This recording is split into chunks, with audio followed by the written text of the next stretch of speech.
this is a big issue that I have, especially on this server. Are people from other countries kind of popping in on American politics? I'm not saying that you can't have an opinion. But your politics are. Oh, Cyrus, that's a crazy tidbit. Like, Holy shit. The electors have nothing to do with lobbying. The lobbying does not affect that. It's based off what people vote in the state. The citizens vote. Big boy. Oh my gosh. He said he's married. Yeah, he's married. Where's the fucking HOA on this property? What the fuck? Dude, I'm your recruiter now. I don't understand. Right? Why is there an HOA on the property in the middle of nowhere? The only one that's decreasing is white people and to a lesser extent Asians. Like Hispanics and Arabs and blacks are not decreasing in population. So because I think this is only happening. You have recessive genes, right? So like everything turns into the only thing of what the statement that I made is the blue eyes, because it's a totally recessive gene, right? So everyone becomes like brown skin, brown eyed. That's the future. Like 3 generations from now, or actually it'd probably be a little bit more than that. Maybe like 5, 6 generations. But like there'll be nothing left. Like globalization will be everyone is brown and fucking Asian and white and black and. I think there's going to be a seismic shift away from that as well. Also, but yeah, it's going to take longer than that. And there's also going to be a counter revolution. I'm guessing there's no way. Sorry to interrupt. I'm going to be right back.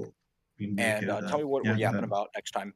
I'm going to be right back. All right. Well, technically, when I get we need Discord needs an AI that just posts a small text in the corner, so anybody who joins in can just read that text and catch themselves up. So here I have I guess I'll bring this conversation to what this Discord channel is titled. Who do y'all have your money on winning in November? Either Trump or Biden, I guess, or RFK for crazy. Biden for sure. Kanye? Yeah, definitely Biden. Who do you believe is going to win? I think it's probably going to be Biden, but I think Trump does have a decent chance at this point. No, I'm not even. Are you kidding me? Okay, yeah. Well, explain why. I just think he's going to win after what happened for the past. No. Who are you asking? It's because mega Republicans have dissented from the Republican Party. So now the Republican Party is split.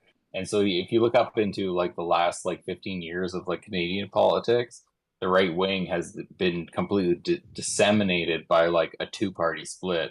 And this comes from fundamentalist ideals coming from and separating from conservative ideals, right? So the same thing is the blooming of the MAGA Republican has totally destroyed Congress, has totally separated the Republican ability to win the next election. So, because listen. Okay, we get your point. Real quick.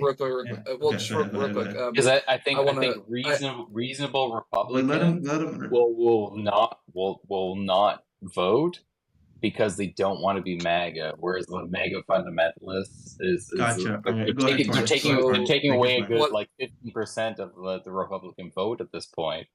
So my issue with that.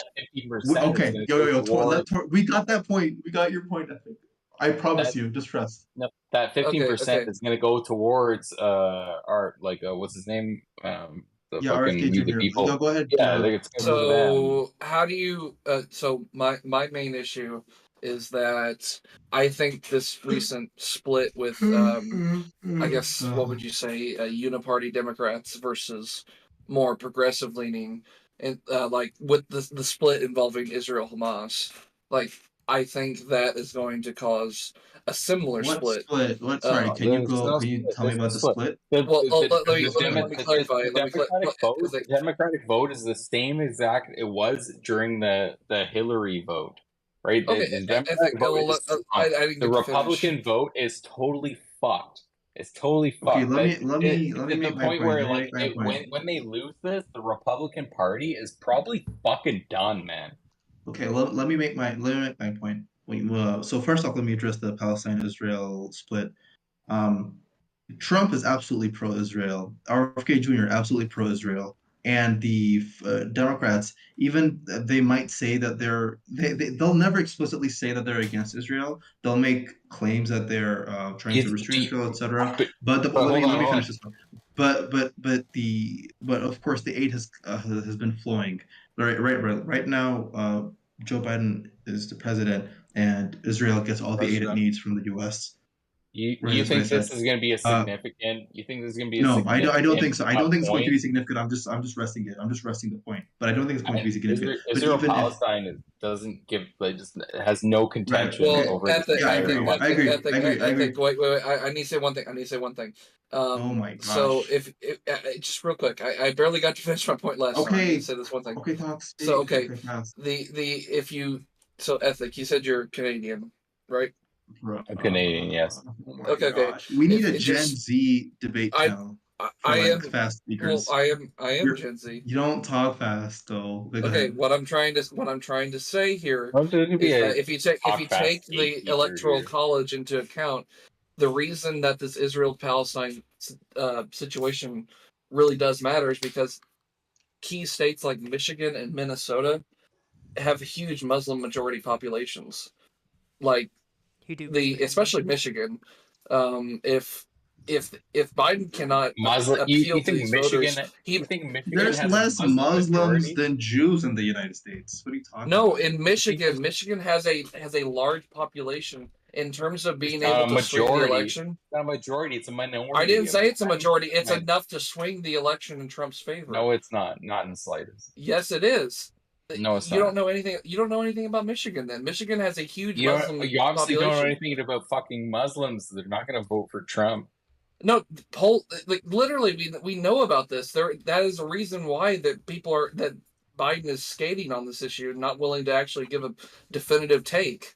Biden's skating on this issue because this issue is fucking skatable. Like, this issue is so complex that it's not even. That's not because it's complex. It's because his donors are pro-Israel, but his base is pro-Palestine. So he needs to skate it. That's why. Yes, Michigan is a if you look at Trump, state. If you look at Trump, he's unapologetically pro-Israel because his donors are pro-Israel and his base is also pro-Israel. So it's not skatable. It's because he's forced to skate it. It's not like it's an easy. Trump's got ties with Israel. Yeah, go ahead. Trump's got ties with fucking Russia and Iran, though. So this issue is so it. No bearing. What are these ties? Everybody always says this. What are these ties? Because the news always says this. I don't know, man. Yeah, literally, the Muslim population and the Muslim population in Michigan is over almost 250,000. That's way more than the amount of votes between Trump and Biden in 2020. This is definitely a huge issue in Michigan, at least. Oh my god! I know you can say "oh my god" all you want, if that's a way to argue against it, but this is a true statement. This is why Michigan is so important, because if he cannot appeal to them, he's gonna lose Michigan. Dude, this Israel Palestine thing has no bearing on the fucking election whatsoever. That is just being ignorant of the state of the race. Hold on. People of these states care about one fucking thing, which is their own fucking life and their own fucking families. And this fucking issue of Israel Palestine is only relevant to fucking disestablished fucking university students that have no fucking tax power in this fucking world. Okay, so the people that are actually going to go out and vote, they give a shit about the infrastructure and the fucking economy of their local area, right? Okay, when Trump wins Michigan, then I guess you'll have to have some explaining to do. Homie, dude. I'm gonna be real with you. If we're talking about economy. Look at 2019, look at 2022, and then tell me which one is better. Oh my god. That's the most basic fucking explanation ever. You're ignoring you're ignoring COVID entirely. All right. You want me to tell you something? Why is That's how COVID-19 the people see it. COVID-19? That's how the I would people see it. love for No, no, I no, would no, no, love no. for you, Let I me would explain. love for Let me you to explain. tell Let me me explain. something Let that me is explain. fucking Wait, wait, let me relevant say. to the Even economy. though let's say the economy was fucked completely because of COVID. Doesn't fucking matter. That's not how the people see it. The people see it as Biden fucked the economy. And that's just the people reality. see it as I cannot afford groceries. I cannot afford to fuel my car. Like that's how people view it. They don't view it as stocks are up. Like I'm able to make some Exactly. extra money like here and there. They view it as like can I feed my children? And Why some do you think people that is? have Why do you think that is? because that's how basic. Because it literally Okay. like this is why the Okay. phrase "it's the economy, stupid" exists. I'll keep it a buck with you. Who shut down the country? No way. Why do you think your I'll food keep is it a more buck with you. Who expensive? shut down the country? Why do you think your food is more expensive? Sorry, what? I didn't Bro, say bro, that. bro, I bro, thought bro, this. bro, I'm bro, just bro. saying that that's Hold on, what's hold on, hold on, like hold on. general Dude. sentiment. Anybody pro Biden? All right, anybody pro Biden? Who shut down the country? Yeah, these people are pro Biden. The camera people. Wait, who's this guy? All right. I think this pro Who Biden. shut down I'm, the actually. country? I'm not pro Biden. I just know Biden's gonna win. How do Who you, are you you can't voting know for? that? You Who are can't you- know something All like that. You're right, not hold on, fortune hold on. teller. He's in Guess. Canada. He That's ain't his voting guess. for Come anybody. on. He's in Canada. He ain't voting for anybody. All right, I'm gonna just What's clarify that. question? Yeah, he's from Um, Canada. So. Yeah. Also, right. Number one. Okay, Biden. He shut down the country. Just to clear things up. All right. He What shut happens that. when you shut Would down you an hold economy on? happens with every economy. You said he shut down the economy. Is that what you No, said? he shut down the country. He shut down the country. He shut down the country because of COVID-19. What? No. Trump did that.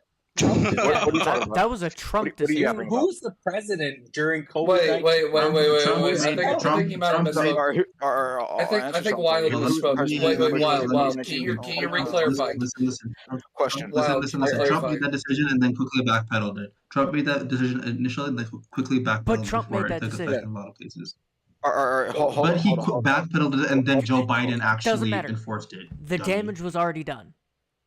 No, it wasn't. Biden did the damage. You shut down Trump. the economy and you shut down the a country. contention. Oh I have a my contention. It's real over. quick. Do you think it's possible? Question. Do you think it's some people attribute it to governors and the people who are in charge of the individual states rather than Trump himself?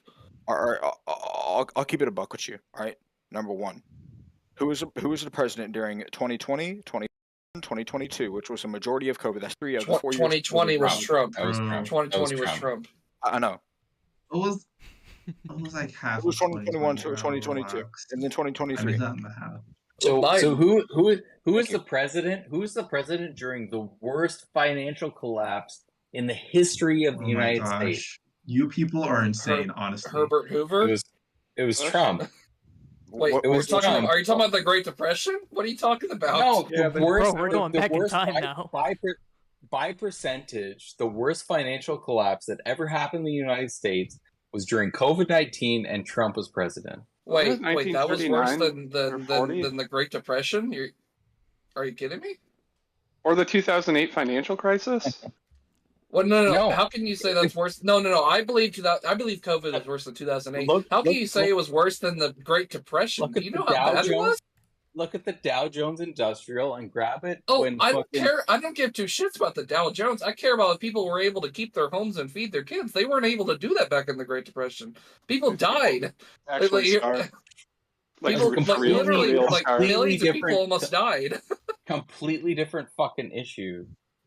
No. You said it was the worst financial crash in U.S. history. I'm telling you, the Great Depression was the worst. It's a financial crash. Financial crash.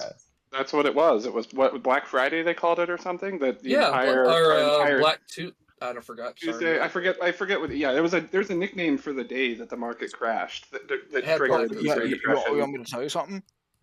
All right. There's records and documents of the Great Depression. All right. Records and documents of this. Number one. All right. Okay, Alex. Go ahead.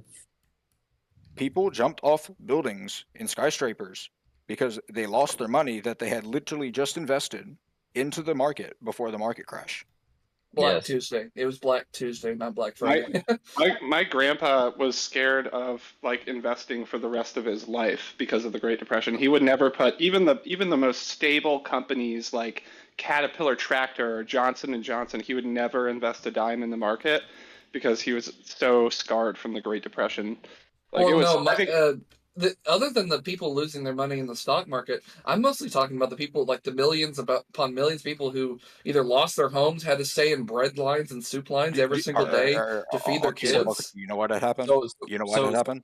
But I'm talking about the everyday person, the people who actually matter in terms of like yes, financial crisis. You know why that happened?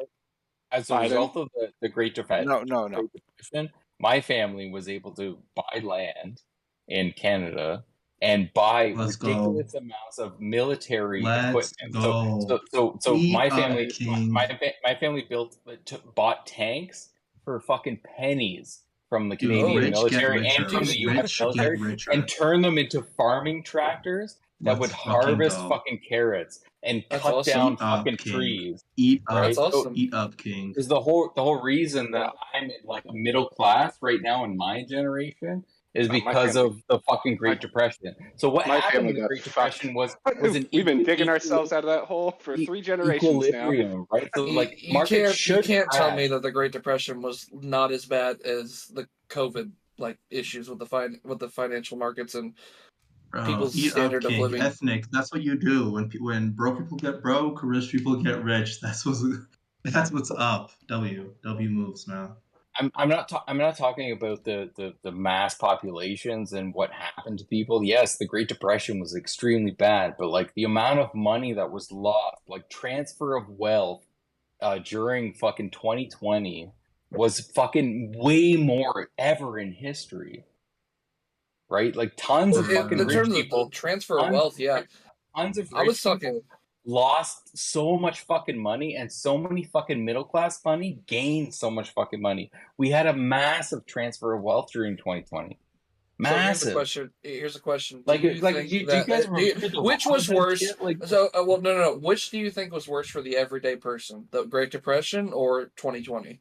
The Great Depression. Which was worse? 100%. Okay. Yeah, because how you were saying it before sounded like you were saying like the everyday person.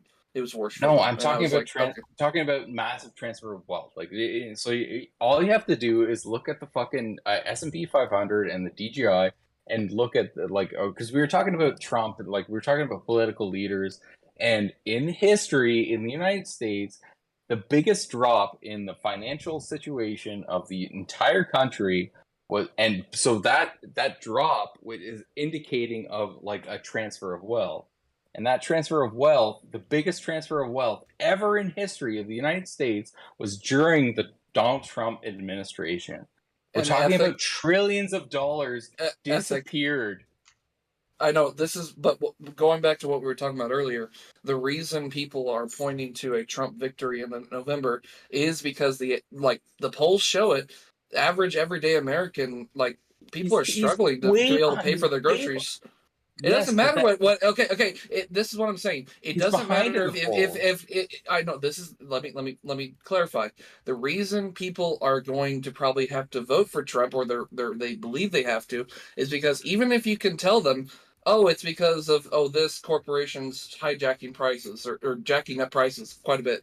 Like people still historically, people still react to bad living conditions in terms of being able to feed their kids by retaliating to those in power. That is why there's a massive chance that Trump will win in November. It's not a sure thing for Biden. Because that was the reason why he won 2016. That's the reason why he won in 2016, is because Trump was able to create a narrative that enabled people to vote based on anger and for their situation. So what was the narrative in 2016? Of just like, oh, the fucking rich people are fucking you, and I know this because I'm one of them. Yeah, right? Was he wrong? Was he wrong? He's an honest liar. Dave Chappelle did a whole sketch on that. He's called Honest Liar, but that was kind of what I got from the narrative in 2016. Honestly, that's not an unpersuasive argument. I'm not gonna lie. It is now. It is now. Like the majority of the United States doesn't believe that shit anymore. What worked in 2016 is not gonna work again. Most people, at least half of the people that were swayed by that fucking populist bullshit have fucking woken up, and they're just like, I don't fucking trust this guy. And so then I assume that you're the exact same way. So I assume you're probably going to say. I assume you're probably going to respond to, "Oh, polls are bullshit." What do you have to say to almost all the polls that you see coming out right now? Like massive Trump swings. Like, what do you have to say to that? All the polls said that he would win last election, and what happened? Not when they released. Just the last few weeks before 2020. The last few weeks before 2020, actually, it was showing Biden would win. That's a common myth about the 2020 election. All the polls said that Hillary Clinton would win the 2016 election. She got fucking cursed. I know, but that was before like the people realized how popular Trump was. Some people didn't realize it. A lot of the pollsters didn't. Hillary Clinton was the dumbest fucking thing that Democrats. Okay, but what I'm saying is, I'd like you to answer that. How do you account for like every poll recently coming out showing Trump like by far being the one who wins? Show me that, because the polls I'm looking at show that Trump is far behind and fallen severely behind the last 2 weeks. What polls are you looking at? Because severely behind all of them. Show me a screenshot. Show me a screenshot of the amalgamation of all the polls, because you can Google this, and I look at this daily, and he's very behind by like 5%. Well, he's currently fighting with Nikki Haley votes right now. If Nikki Haley is a fucking joke. No, he's not. She dropped out. You're welcome. Yeah, she's out. Well, yeah, but they're ethic. I don't think Here, look at this. Look at this. Follow the election. Ethic. Look at the poll that I just put in there. She dropped out. Ethic.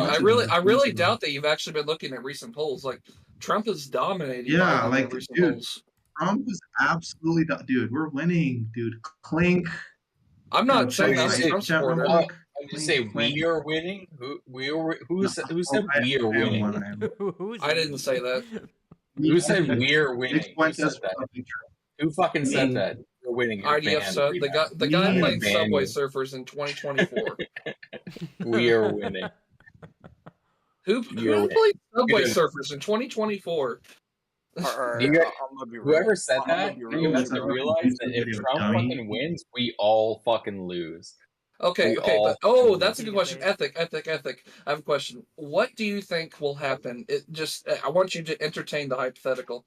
Don't just say we'll lose. I want you to actually tell me what you think will happen if Trump wins and once he gets into office. What do you think will happen? 4 years wasted of progress in North America, and probably a lot of bullshit, and probably a lot of fucking wasted time and sleepless nights and fucking that kind of crap. Well, what do you think he's gonna do? Like, if I'm thinking he's probably gonna pick Vivek as his VP. Nothing. He did nothing for 4 fucking years. He did nothing for the country. You sure? Implemented no fucking decent policy, no infrastructure, no nothing, nothing on education, nothing on fucking infrastructure, nothing. On the point he did nothing for 4 years. On the point that he did nothing for 4 years. What did he do? The only thing he fucking did was give money to the pharmaceutical industry during COVID-19 because that was opportunistic. He did nothing. Okay, what were you about to say? I'll wait till I can speak. All right, number one. All right, we like to look at Trump's immigration and shit like that. All right, I'm gonna just be real with you. That's fucking dog whistling, man. Like, what are you talking about? His dog immigration whistling? crap. Like the Democrats have actually put policy together to fix the fucking immigration issue. Right, but what do you mean? What do you mean, dog whistling? Are you implying that you can mind read people now? Can I finish, please? Can I finish, please? Go ahead. Thank you. Go ahead. All right. What I mean by that is, number one, illegal immigrants, and at least the border as of right now, were lower than they are right now. All right. All right. Number two, illegal immigrants got kicked out of the country. I will admit, not to the extent of Barack Obama.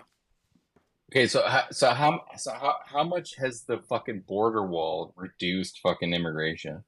It's not so much as border wall. I'm gonna be honest. Like, how much has the border wall reduced immigration? That was his big thing. Is the border wall? Can I speak? All right, thank you. On the border wall. Talking about immigration in general. He's not just talking about the border wall. Let him finish his point. No, but that was Donald Trump's solution to the border wall. So stay on topic. Let him finish his point. He's talking. No, you are changing the topic, not him. All right, number two, right? if we're talking about, what did Donald Trump do to immigration? What was his policy? He's trying to answer that damn question. Let him finish. What he said was it was less, which is just true. It was less than now. All right. I'm gonna be real. We are specifically talking about Trump and Biden. Are we not?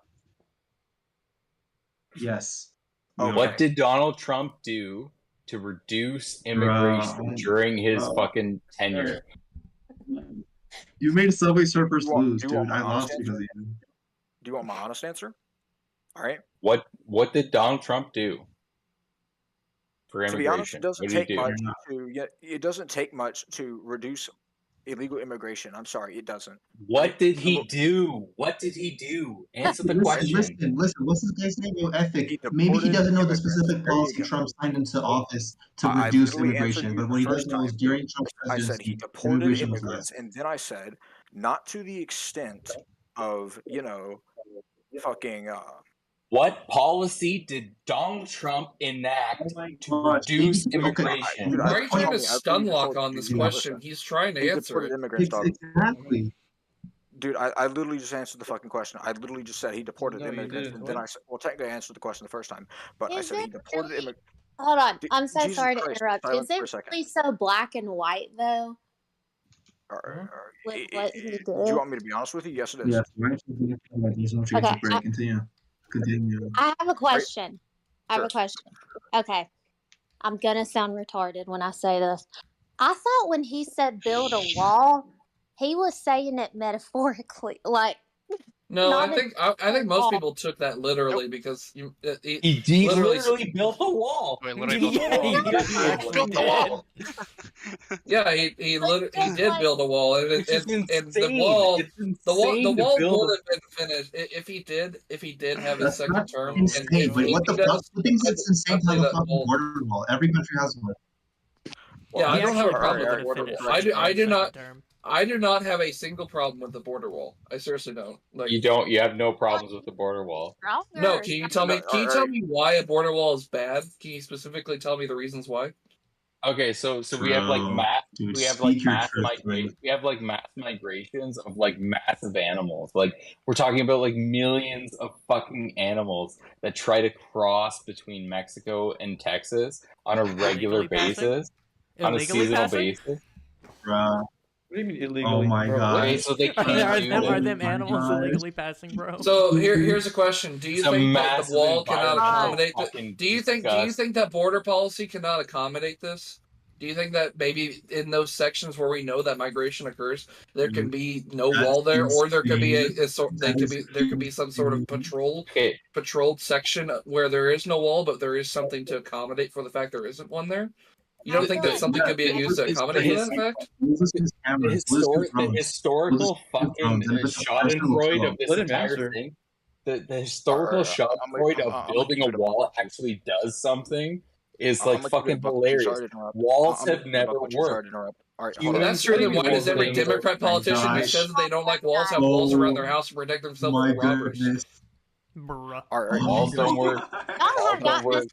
Walls have never worked. People, I have something that has apparently been wrong for thousands of years. Walls have never worked against masses of people coming here. Walls have never worked historically. Okay, this is why the Great Wall of China never worked and never stopped the Mongolians. Oh my gosh. The Great Wall of China got destroyed by the Mongolians. It literally kept them out for It literally kept them out for hundreds of years. What are you talking about? Oh my god.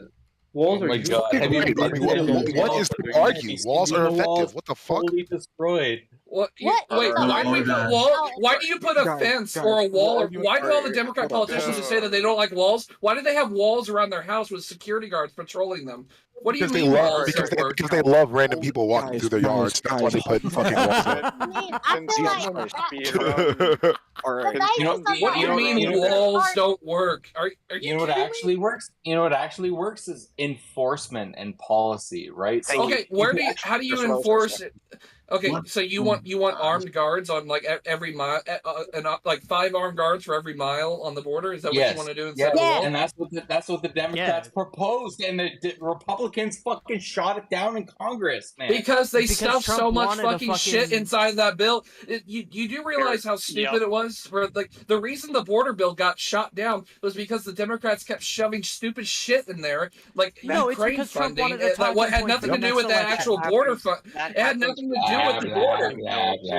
You can do blah blah blah all you want. It's not an argument. You're losing this one, dude. Yeah, they're getting mad because you're fucking like distorting them right now. So like for his election bit.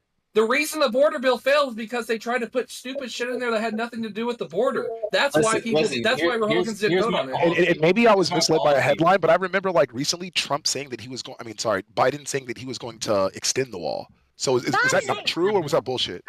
Listen, I don't know anything about that. You give Osiris, That's bullshit. Okay, I'm gonna pull it up. Give Osiris a 50 cal, put him on the fucking border, give him $1 million a year. Hold on. If I Hey, hold up. Can I keep it a buck with you? All right. Who said it was bullshit? All right. I'm gonna keep it a buck with you. All right, check the side chat. Check the side chat. Hold the fuck up. Hold the fuck up. All right. IDF. Dude. It's bullshit. Oh my gosh, you're so dumb. You're a mental midget. I'm dumb for reading the New York Times. Excuse me? Why you're incorrect. Let me explain to you why you're incorrect. Give me 20 seconds. Can I have a talking stick and have 20 seconds? I'm literally gonna do. Yeah, go ahead. So number one, right? Can I go ahead? Can I go ahead? Yeah. After that. After that, just hold on a second. All right. We'll have IDF talking stick after I speak. Okay. Speak. All right. Number one. It's not bullshit. It's not bullshit because it's a line. Let Wild talk. Bro, are you serious? Let Wild talk. Holy shit. My bad. Is there a way to mute without them muting themselves? You need like a mod. You have to call it a mod, but you know. No, Wild. you He muted. Hold on. He muted. He can talk now. Can you please be quiet for a second so the men can talk? Thank you. Okay. So the one thing I'm going to agree with Ethic on is it is not a wall that keeps the border out or keeps the immigrants out. It is enforcement. Mm-hmm. Okay? Mm-hmm. That is the one thing I'm going to agree with him on. What I'm going to disagree with him on is the border policy, because I'm going to have to agree with the guy who said that it was the shit the Democrats put in there is why it got shot down. Okay? I'm going to have to agree with him on that. It got shut down because the Democrats love to use the whole, they wanted a border bill. They love the funny thing is the Democrats love to use this line of, we put a border bill up when you said you wanted to fund it and you didn't vote for it, so I guess you don't want to fund it. No, it's because this is how I swear they put so much stupid shit in that bill that had nothing to do with the border, and then they use it as a gotcha when you don't vote on it. I wouldn't vote for that shit, and I still want the border. How have we solved this? An ethic response, maybe, because like you're basically telling us like. Hey guys, how about we solve this argument? Why we need single subject bills. Border bill, Torn, look up what the fuck was on the border bill and let's solve the fucking argument. Can we consider the fact that there are left-wing values and there are right-wing values? And I consider myself, you might suggest that I'm a left-wing person, but I'm actually conservative, right? And I am super disappointed in the fact that right-wing values have been destroyed by fucking bullshit, fucking Trump, MAGA, fucking garbage. And we do not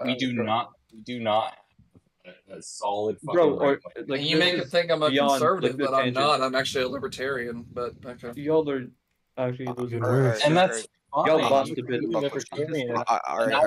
I like to stay independent. Okay, I like to stay independent. I don't care which party's in office. So. Well, I'm an independent too. I'm just saying I'm more libertarian minded. Independent. All right. So number one, I vote with my wallet. Absolutely. Of course, you vote with your wallet. No. No. All right. Not everybody vote with. All right. Osiris, you've been trying to talk. Let's let Osiris say something. Their wallet. Not everybody votes with their wallet. Low volume, and he hasn't. Why do you think Osiris? Wait. Osiris has been wanting to speak this whole time. Let's let him speak. All right. Let him speak. I am a true and blue American. I 100% agree with that's wild. Like, we are semi-inherently selfish. I vote with my wallet. I vote based off of where I live. But also, I agree with Torn. They pack so much extra shit into these bills, both sides. Republicans and Democrats do the same shit. Like, an education bill will also have like environmental stuff associated with it, and when it doesn't get like passed, they're like, oh well, you hate the environment or you hate education. This is why we need single subject bills. We need single subject bills enforced like almost every. This is why omnibus, the whole omnibus. I think that you should be put. It should be a federal crime if you're a lawmaker and you vote for a bill you did not read.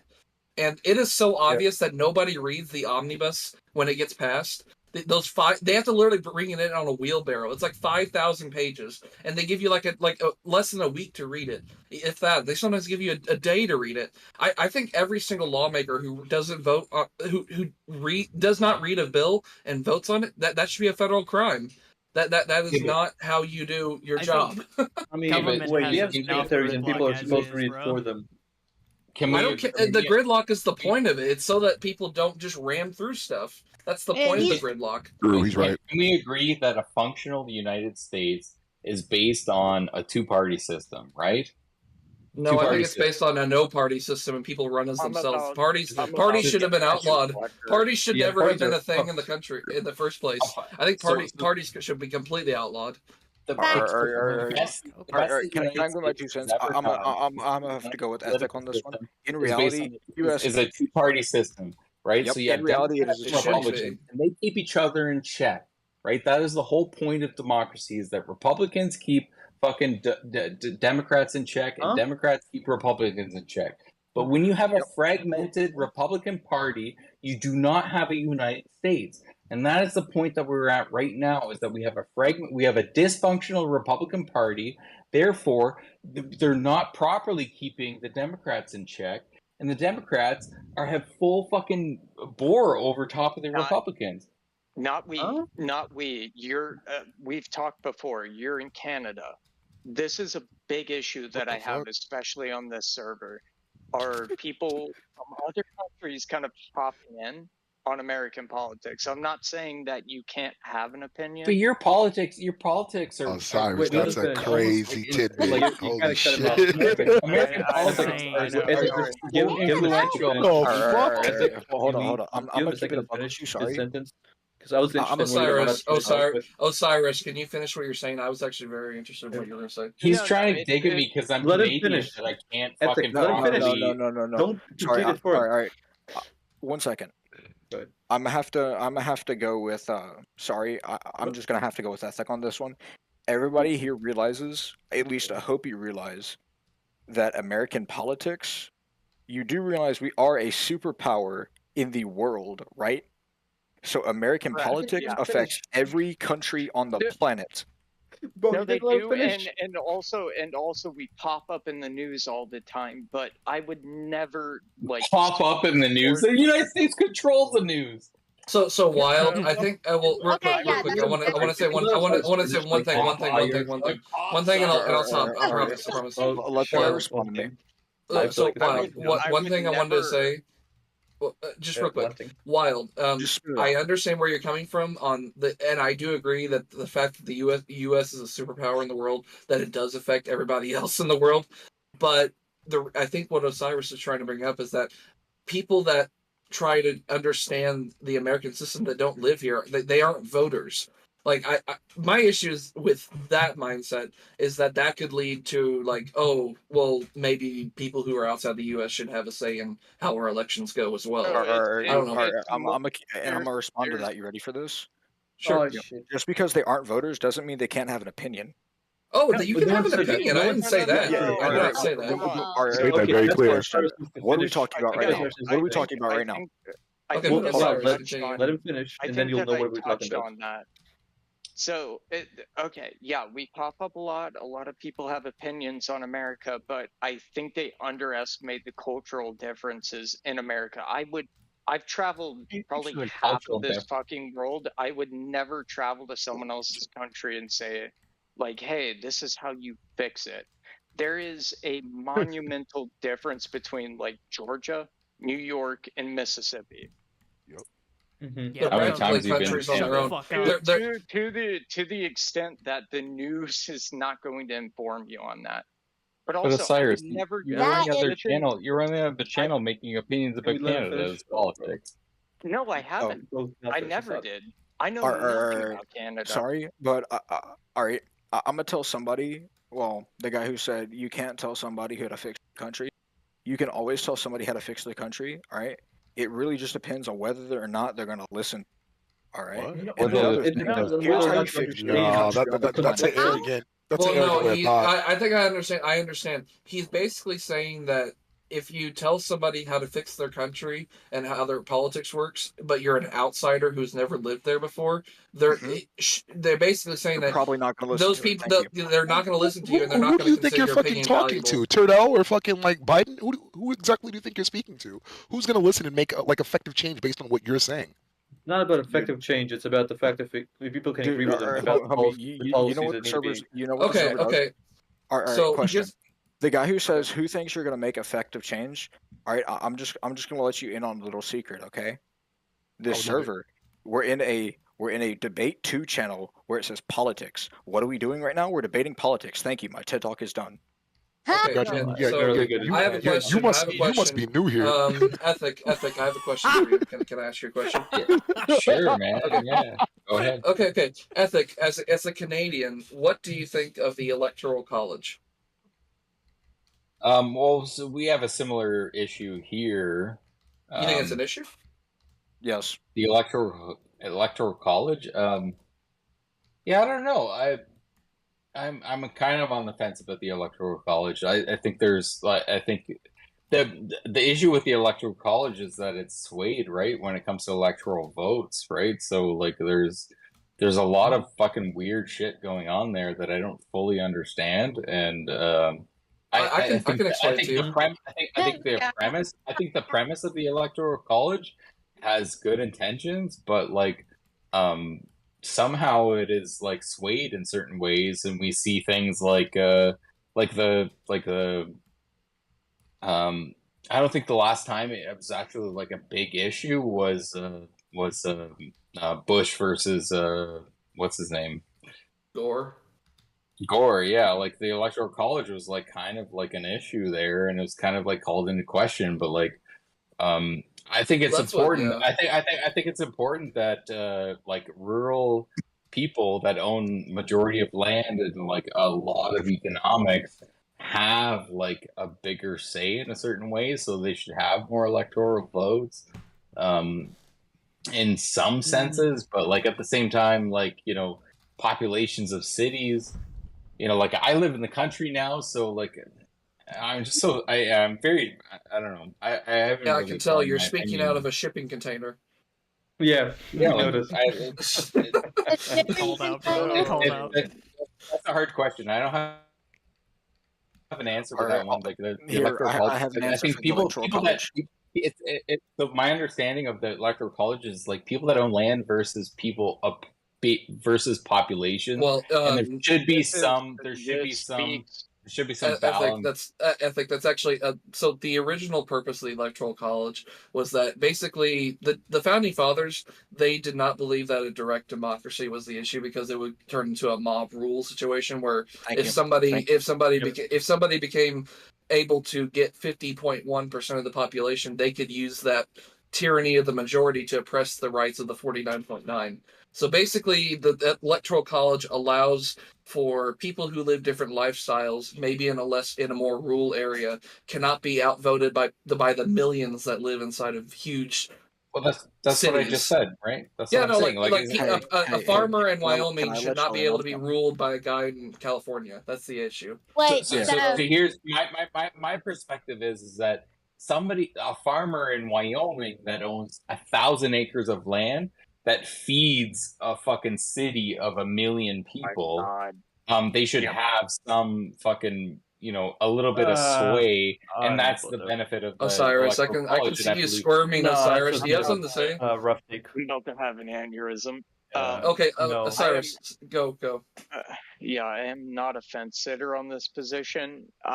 You are correct, but this is why I fucking hate people that don't live in the U.S. having input on this. Okay, tell me what do you think of the Electoral College?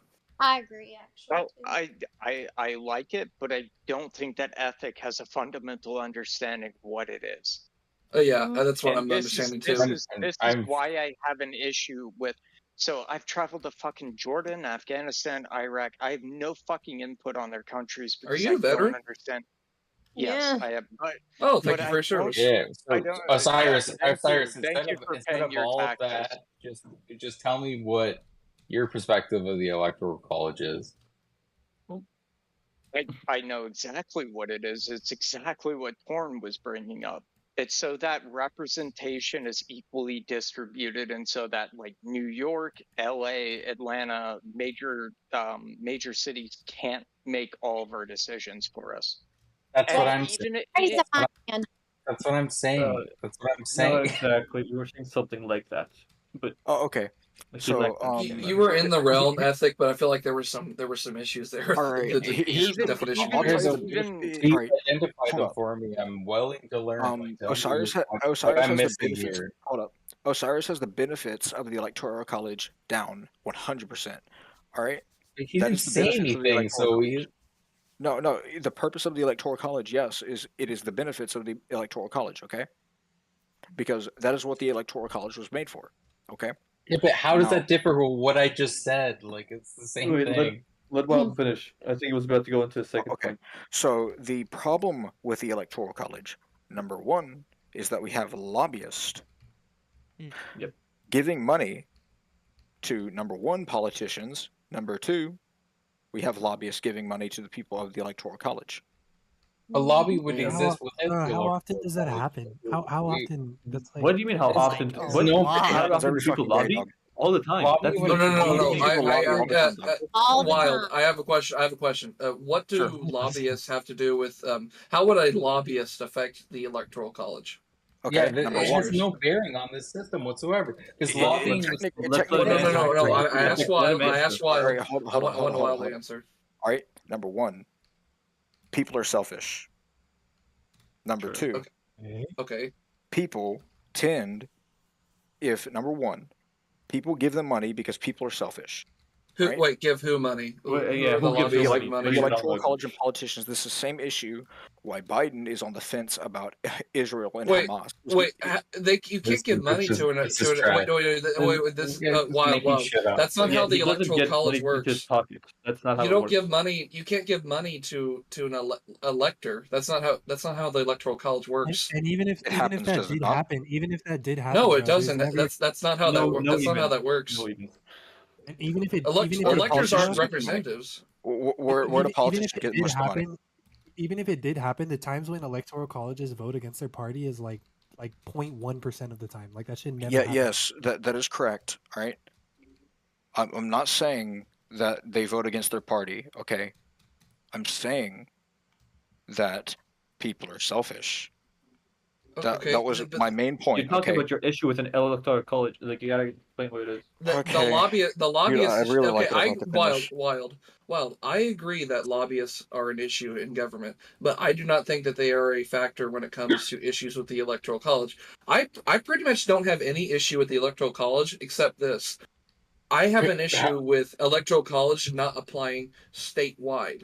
I think that every state should have an Electoral College for their votes as well. Or I don't know what you would call it. Does anybody here think? Does anybody here think that the Democrats would ever lose again if the Electoral College, like if we only consider the general election, right? Would the Republicans ever win again? No. Yes, they would. The Republicans have won. What are you talking? You don't know American history. Republicans have won the popular vote lots of times. What are you talking about? When was the last time? When was the last time? Literally tons of elections. Do you know anything When about was the last? When was last? When was the I last think time Trump the won the Republicans won a popular vote last election, if I remember. Dude, Actually, no, never mind. I'm fucking stupid. Whoa, no, I didn't. Never mind. I'm an idiot. No. I'm talking about like Republicans have won in the past. Yeah, maybe not in modern history, but you're acting like Republicans have never won the popular vote ever. What are you talking about? The reason for the Electoral College is to protect Republicans in the fucking rural communities. It's not. Well, okay, so you just exposed that you actually do not like the Electoral College. Rightfully. That is not the reason for the Electoral College. What the fuck are you on? So I am my not God. a I mean, it fence kind of is. You sitter. can extrapolate. Again, It I kinda am is. not a fence sitter on this. I want to move back to kind of the point that I brought up. I don't like people outside of the United States fucking pushing. Yeah, this shit. Osiris, you're starting to convert me on this. Like, it drives me ethic. fucking What are you talking nuts. about? Seriously, do you know anything about the Electoral College? You went from saying not that to mention you went from somewhat agreeing with us to saying it's a system that's supposed to be there to protect Republicans. Do you know Republicans in the past, like the 250 years of our history, have won popular votes before, right? Bush won the popular vote against Kerry. When was the last time that Republicans won a popular vote? Well, someone just brought it up. Bush versus Kerry, 2004. Yeah. 2004. Yeah, it's not that long ago. Okay. So Republicans can win the popular vote. That's not an argument. Can I please bring up my point on lobbyists? I waited about 5 minutes. Sure, go ahead. Okay. So my point on lobbyists, number one, is people are selfish. Okay. If you give somebody money, you're probably going to, vote for that person because number one, that's your funding. Now, where do politicians get money? You know how much being president of the United States is? Like salary? Okay. I just want to stop you right there. This has nothing to do with the electors. Electors have in 99.995% of elections, electors have voted with how the population decided in the state. This is lobbying with electors is not an issue. It's a non-issue. It's not something we need to discuss. No, it's never been an issue. Dude, all right. Lobbyists are an issue, and here's why. Not with electors. With politicians, yes. This isn't what we're talking about. This has nothing to do with the discussion. We're talking about the Electoral College, yes. You don't think lobbyists attack local governments? No, that's not what I said at all. Is your reading comprehension that of a 4-year-old? What are you talking about? Okay. So I'm asking. Right? It was a question. It's I literally just said that lobbying has nothing to do with the issues of the question. I'm asking questions because you've had a consistent basis of a consistent issue with not understanding what I'm saying and then just saying the exact opposite. It's been a constant issue throughout the conversation. Dude, yeah, but your different view is illogical. It's not You're not listening to anything I've been saying. All right. Question, my guy. You know how differing views work? Yes, I know how different views work. Okay, so if he has an opinion that doesn't line up with yours, that means he's gonna either say no. I literally said he just isn't listening to what I'm saying and then just repeating something I didn't say. That's the issue. We were agreeing with each other fucking 30 seconds ago. Yeah, I literally said lobbying has nothing to do with electors making the decision that their states made, and then you went into lobbyists don't attack local government. That has nothing to do with it. Okay, all right. Oh, lobbyists do attack local government. All right. I literally didn't. I didn't object to that. I was saying that that's the point. I'm talking about electors, not local government. All right. We're talking about the electoral. He's talking about the electoral college. He's talking about the electoral college. He's not talking about lobbying that happens within government. You don't think the electoral college has anything to do with local government? No, it doesn't. It literally has to do with when a state votes a certain way, they send their electors to go vote as the state voted. That has nothing to do with that. The lobbyists have no. The lobbyists have no. You have a fundamental misunderstanding of how the fucking government works. No, you have a fundamental misunderstanding of how the electoral college works. No, hold on. What is a state? Answer the question. I'll get to my point. What is the state? Where do the electors come from? What is the state? The states send their electors based on how people voted.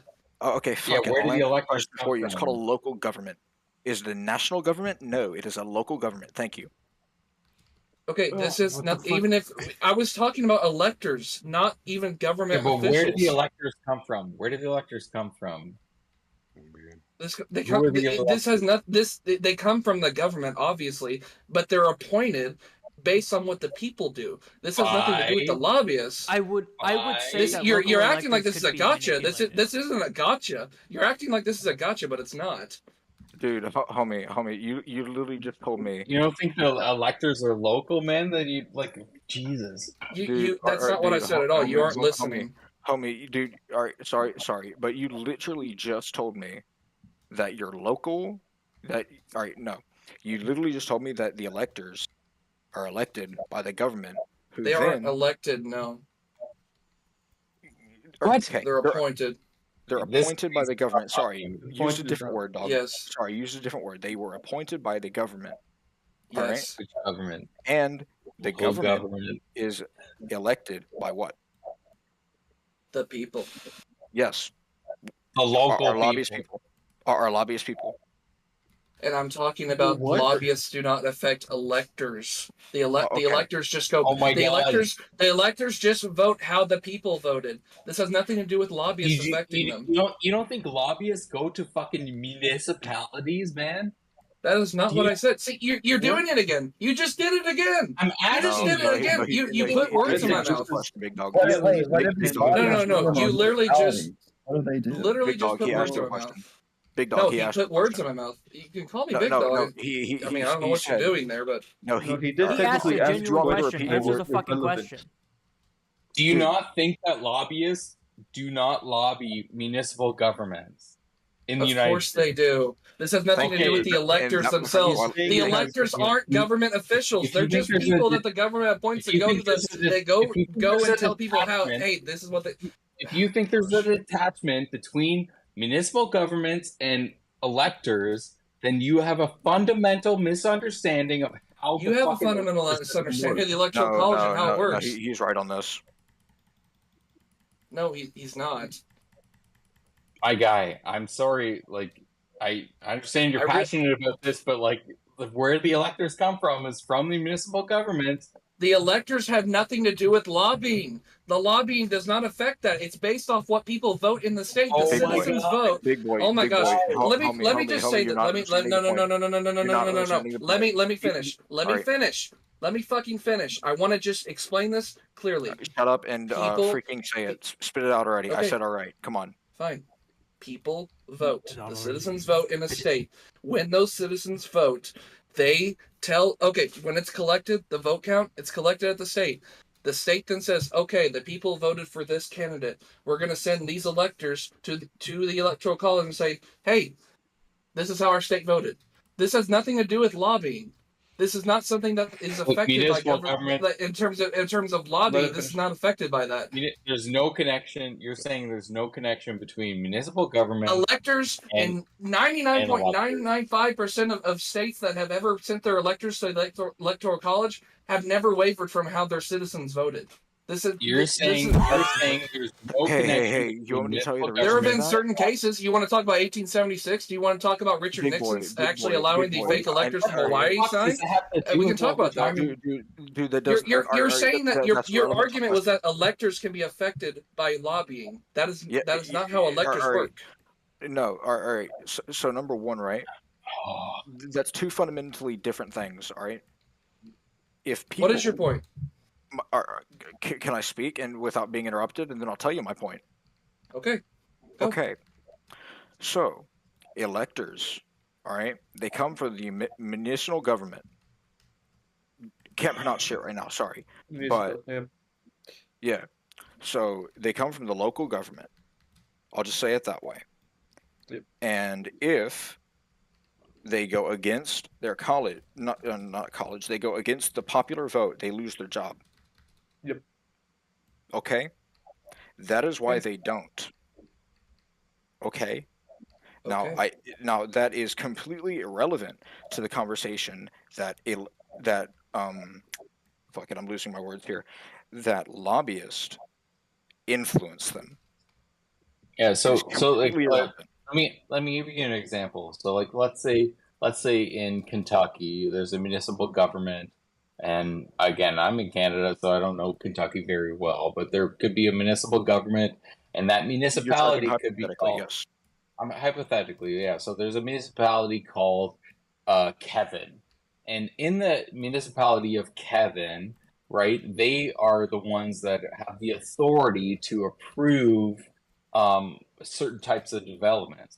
So in Kentucky, maybe there's like an oil reserve or a natural gas reserve, or like maybe they're gonna approve a production of like a microchip plant or something like that. It's going to require a ridiculous amount of water and power and infrastructure improvements, right? That municipality is the one that is going to decide whether that is approved or not, right? So lobbyists of the fucking company that has the capitalist interest in that going through is going to lobby the fucking municipal government, right? And those electors are the ones that are part of that fucking municipality, right? So to say that there's a disconnection between lobbyists and municipalities and this and that, and then tell me, because I'm from Canada, that I don't understand this properly, because the same fucking system. I don't think you do. Is here. I don't think you do, because are you okay? Are you? So it's like we had an energy project here from a Chinese company that was going to come in and fucking put in these massive fields of batteries, lithium-ion batteries that were produced in China, and they were going to put them here. And our municipality shot it down, right? And our municipality has fucking an electoral college system here in Canada that's very, very similar to the United States. So to say that, one, that I don't understand this, and two, that lobbying doesn't happen on the municipal level, because we had companies coming in lobbying our fucking people. It's very, very similar, and it's fucking like it happens. That's how this fucking electoral college system works. It's a form of democracy that gives power to municipalities, so that, you know, a small community has a certain amount of power, so that the entire state cannot fucking enact laws on top of that municipality, right? So then municipalities have certain amounts of votes, right? So the people inside the municipality have votes, and they vote, and that aggregates upwards, right? And then all the municipalities combined aggregate towards a state vote, and all the states aggregate up to a federal vote. That's the system. Okay. And it's so what I want to contest here is this Philip. Okay. What I want to contest here is that just basic how the electoral college system in the U.S. works. A state votes for a certain candidate. That state recognizes that its citizens voted for that certain candidate. No matter what the party affiliation of the majority is in the state government, even if that state voted for a candidate different from their own party, say a Republican-controlled state, their citizens voted for the Democrat presidential candidate, that state sends the electors to say, our state voted for the Democrat. It's not just the let me finish. You're filibustering. Let me finish. Let me finish. I haven't been able to finish a fucking thought this whole fucking conversation. Let me finish. You gotta start from the bottom to make a point that is fucking valid, man. Here, like, you're not starting from the bottom. You're filibustering again. You're filibustering. Let me finish. You are. Let the man finish. Just spit it out.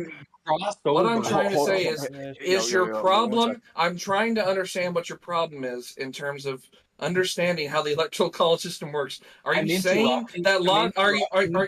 You're still fucking interrupting me? Can I fucking finish? I'm interrupting you because you crossed over a long time ago from the point that fucking totally invalidates your entire argument. That is not argument. up for you to. That is not up for you to judge. Okay. Let me finish. Maybe the miracle exists at the end of the fucking yellow brick road here. Go ahead. You have no idea what you're talking about, man. I'm still trying to finish. Okay? What I'm trying to say is your issue that lobbyists affect the electors that the state appoints. That you're saying that they want to affect the electors and say, hey, instead of supporting what the state voted for, you should vote for the other candidate. Is that what I said? Is that what I said? It sounds like that's what you're saying when you say lobbying affects the electoral college. Listen to my wording. Listen to my wording. Okay. I specifically said that it affects them. How? In some way, shape, form. How? Yes, but you cited it. I remember exactly. Hold on, I remember exactly. You cited it as a substantive issue, and it's not. Yes. It affects some 0.1% of the time. Literally, Otherwise, the only they're two just I can gonna think vote. of is Nixon and 1876 with Rutherford B. Hayes. That's the only two I can think of in history where the Electoral it's College not a had substantive issues. problem. It literally they vote fucking. They're just gonna vote the popular vote every single time. It's not a Yes, no substantive shit, because they issue lose in the any way, shape, jobs. or I form. literally just said that, dog. Okay, so go We on, know, Bob. How's so that an issue? it's not substantive. That's the point. Bro, all right, I said it affects them. Come on. Yeah, but in like how a fart might affect the way a tornado goes. You acted like it In was the way a Wild fart is might affect technically- the direction a tornado Wild goes is technically in a correct. storm. Like Is it a that has relevant nothing to do with point? it. It's not a relevant point at all. That's the entire Yes, point of this that's the question. conversation. It's not Dude. relevant. It has Dude. nothing to do with it. Dude, my guy, all I said was it affects them, dog. I never said it forces them to go. Dude, I never said Then why it the forced... fuck did you bring it up if it isn't substantive? It has nothing to do with it. Can I finish, please? Yeah. Okay. I said it affects them. I never said it forces them to go against the popular vote. Okay. How is It it affects them to go against the popular Wait, vote. he didn't answer how it's relevant. So let him finish. Let's see. Here's how it's relevant. Yep. Because it is a problem with, number one, it's a problem with literally every form of government is a problem generally. I said that. I said it is a problem generally. Whether that is, in terms of state elections, whether that is in terms of federal elections, whether that is in terms of or college, okay? I said it is a problem generally. I never specified what part of, government it was a problem in. I did say it was a problem in electoral college because that is one of the parts of the government that it is a problem in. Did I say it was the only part? Is it making a substantive difference in how they vote? It's not a problem if it's like a minor issue. It's not an actual problem. It's not something that's relevant to discuss. All right, dude. That has been one of my major issues. The electoral college system is protected against this problem because they aren't actually homie. Dude, that's semantics. You said a minor issue. What is an issue? It's a problem. Bro, I mean, that's not semantics. When I'm talking about problems, I mean things that could actually affect it and cause it to not work how it's supposed to work. This is like bringing up that. Like I said, that's semantics. Are we not arguing the definition of it's semantics? No, you're winning on semantics. No, hold up. I verbatim remember That's Wild saying, this is one of the biggest issues in government, as of right now. I verbatim remember him saying that exactly. No, he was talking about general. He was talking about generally, not specifically in electoral colleges. No, he was talking specifically about the electoral college. No, he specified in the electoral college. Yes, he did. No, when asked, he specified the electoral college as one of the multiple examples of the issue. It's just that it was an irrelevant example. That's all it was. Yeah, I know. That's been my issue this whole time. It's not a relevant point to discuss. Exactly. And somehow we've been discussing it for a while for no reason. Yes, because you're the one who kept bringing it up. It's not a relevant point to discuss. Mm-hmm. Yes. So let's find a relevant point. Why did you bring it up? Sound like one of them. The electoral college. We were asking for what are some issues with the electoral college. Mine was that the fact that it doesn't extend to each individual. I think each individual state should have its own electoral college, because basically the issue with the popular vote being the deciding factor in the whole of the United States. Yes, that issue has been resolved with the electoral college, but now it's been miniaturized times 50 to all the other states.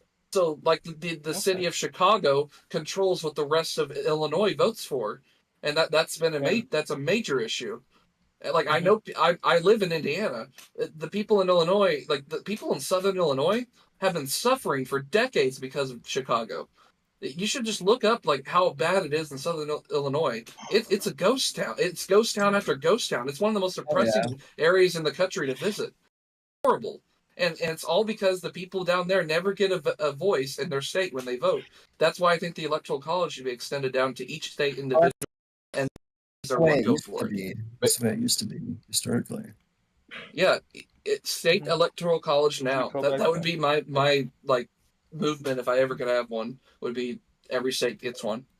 Yeah, just repeal what is it? The 11th Amendment that bans that. I don't know. I'm not sure. The Constitution was amended to ban like state. Like it's colleges. not right that the New York City controls the state of New York. It's not right that Chicago controls the state of Illinois. It's not right that San Francisco, Los Angeles, and I guess San Diego control all of California and how they vote. There's more Trump voters in California than any other state. That's a reason right there. I would see for electoral college statewide. Oh sure. That's a good idea. I don't know. Does anybody object to it? I don't. Okay. All right. Cool stuff. But lobbying, right? Let's go back to that. Instead of talking about lobbying in the electoral college, let's talk about lobbying overall, because maybe everybody doesn't agree that it's a problem. Oh, I agree it's a problem. I don't have any contention saying it's a What's problem an actual solution, in politics.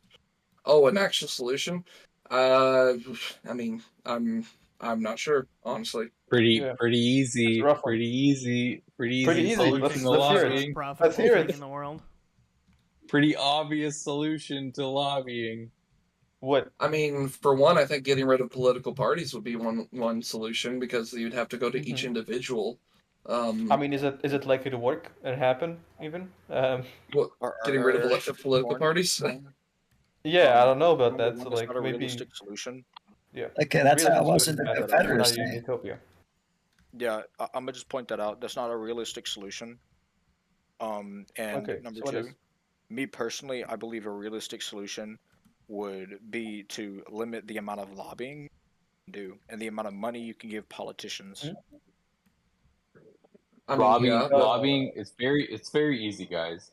Lobbying should be democratic, not fucking capitalist. The fuck do you mean? What are you talking about? I get what he's talking about. Lobbying should be democratic and not capitalist. In practice, okay, what does that mean? Can you explain what that means? So what that means is that lobbying should be based on population of certain fucking municipalities working its way up through Congress, and not as a result of money. How would that function? Like, what do you mean? What are you talking about? I still don't understand what you're saying. Maybe we're idiots, but like explain it from the base bottom. Explain it like I'm five. Explain it like I'm five, literally. So first of all anybody that works in Congress or the Senate should be fully fucking audited. Like every fucking dollar that the money, any fucking accounts that they have should be fully fucking audited. You want to be part of the fucking government? You should be in a transparent, open fucking book. Second, if you're gonna lobby the government, the effectiveness of the lobbying should be based on population and not be based on fucking how much money you throw at this. Right? So now we can I contradict you on something? Sure. I mean, I'm basically made my point. What was his name? Let me look. Torn. He said that Chicago and in Illinois, right? It has the most population, not the most, but it has a very good population, and that's why he's arguing for a state electoral college. That was his entire point. Now, do you think that congressmen, their accounting, like their banking, should be fully audited and fully public record? Okay, so should that also be the case for senators? Yes. 100%. Okay, but it's not the case right now, and therefore we're opening the door for corruption by not making that public record right now. Like, so for example, if you have a problem with a police officer or a government official of a municipality or something like that, you can get their full fucking payment, their salary, everything through a FOIA request.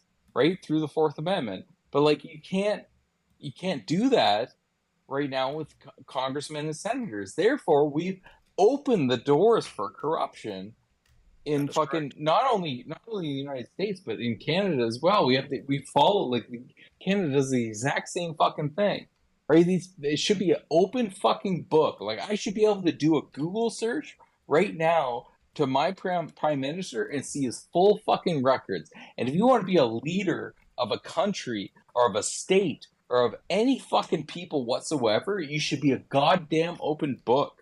If you're going to claim that you're going to lead us towards salvation in any capacity whatsoever, I have to admit, I am persuaded by this, but I have a question. How do you account for, say, I don't know, a congressman? I don't know. They have a very sensitive medical issue and they need to get a procedure done for it. Would you account for private stuff that they have to pay for in order to make sure that? I mean, I don't think medical. What if their kid? What if their kid has cancer and they need cancer treatment and they just don't want to make that a public matter? Public my record. homeboy, Public that record. doesn't matter. That's irrelevant. Public record. Okay, No, I'm just saying. Is there any chance record. for privacy? Is there any chance for privacy here? Absolutely not. If you Okay, work for just the making sure. public, absolutely not. If you work for the public and you are a public servant, your entire life is now public. And what this will do is now convince good fucking faith people to work for the public. Right? If I fucking want to work for the public and I want to make a difference in the world, and my fucking 4-year-old daughter has cancer, then the whole fucking country that I'm fucking attempting to represent should be able to know that. And if I didn't want them to know that, I should not try to work for the public. There should be no privacy in fucking public representation whatsoever. There's no fucking there's no line for me there. So basically, it's sign your life away. Yeah, I understand. I am persuaded by this. I am persuaded by this. I agree. You're going to be a good person, and you're going to actually sacrifice yourself for the greater good. Then you should sacrifice yourself for the greater good, and that should be the fucking fire you have to walk through. And therefore, we're going to get better representation. Like a cow thing, bro. What? Like, what is all this? Like, why you gotta like treat them like they're fucking animals? Well, no. Mr. T. I want to say one thing. I think that one thing that this would help with is that if every person who ran for government knew that their entire life and bank account was going to be exposed to the public, it would basically prune all the bad actors who don't want that put out there. Exactly. Right? No. This is why that's why it's persuasive. Like you would never get another Hillary Clinton again. Like that's Exactly. Like wild. Like you're treating like the people who want to help you as criminals off the books. Yes, and you're a civil servant. They deserve zero privacy. This is crazy. Like there would be ways to mitigate the no conversation. There would be no conversation about whether Obama was where he was born. There would be no conversations about whether Trump is fucking tax records because it'd be public record. Why would it? Some of your arguments is fine. Some of your arguments, people would not even citizens. It would not even run. It would not even run. Wait, listen to what I'm saying. Some of your argument is valid. I'm saying the part about like fucking private shit, actual private shit, like medical records. No, your family, like what's going on with your wife? Like her personal shit is still personal. She didn't choose this. You don't make this choice for everybody in your fucking family, not your entire. Not entire. If you want to be a leader of the country, you have to be an open book. Oh no! I think you and I agree mostly. I do have privacy because there are people like there are people attached to government officials like family members. They themselves are like like the extreme example I gave was that a child of a sitting Congress member is like going through a horrific medical procedure, like they need chemo for cancer or something like that. That child themselves is not a public official. Can I speak? But their medical expenses are going to be charged on that Congress member's bank account. How do you prevent issues where that becomes a public thing? Like if the family wanted that to remain private, or the child wanted that to remain private. It's a consequence of going into that Ethic field. wants to throw them in the fire. He wants to throw them into the volcano as a sacrifice. That is an issue. Sacrifice. If you want to lead the country, you should sacrifice yourself and your entire family. Your entire family. This is wild. This is like tonight, you will never get anybody to do this ever again, except for complete assholes. You with would. a clean record. You would. No, you wouldn't. No, he would not. High quality fucking A people. good person would not high sacrifice quality his family. Fucking leaders. So any rational person would say, yeah, fuck leaders that have Wild has been wanting to speak leaders for a that while. have something they believe in. Ethic. Let Wild speak.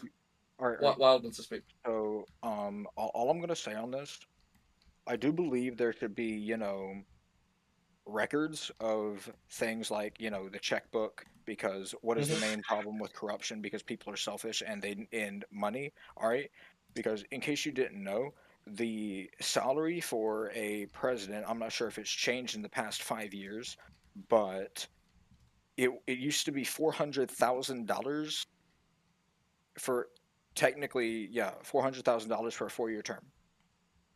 Yeah, which is very low. So obviously they would take a bribe. Oh, okay, so number one, right? Where do politicians get their money? I hope you know it is not from the policies and their political position. It is from the lobbyist who therefore bribed them essentially to, go for what they support. How exactly does that go into their bank account?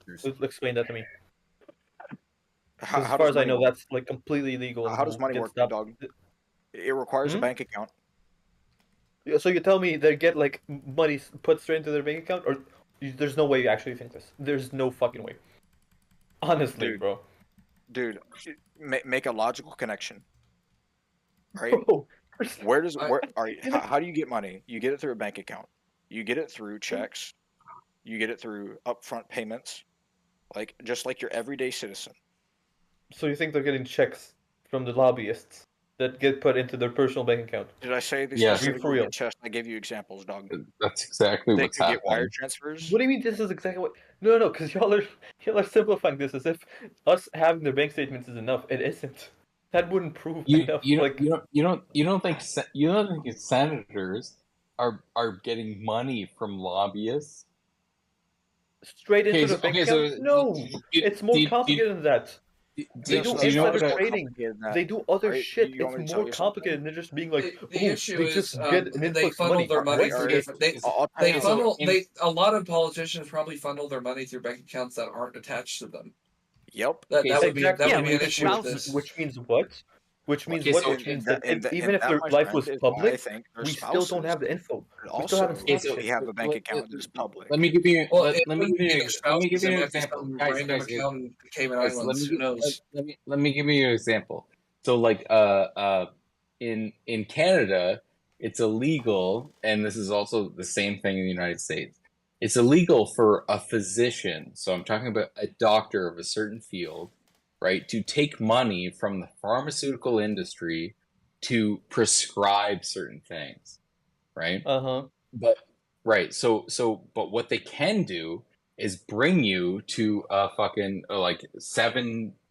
once a month to an advisory board, and they'll pay you to be part of this advisory board, and they might do it in like Saint Lucia or like Bermuda or like Barbados, and they wine and dine you, right? And they put you on a private jet and fly you out there, right? And they increase your fucking general fucking life quality by bringing you to these events, right? So, and they'll teach you about this product, right? And then maybe, as totally unrelated, you're gonna fucking prescribe this product. So that's one thing, right? This is an okay example of what happens with doctors sometimes, right? And it is relevant, right? But this is lobbying. At the same time, that's how it works. Yes. Like, I'm not you don't saying just it's have not to lobbying. give them. I'm saying You don't there's a have to give huge them. wait. You don't have to give them cash. Let me finish. But you can totally change their lifestyle, which is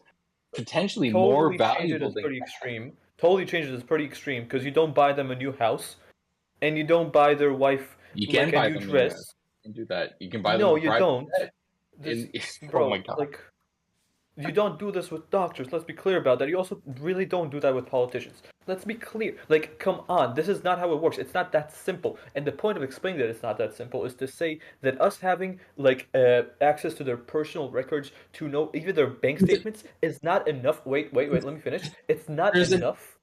Let me finish. It's not enough There's an to issue with stop this corruption. with It's Supreme all Court I'm saying. judges right now. Like this is like a fucking serious issue of like a benefits being given to I'm gonna give my political input. officials. All right. Number one, here's how I think we solve the problem. Okay. Okay.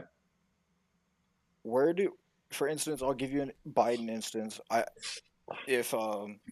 For instance, the Hunter Biden trial that were going on in the House or the Senate, right? So they had at least I'm not 100% positive if this is correct. I'm just giving you an example, okay? Mm-hmm. Now, they said that he had money given to his family, right? Mm-hmm. His Hunter Biden, his Absolutely. grandchildren. Yep. Feel free to look this up. Yeah. Now, they said that it was given by offshore bank account. Mm-hmm. Okay.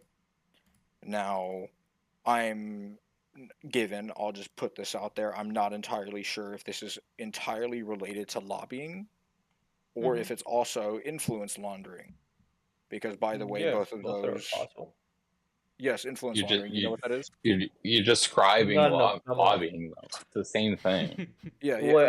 Lobbying happens in the difference? country, and by companies in the country. Influence laundering is taking for instance, happens from the government, right? So if something is like China, for example, right? If China wants to push a policy, right, they give. I'll just say this is a bad example. This is a bad example. China's a bad example. Either way, right? China wants to push a policy, they got it. There's no. You don't have to convince nobody. Can I finish, please? Yeah, go ahead, sir. So if Biden, who is the current example, launders their influence to China, Biden can push for a policy that China is paying him to push for. That is influence laundering. When they give money to his family through offshore bank accounts. Yes, okay. Which is, in that case, I agree, right? That we will be able to stop this specific type of lobbying, right? But this is not just, this is not what usually people mean by lobbying. This is corruption. There's a difference. When people talk about lobbying, they're talking usually, right? They're talking about things that are actually technically public record, right? Which you can look up how much money has a certain party received from a certain corporation, person, etc., right? This is what lobbying technically is. They're technically supporting their campaign, right? And then we say that these people, right, who have been supported, right, are politicians, they're enacting policies based on what their lobbyists want, right? So this is where it gets a bit conspiratorial because you're saying, well, how do they actually get a benefit, right? And the benefit is technically they have more money to spend on marketing, right? Outside of that, we're saying they have nothing else. So up in Canada, a big part of Justin Trudeau's campaign and what got him into power was a ton of lobbying for cannabis regulation, legalization, and production. And a lot of that money came from the exact same companies that ended up being the main competitors into cannabis production. So he legalized cannabis. We're talking about favors here, right? And how the lobbyists actually got themselves into the market and they got a return on their investments, even money-wise. Legalize cannabis in Canada, right? We're going to give you tons of money, and then you're also going to write policy that is going to favor our success in creating fucking cannabis production in this country, right? So for example, it's legalize cannabis production. We're going to give you fucking $100 million, $1 billion, whatever, right? But then you're going to write policy that makes it extremely difficult for small players to fucking produce cannabis, and the only ones that are going to be able to do it are the people that have pockets that are deep enough that the same pockets that are deep enough to fund your campaign the same pockets that are deep enough to fucking make stuff to actually pass the regulations that you're gonna write for us. No, I think that part is clear to everybody. But like for example, you're saying like they give him. I want to be clear about this because I feel like this could be like misunderstood. They're not giving him money; they're giving his campaign money. They're investing in the campaign, right? He can't take that money to his bank account, and he can't use it to buy a house. Correct, and it's really easy. This is important. It's really easy to manipulate career politicians. Yes. Who, like, for example, like somebody like Biden, even who's like his whole fucking life, like this guy's fucking 80 years old. And his whole fucking life has been around him becoming president of the United States. He will do anything to fucking reach that goal before he fucking dies.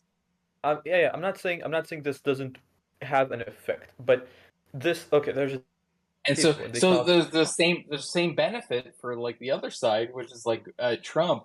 He will do anything, he'll take any fucking money he could possibly get to win becoming the United States president so that he does not have to face the repercussions that he's currently facing. You know, like, so, like... I don't know about that part. Let's not get into, like, the conspiracy of, like, he's trying to avoid, being judged. But he is. Let's not get into that because it's not conspiracy. That part is murky water. Conversation is happening. This is a mainstream conversation. And it's not a relevant conversation about... This is... like a tangent of like the conversation that is about. We're talking about corruption here on a political level, like totally relevant. Well, not really, because we have proof about lobbying, and we can try to understand lobbying. But with Trump, it's way more complicated. Like this is a case that hasn't even like been finished yet. Like there's so much information that hasn't been brought to light. We can't just talk about it as if we know what happened or what he's doing. We don't even know Trump, bro, well enough. Like, come on. This is one person. That's because Trump's version of lobbying is based on fucking MAGA Republicans. So this guy's fucking selling fucking Bibles and fucking shoes and all this kind of shit. It's fucking lobbying individuals on a level that has never been seen before. What do you mean by lobbying individuals? This is, again, that's just getting popularity. Yeah, this is like allowed and completely fine. That's how we got elected. That's how Reagan got elected. He got elected but because what we mean by lobbying is Pfizer giving him money. He's a populist, guys. Come on. He's a populist. I know you're not Trump supporters. I don't know. I don't want to get too upset about this. I know you're not fucking Trump supporters. No fucking way. He got chosen, right? He got elected. This is what makes a Trump supporter. Oh, does a Trump supporter, when you say like you're not Trump supporters, does that mean you're not someone who voted for Trump, or that you're not like a diehard person who supports him like through and through? What do you mean by that? Like, is any person who's voted for Trump, is that what you mean by Trump supporter? Are you gonna vote for Trump? Biden's making a good case for it right now. You want my honest answer? Am I going to vote for Trump? I'd rather have Trump than Biden. Yep. Yeah, I'm the same way. I'm probably gonna vote for Trump. I probably will. Okay. You guys are ruining your country. No, don't. And you think voting for Biden's gonna make it any better? You think Resident Joe Biden isn't? The country's fucked one way or another. Oh my God. Right. Okay, I'm not going to vote for RFK if that's what you're saying I should vote for. Nah, bro. I'll tell you why I'm voting for Trump and how I look at politics and how that type.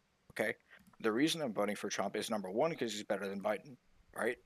Why? Why is he better than Biden? Okay. The United States was better under Trump than it was under Biden. If you, I know people like to memory hole 2017 through 2019, but like the 2019 economic numbers, that people's like general prosperity was some of the best numbers we've seen in our lives. Literally, people on the news were commenting on how good it was. As a result of the velocity that fucking Obama created. Hey, bro, come on. That's been debunked. That's been debunked time and time again. Can I debunk something? Sorry to interrupt. You guys think that a guy gets elected and fucking everything fucking changes that fucking moment? Trump did nothing. He did nothing. Okay, He did Wild. He did nothing nothing. crazy. Wild, That is Wild. I wild. genuinely am sorry. I'm the one who interrupted you earlier. Please continue what you're saying. Name a policy. Name an economic policy that fucking Wild, go Trump ahead. that actually So fucking number did one, right? something. If we're taking and we're saying that Obama created the velocity that gave Trump the economy, all right? Correct. Number Yes. one, we can't prove that, by the way. Number two. Yes, we can. We actually can. Yeah, like a lot of fucking infrastructure. proof. You please. All right. But also, I'll ask you, when I'm done. You can answer this question. How do we prove it? But I'm not done. So, number one, Guys, your perception of like a Are memory you gonna let is him like. finish talking? Are you gonna let him finish talking? Let him finish. Okay. Like I said, number one, we can't prove it. Number two, if we somehow say Obama created the velocity, all right? I hope you know, if we look at for instance, I'll give you healthcare. All right, I'll give you healthcare prices. All right. So I'll look it up just to confirm. I looked it up earlier today in another argument, but I can't remember. So give me 1 second. What's the health? I'll tell you, it was cheaper prior to. All right, I'll just before I look it up, I'll tell you. All right, it was prior to Obama. The healthcare in companies was about half the cost, 0.4 times the cost, as it is after Obama. Look up. You're looking stuff up. Okay. Look up who since was 1930 something, 1939, I think. Who is the only president to run a surplus economy? I don't think a surplus economy is a positive thing necessarily. It's so much more complicated than that. All right, I'm looking it up. Give me 1 second. I'm going to mute so I can Google it. Who was the last president? Who's the last president? That's a good Google search. Who was the last president to run a surplus economy? So Ethic, I understand that what you said before about hold on. Let me just real quick. I know he's researching just real quick. Okay. Have you got the answer? I found it. Okay, go ahead. I'll tell you. 2007. This is a government website. Specifically www.mep.ahrq.gov. All right. For persons with an expensive for any type of healthcare service, the mean total expense per person in 2007 was $4,404. All right. Now, if we swap the year to 2016, the end of Obama's president. You're saying inflation went up over time? That's no. He's going to show you that it went down after Trump was chosen. Who was the last president to run a surplus? This is your last question. He's also proving his second thing. This is all right. Multiple things here. Number one, 2016 employer health benefits. Okay, so health cost in 2006 has increased 20% since 2011. All right. And wait. I know you're gonna wait. Wild, hold on. You're gonna look this up yourself, but are you gonna actually pay attention to what Wild is saying while you're doing so? Yeah, he's talking about healthcare. It's fine. Go ahead. Okay. So KFF.org says the premium cost for single and family coverage, the average premium for single coverage in 2016 is $535 a month, or $6,400 per year. All right, that, my friend, is a lot more expensive than 2007, but I'll give you that number in a minute. The average premium for family coverage in 2016 was $1,512 per month and $18,000 per year, roughly. All right. Okay. Now, average annual premiums for covered workers in HDHP SOs are lower for single, which is $5,762, and for family coverage is $16,730. All right. Now, if we go back to find it.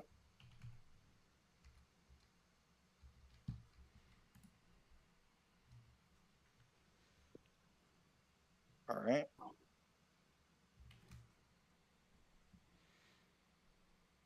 Well, are you still researching Wild? Anyway, so I can tell you, I'm happy to educate you guys on who ran the last surplus economy in the United States, and it was Bill Clinton. What? In 2001? Bush. I don't think anybody here is going to advocate that George. I don't think anybody here is going to advocate that George Bush was a good president, right? Bush inherited somehow a surplus economy a surplus from Bill is not a good Clinton. Bill Clinton ran a surplus economy for 4 fucking years, and then That's George not the latest Bush one. inherited. Okay, but like technically, he ran a surplus economy for 4 fucking years, and then what happened to Bill Clinton? He was a shame, and they ran him out of fucking office. So, right? Ethic. Okay, here's one other stage of my crazy fucking conspiratorial fucking whatever. Who ran the last surplus economy before Bill Clinton? JFK. I found the research. Just tell me when you guys are done. So we have like 2 fucking presidents that ran a surplus economy, which is totally not allowed. Okay, anyways, go ahead, Wild. I'm not sure what that's to do with anything. We talk about this all the time between the left and the right. Is like who's spending more money, who's spending money fucking irresponsibly, and we have a Democrat that is fucking spending money very responsibly. I mean, both for sides family spend coverage money in 2000. terribly, so. All right, question. Anybody remember the 16,000 that was family coverage in 2016? Anybody? Yeah. Oh my god. Okay. So, average cost for family in coverage in 2006 and 2007, which is prior to Obama's presidency, for ages 30 to 34, and it was a family headed by that person, which is an age 30 to 34, like I just said, is $4,309. Oh my gosh. Which is a fourth of the cost of what it was for the same age in 2016. All right. Okay, and then did it change back after Obama? No, because we still have healthcare, dog. We still have Medicare and Medicaid, dog. Real quick. Now that's over. I want to ask Ethic one question. I know that you are saying that everybody here who is planning on voting for Trump based on Biden is going to ruin the country and everything. Can you give me a solid argument as to why Biden is the better choice, and try not to use Trump in your argument? Okay, so for one, like the like, are you familiar with the CHIPS Act? Yes, I am, and I know you watch Destiny. That's usually the first thing he goes for. Okay, so the CHIPS Act is like really important.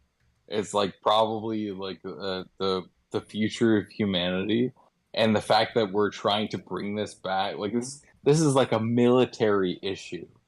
Okay, and so like we're trying to bring production of like the most important technology in the entire world back to the United States, and Biden is putting tons of money into this, and this is a bipartisan bill. I'm sorry. I'm always wary of bills that get bipartisan support nowadays because you never know what's in them. It's important. It's important as a leader of a country to be able to create bipartisan bills, right? Because we have a country that is like, we have the left wing and the right wing, and they control each other and they regulate each other. So as a leader of the country, it's important to create relationships with both sides and to push policy forward. And this is something that Trump never did. He was not able to push policy forward, and that was the whole point of progress, is like actually making things happen. And Biden Do you want to has know done why a big portion of the reason why? Do you know why he wasn't able to push a lot of things forward? Is because he went through 4 years. because he's He went fucking no full let, of let, shit. let, no and let me nobody let me trusts let me him. let me tell you why. He went through 4 years of absolute. He went through 4 years of absolute hell. What the reason Trump could never get anything through, a lot of things that weren't substantive. He still did substantive things. No, let me finish. He went through 4 years. He went through. No, let me. Oh my gosh, TDS. He went through 4 years of hell and gridlock, and a government that was trying to get him out of there. They put red tape after red tape after red tape.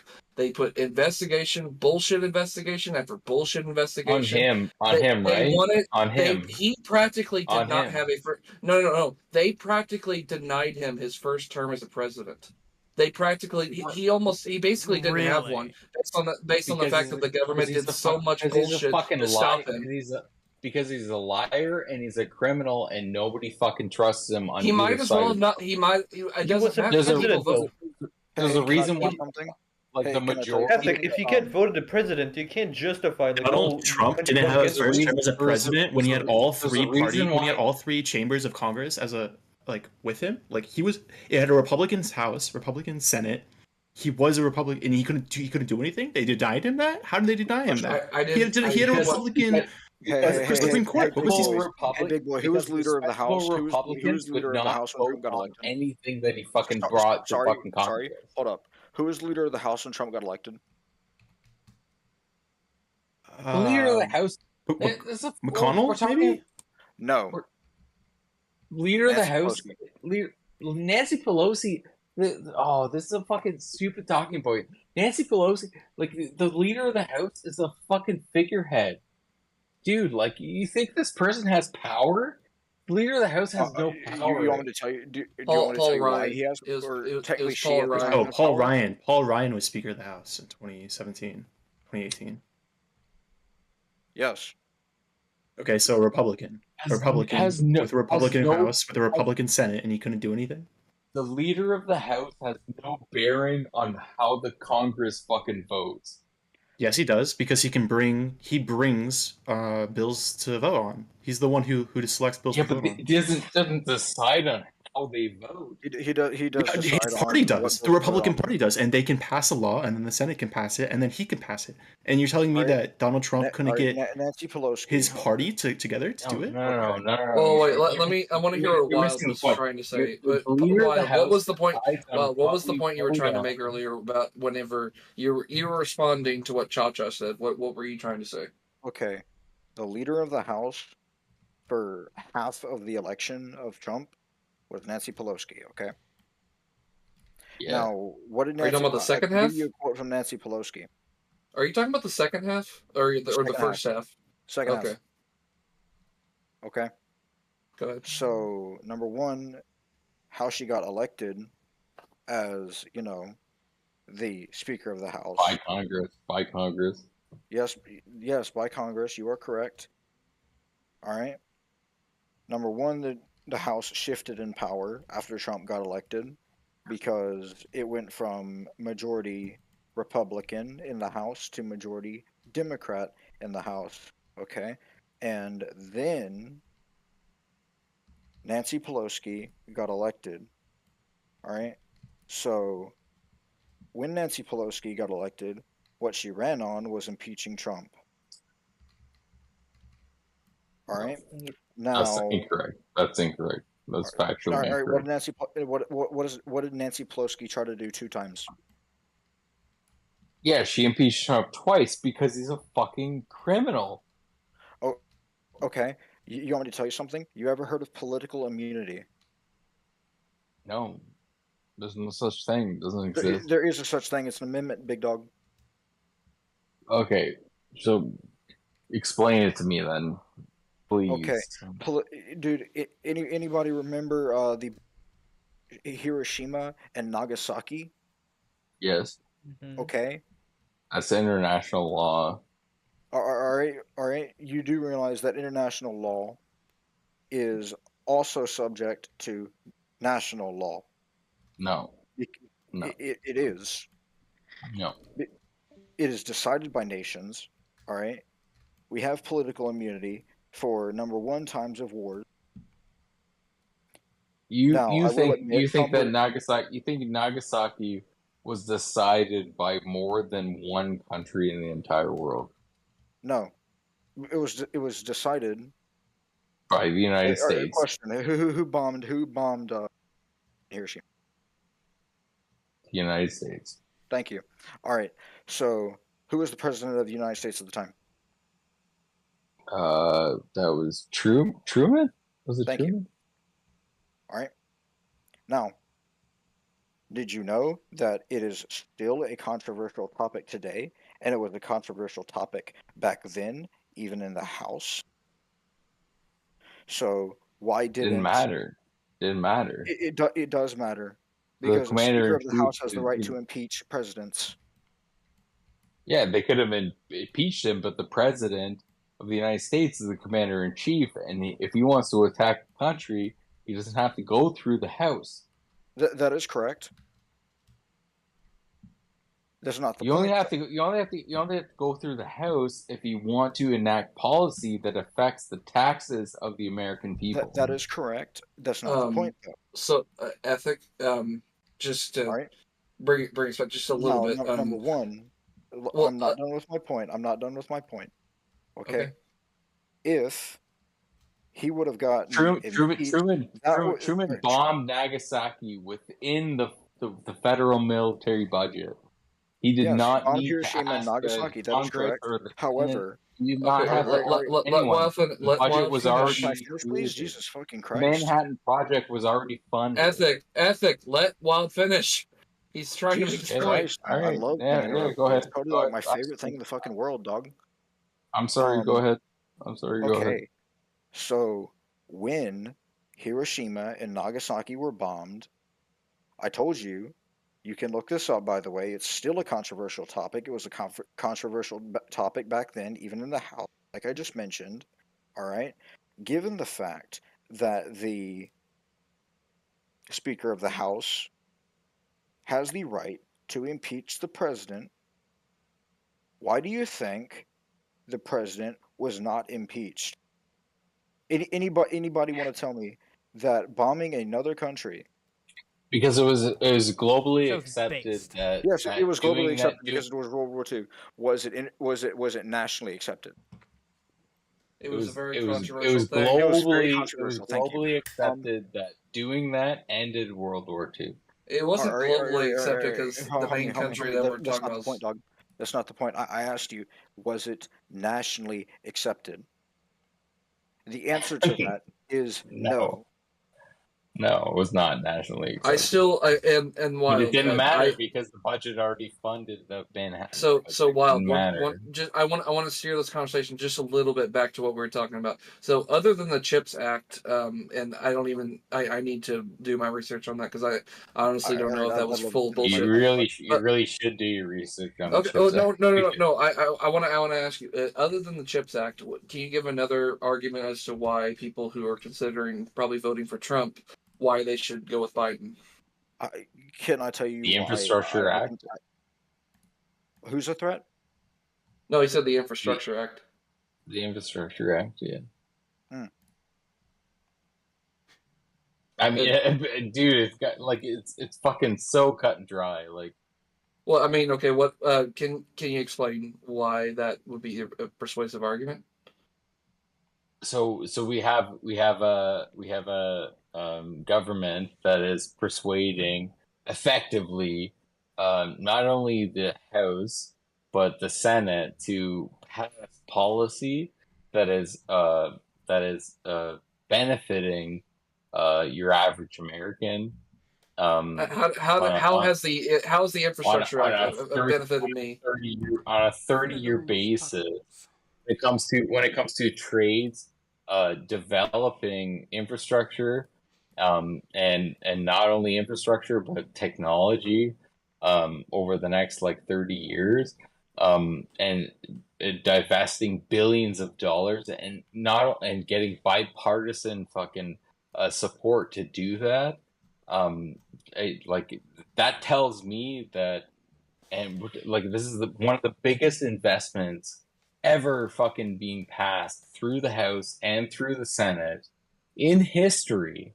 We're talking the most amount of money ever being passed through both the House of Commons and the Senate in history. There is an argument to be made that Biden is potentially the greatest president for the average human being in the United States to ever exist. Okay. And so we have the CHIPS Act, we have the Infrastructure Act. Do you have a third thing? You need more than that. Like, look. No. I genuinely. Is that the wall? Guy. Like, listen to. No. Is this the wall? Is this the wall?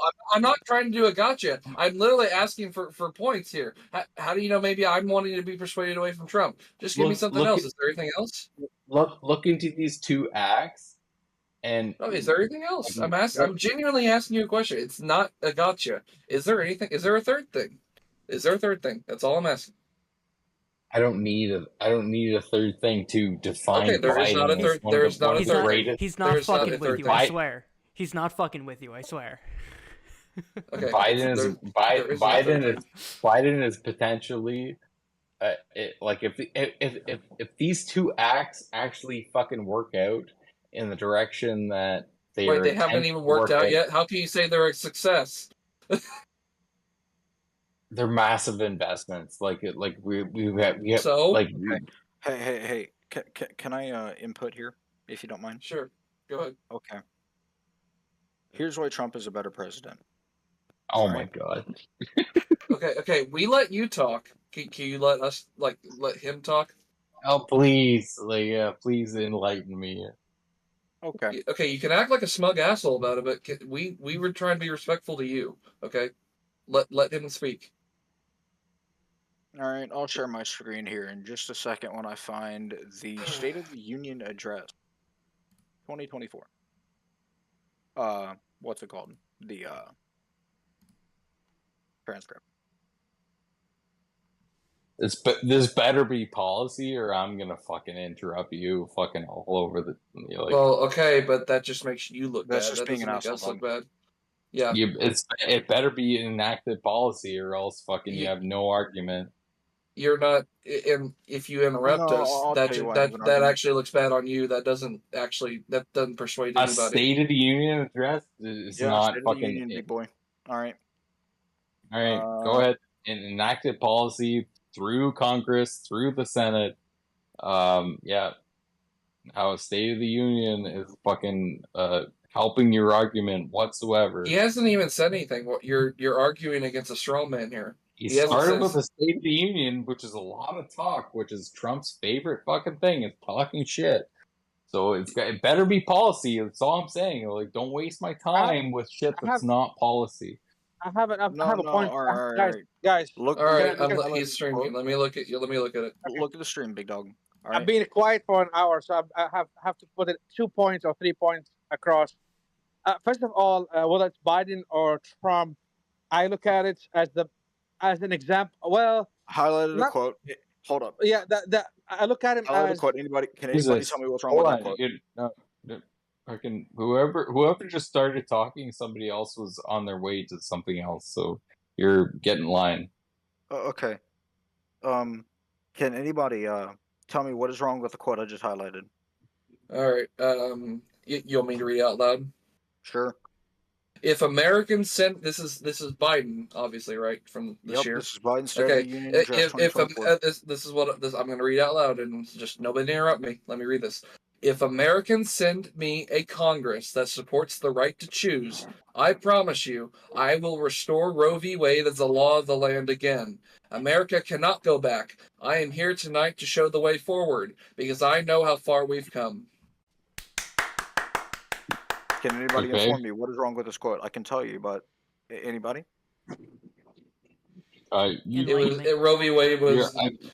I'm a Republican, and that's perfectly You are welcome to tell me your opinion on why you think this quote. I can tell you based on the Constitution, but anybody? No, I would love for you to attempt to tell me based on the Constitution what's Oh, wrong. wait. I got it. He's saying that if you send me a Congress, I will restore.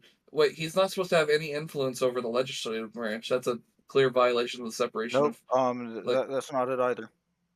Oh, okay. Go ahead. What is it? Number one, the Congress is the legislative branch.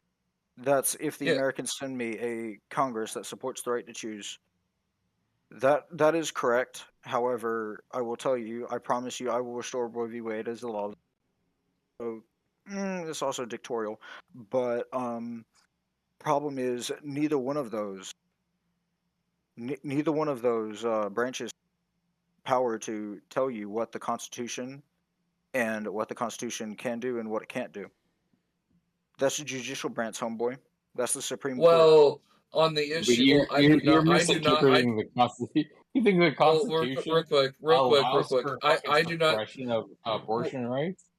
Okay, let's not. I do not want this to devolve into a rights. conversation on abortion. This is No, a very big road. Hold up. I'll flat out tell you, the Constitution does not support abortion rights. This is the problem. This is the problem with fucking left versus right, and why we have an issue with somebody like Biden and somebody like Trump, and why somebody like fucking Trump will get into fucking office and cause such goddamn carnage in the United States is because of fucking garbage like this. It's semantical and it's fucking a waste. It's not semantical. All right. It's totally semantical. Like, honestly, hey, read the Constitution, big boy. I've read the Constitution. Read the Constitution. I know what human rights are. What is the two ways that a president can? The fact that I would actually suggest that you tell me what something that Trump has done as far as policy goes that helps the average human. This guy's not average high school civics and economics. All right. Tell me something that Trump has done for the average fucking human without bringing up some bullshit like fucking abortion, right? Because this is how fucking mega garbage happens is by bringing up. So what's the point? That's why. What the point was, number one, that is not in the Constitution. The only You're gonna vote for Trump. Dude, let him finish. We were nice to you earlier. So fucking cringe. Dude, I have not. Ethic. Let him finish. Ethic. All right, I'm sorry. Would you kindly shut the fucking hell up? I did not interrupt you while you were speaking. So kindly. You bring up something. Wild. The issue is Ethic literally declared that he would interrupt you if you don't bring up policy. He already stated earlier he's going to be an asshole. Yeah, he said he's going to be an asshole about this earlier. So it's just expected. I'm gonna mute the guy while I'm speaking, and then I'll so I don't fucking hear this interrupting me because I can't fucking think anyway. Ethic, shut the fuck up, Ethic. Let him fucking finish. Mute his ass while I'm speaking, and then we'll go. You're gonna try to redirect some fucking abortion fucking bullshit or some Israel Palestine in the Constitution. What is America based on? It's based on the Constitution. Thank you. Oh well, I guess let's just thank me for stating the obvious. But Roe v. Wade was a Supreme Court case, all right? Now, the only two ways I will tell you that the president can basically make Roe v. Wade the law of the land again. Number one is becoming a dictator. Because what do dictators have? They have complete power over the country. Now, given, I don't think that's going to happen. Or number two, Biden therefore enacts an amendment, and the Congress and the states and the Senate vote to get an amendment passed. That is the two ways Roe v. Wade will become the law of the land. Because number one, it is not in the Constitution. I will point that out. If anybody reads the Constitution, they cannot name me one part in the Constitution. Even in the act that Roe v. Wade says it is in the Constitution, they cannot name me one sentence that says abortion is in the Constitution. Anyway, then we have the. I can actually name one section that I can think of that it doesn't mention abortion in particular, but it All right. mentions the Give rights of me. persons. It Right, is in right. Article 14. Or sorry. Let me pull it up right now. Article. Sorry. I know I know what verse you're talking about. That was the point of Roe v. Wade. However, It I'll says just I'll tell you. persons instead of. Sorry. Let me. Yep. I got it right here. Yep. So the first section makes a distinction. It says, "No state shall make or enforce any law which shall abridge the privileges or immunities of citizens of the United States." And then semicolon, because it makes a distinction here between citizens and "nor shall any state deprive any person of life, liberty, or property without due process of law." The Supreme Court needs to answer the question, when you say person, does that mean people who have not been born yet? That is a question the Supreme Court needs to answer. Yes, and that is where we get into the semantics of it. Do you know why? Because number one, when the Constitution is written, I can almost guarantee you that even when that amendment was written, that abortion was nowhere. Okay? So yeah, it was basically heresy. It was like a horrible thing that, I mean, you literally would be like cast out. And we didn't have the medical technology to even perform the procedure, but yes. Well, we did, but it was very archaic, like, literally like a hook. Or exactly. I don't know. Yeah, go ahead though. Safely perform the procedure. Anyway, also, right? If we're talking about the semantics of the question,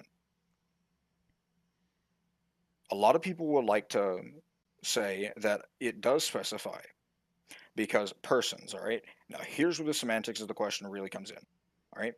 Because that really comes down to what people believe. Now, some people believe that a baby is the woman's body, all right?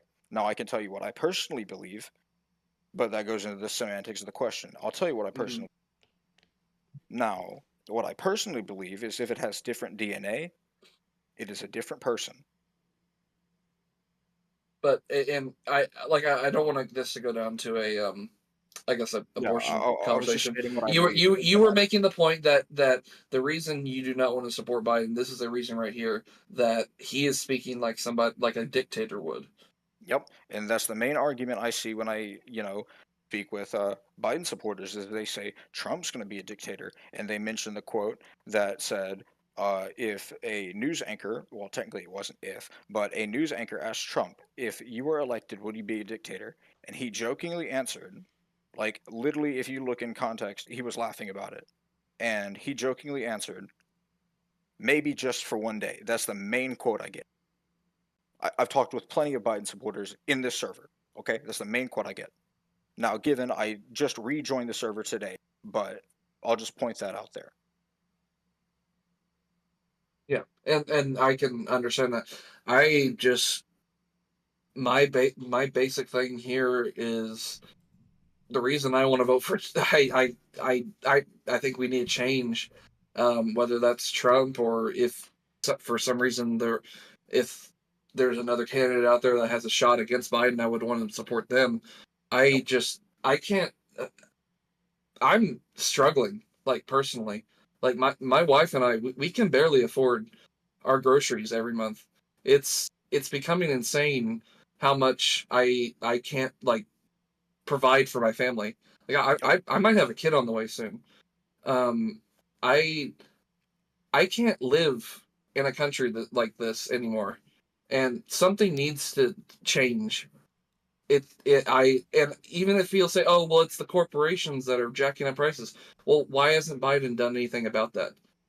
If that's the truth. I mean, he has, but no, he hasn't. I'm still struggling. I am suffering. Yeah, you're right. You're still struggling, but that's mainly for the fact that the economy is still in a downturn. All right, supply and demand. He cannot do anything about it because it's called supply and demand, and we have capitalism. Now, anyway, if you want me to go on my little rant right here, number one, the reason I don't think we should have Biden as president is, for lack of better terms, he is a pathetic and weak president. I mean, yeah, that's Afghanistan. Afghanistan was the whole. Afghanistan was the start of it all for me in terms of showing how weak he was. I believe it was like 3 weeks after he became president. fell up the stairs of Air Force One, that was literally just the start of it. Yeah, I mean, every single politician is an old frail fuck now. So exactly, that's exactly. never gonna change. However, Biden's one of the oldest, though. He's literally almost 90. He's the oldest, but you know what we're dealing with now is just a bunch of old people. He's also the most mentally impaired. But okay, go ahead. Well, what were you saying? A lot of people are impaired. Right. Because I can give you a couple. I can give you a couple examples, but number one, I'll just give you this one example and then leave it at that. He cannot commit a speech or do a speech coherently, even while looking at a piece of paper. Except he has before. He has before. Yeah. Has he done it? Has he not done it before? That's the question. Yes, he has. You are so stuck on like the only clips of Biden stumbling over words that you haven't literally watch any speech speak. Like I have not heard a single modern Biden speech where he has not messed up like at least 5 times. No, I've listened to full Biden speeches before. There has not been a single one where he hasn't made a major flub or basically trailed off I've been around people who have like basically issues within their old age, like dementia and stuff like that. This man has something wrong with him. I guess we're watching 2 different clips, but no. Well, dude, I watched this entire State of the Union speech, dog. And Trump has fucking stumbled over words too. What the fuck? Not to the extent Biden does. Not to the extent. To this Everybody fucking stumbles over words. And it's just you guys get triggered. It's not just that. It is not just that. It is not just that. You know it. You look at the guy and he is not there. He is not there. I'll ask you a simple question. Has he done it to the extent? Yes. Go ahead. Maybe answer the question. Yes. Thank you. However, that is incorrect. He has not done it to the extent that Biden has. Honestly, I guess that's just such a fundamental difference. Maybe this is just an opinion, but like when I hear Biden speak versus Trump speak, I at least understand what Biden is saying. Like Trump, he just he speaks in circles. Like I have no idea what the fuck he's talking about half the time. Yeah, dude, honestly, dog. I don't think he stutters over his words, but I don't think he has like a coherent thought. Like he's like trying to get out like when he's speaking. Like I don't know what he's saying. I think what happens is you're hearing Biden speak off the teleprompter when he's actually not reading the physical instructions that he's given. But like when Biden goes off teleprompter, he sounds just like what you were saying that Trump sounds like. Like if you listen to any time that Biden has had to go off teleprompter, like that time whenever he was speaking, whenever he said that like Mexico borders Israel, like that's an example that I mean like you get Biden off teleprompter, he sounds just like what you described. But so a politician is supposed to stumble over their words once in a while? This is not stumbling over your words. This is basic this is basic cognitive failing. Like this is a man who clearly no. I listen to Biden and I literally hear my great grandmother how she spoke whenever she had a compilation of every single politician stumbling or fucking up their speeches. Okay, I seriously doubt that. But okay. Here's the thing.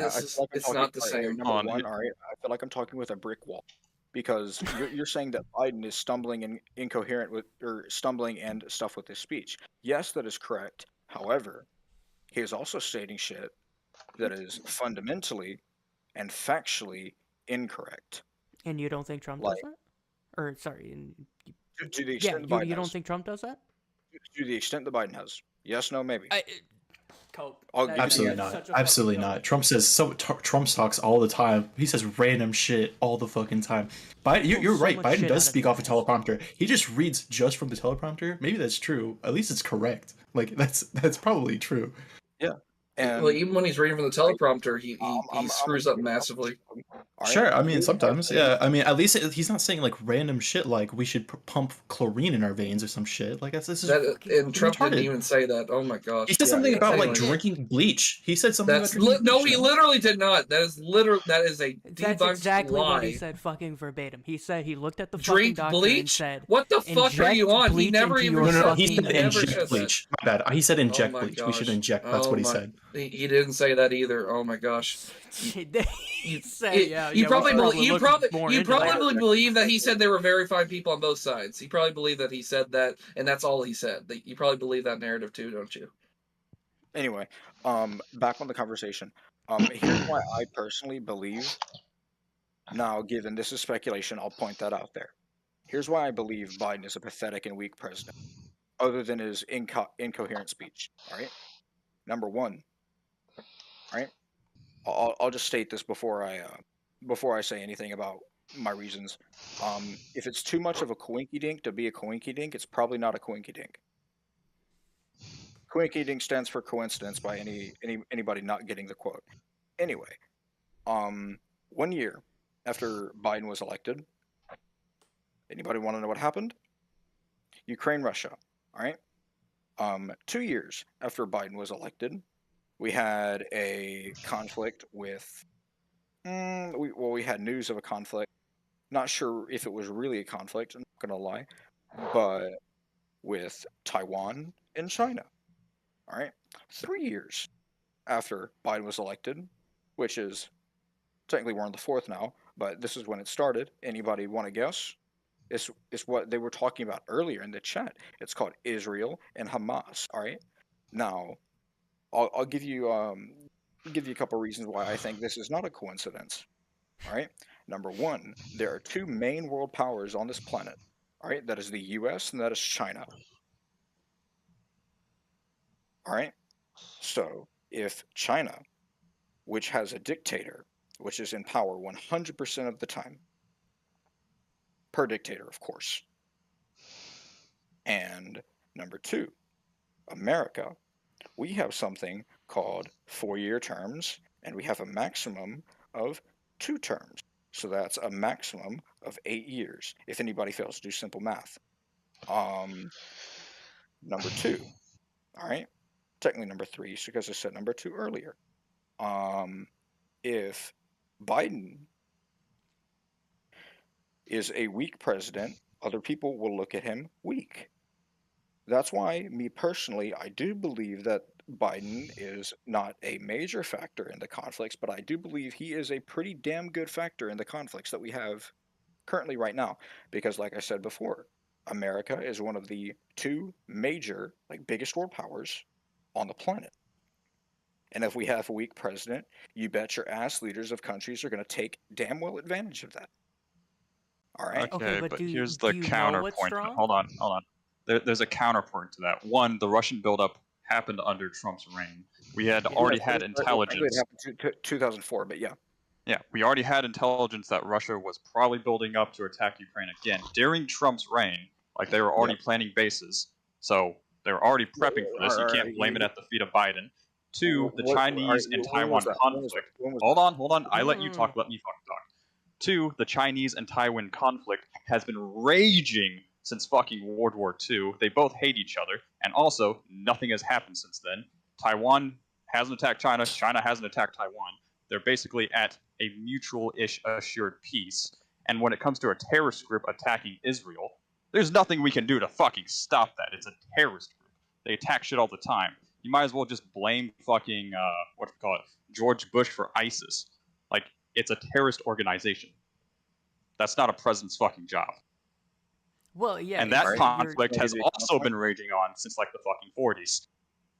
All right. Well, yeah, you're talking about conflicts that have been happening for fucking centuries at this point, and we're gonna blame that on Biden. I'll let you know. When did they hit news? When did they hit news? Mainstream because nobody news. gave a shit until now. During Biden's presidency, when was the first time Russia attacked Taiwan and it hit the major news? Not Taiwan. Russia attacked Ukraine and it hit the major news. That probably 2014. Yeah. Yeah. All right. So are you blaming that on fucking Obama? I think it was. That was 2014. Yeah. Because Obama wasn't a weak president. Like, out of all the fucking presidents we've had for a while, he was the one that was most committed to fucking military strikes. Like, he loved his military strikes. He ran on, I'm going to stop all the drone strikes, and then the first week he's in office, he blows up a kid. I mean, fucking say what you will about Obama, fucking, he loved his military strikes. Oh yeah, but Obama betrayed his voters on when he talked about. Obama completely betrayed his voters whenever he. Yeah, that's beside the point. You can't blame every single world conflict on a leader of a country. Yes, the United States can do a lot, but Ukraine isn't our ally. Can I speak? Sure, go ahead. Number one, I never said that I am blaming Biden 100% for the Ukraine, Taiwan, and Israel conflicts. All right? I said that in my eyes, he is a pretty damn good reason why we have those conflicts raging right now far more than they have ever have been. All right. So what else do you think is the problem? Real quick.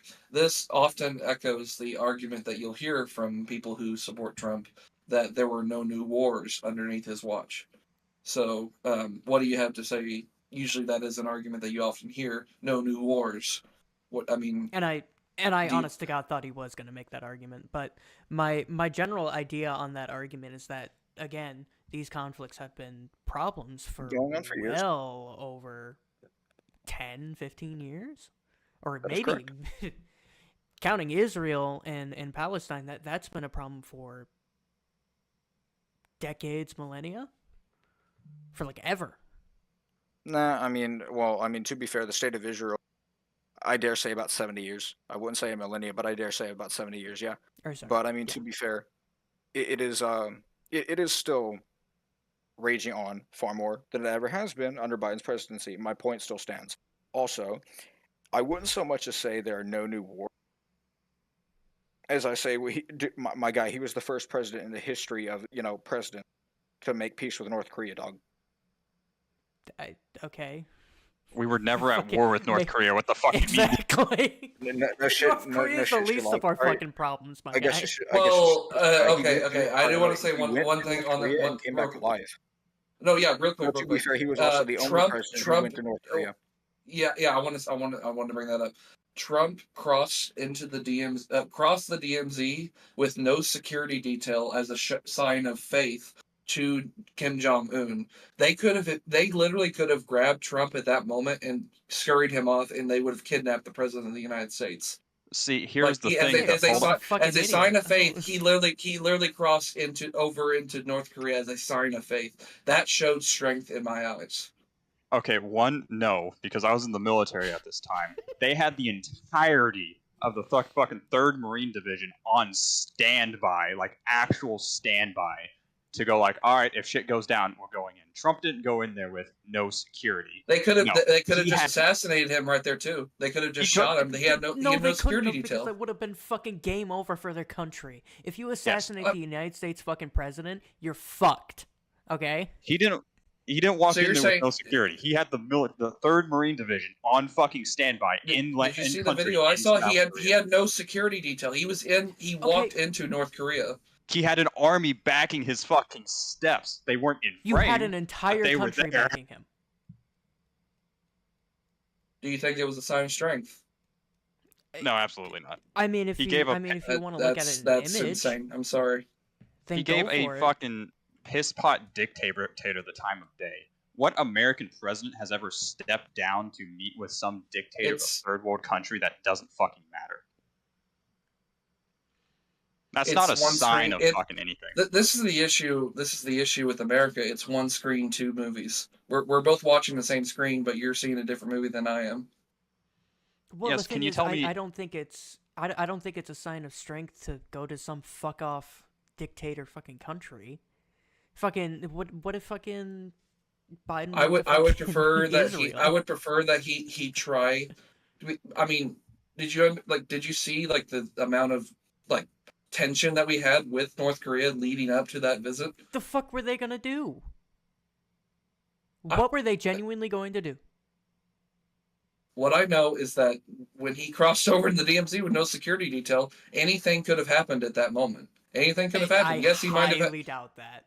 Yes, with 3rd Marine Corps fucking just on goddamn standby. One, North Korea is not a military power, it's not an economic power, and it's barely a political power. And the only reason it's a political power is because China needs a fucking stopgap against South Korea. That is the So do you think we only should reason just it even ignore exists. North Korea? Like, we should just ignore North Korea entirely? Keep tabs on Basically, it. But, yes, you they know. have nothing. They have nothing.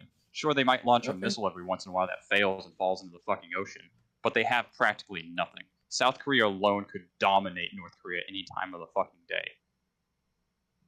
The only reason why we even pay it any attention is because of China, and that is it. I'm gonna have to go with the, I'm gonna have to go with the guy who's speaking on this one. Yeah, the only reason we do pay North Korea any attention, yeah, is because of China. Because number one, it's a failure of a country in every single aspect. Mhm. Like, end of discussion.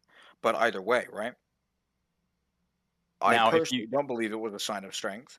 Number one, because it is a third world country, and number two, it's a failure of a country in every single way, and we could have easily avoided it. However, fact still stands. All I'm going to say is the fact still stands. He is the first president to cross over to North Korea. End of discussion. All right. So, I mean, whether that's relevant or not, or whether that is, bravery or not, that's not my point to say. In my opinion, I don't think it was, because, like you said, there's always something behind the camera, big dog. And also, if we're speaking about, tension between North Korea and America, I mean, hell, North Korea. At least I'm not gonna give a factual thing, but I do believe they lie about their nukes. I'll just put it that way. Mhm. Or if they do have nukes, they're given by China. Also, and they fall into oceans. Pretty much. Fucking suck at rocket technology. So real. But all I have to say when it comes to Trump being better than Biden, at least in my opinion, in my eyes, he's better than Biden, big dog.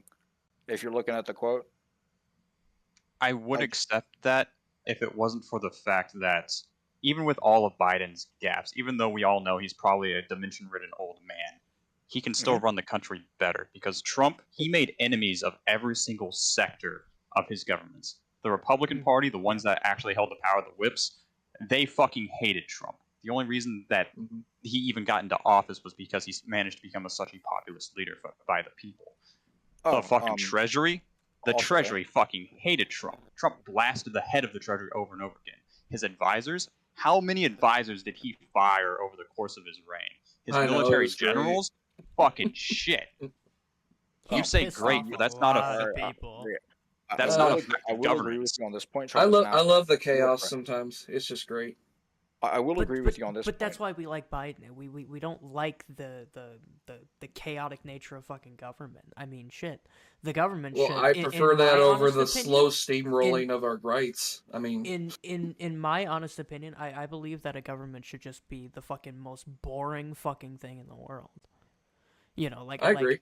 I think we should neuter government as much as possible. But finally, you're on agreement there. A little bit of sense.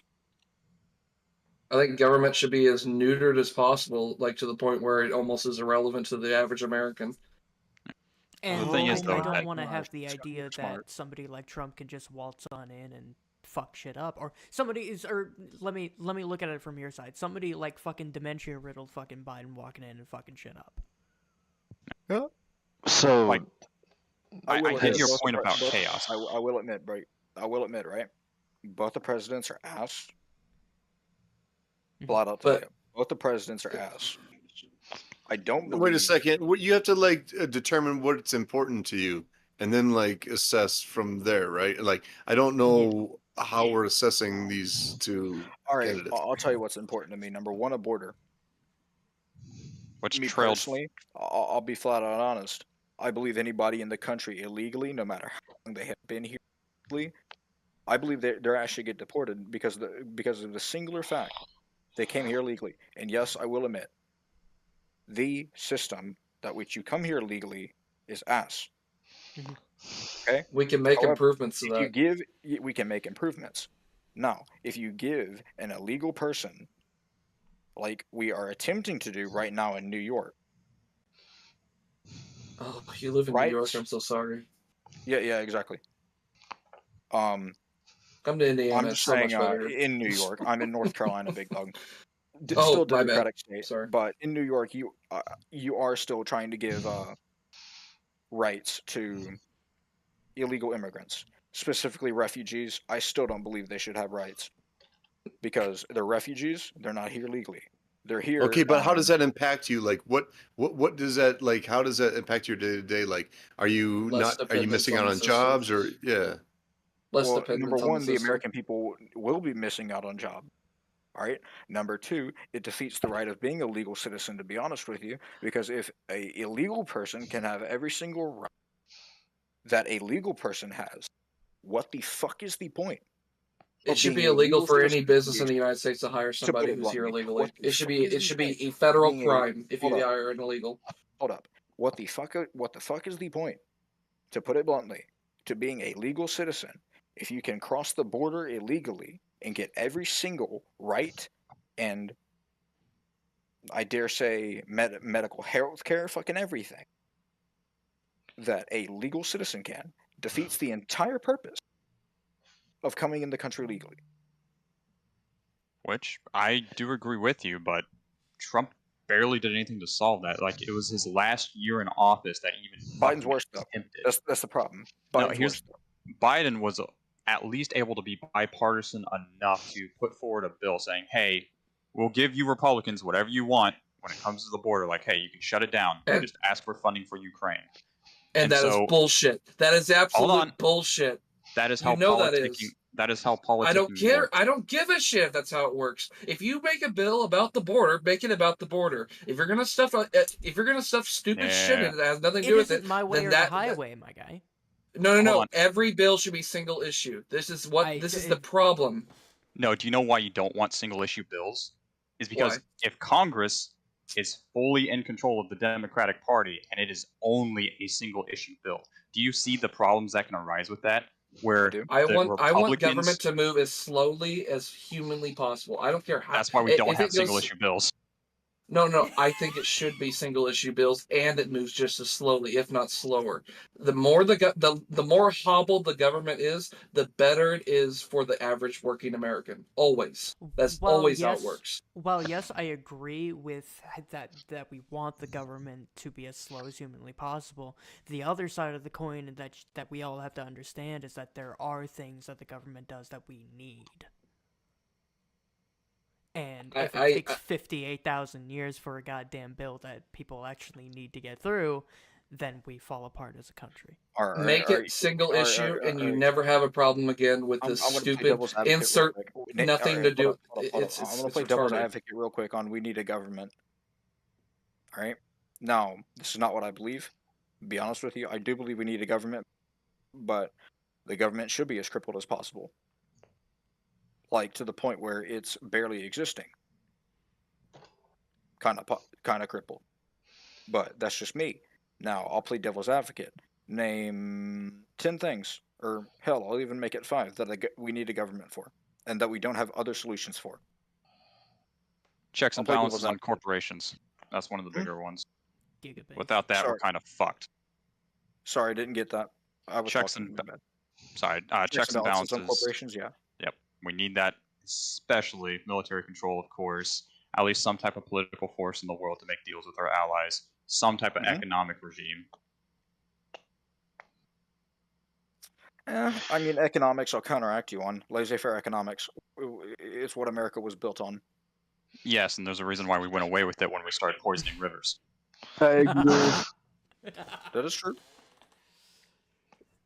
You always hear about, honestly, it seems to be kind of like the right wing. That's always like, the free market and all this kind of thing. And so they always say, let's keep wages low, and that keeps the produce and the supermarket low. That keeps all this type of stuff low. And that typically reflects as, hiring illegal immigrants to pick the crops and do essentially like a lot of the labor that, that's number one because yeah, that's number one. So, I mean, like, I understand, like, you don't want to hire them, but that you have to tell, like, large industry that, and then it does impact, I don't know, like, like, what should the threshold on immigration be? Like, what, if you don't, how many, I first of all, I literally just stated it, big dog. If you don't come here legally, be deported. Yeah, and henchman, if you want my answer to that, it should be well, real quick, henchman. If you want my answer on that, I think it should be a federal crime for any business operating in the United States to hire someone who's here illegally. If you know that they are here illegally, ranchers and stuff. Any company, big or small, I don't care. Anyone, if you hire someone and you knowingly know that they are illegally here, it should be a crime federally. Well, okay, if you want to put something like that in place, you have to create an incentive for immigrants to come here, to go through the process. Pause you right there. Not everyone's a W-2. They can just get away with contracting work. That. Like I know illegal immigrants who work in contracting who still do their taxes. I don't even know how it's possible. Oh, don't tell that it's here. It's retarded. If you're here illegally, I'm sorry. You skip the line. That's not how this works. Plenty of people who are waiting in line if nobody can get through the line, then it's fucked. And we can make improvements to that. You don't get to just topple the whole system and just skip the line just because it's horrible. We can make improvements. In a fucking facility starving to death. They're toppling the entire. They're not stuck in my war-torn country. They're not starving to fucking death. Laws make people illegal, or laws make people criminals, or normal, free, rights-abiding citizens, or whatever, right? And so, if you change the laws to incorporate more immigration, you know what I mean? Like, that's what I'm trying to understand. Is like, what's the threshold here? Because right now we're saying, oh, we only want this many, and then if there's any more than that, then all these other people are now criminals. Okay, well. Yeah, okay, but if you change the law, then they're not criminals. Like, what's the threshold and why and all that? Yeah, like I don't know a specific threshold in particular in terms of how many people we should allow. We should allow a year, but like I just think that right now the issue is people coming here illegally. That's the issue. Yeah, that's the issue. But I'll give you a threshold. I'm not going to give you a number, but I'm going to give you a reasonable way we should base the number on. Okay. Now, I personally believe we should base the number on the current citizens in the United States. How many of them have jobs? How many of them don't?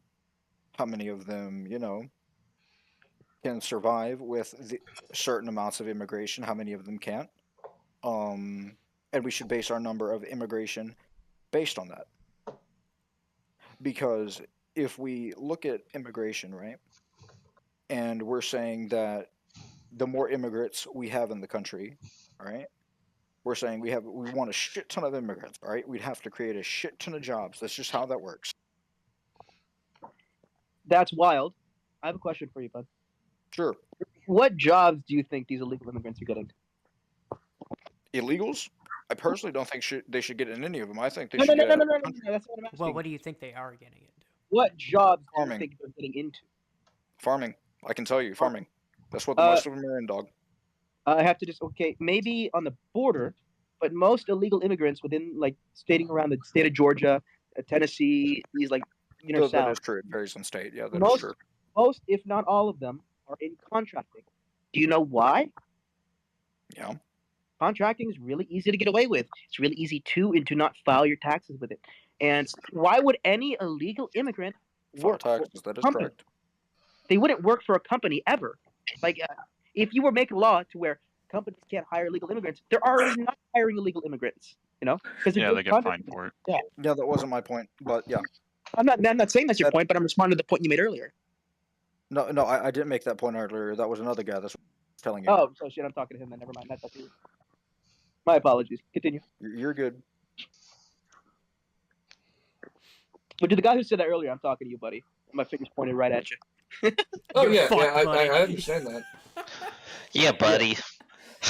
But, like, if we're talking about, like, Me personally, I do believe taxes should be mandated, though I do believe they should be a lot lower. But why? And all right, what I mean by mandate, given they are already mandated, but what I mean by mandate is differently. We should investigate. All right, we should investigate more thoroughly than we already are people who aren't paying taxes, and we should investigate. Not based on how we are now, which is based on the big rich and stuff like that. But I believe we should base it on just everybody. Because wait. Are you saying you don't like a graduated tax system? No, that's not what I said. Graduated tax system. Graduated tax system, if I'm not mistaken, is where we increase the taxes for rich people. Yeah. And we decrease them for less rich people. Yeah, pretty much. Okay, that's not what I said. I said we should make it where everybody is held accountable on equal priority. And not just the rich people getting away with it, or the rich people not getting away with it, and the poor people getting away with it, or the poor people not getting away with it. You get what I'm saying? We should hold them accountable. I never said on the amount of taxation.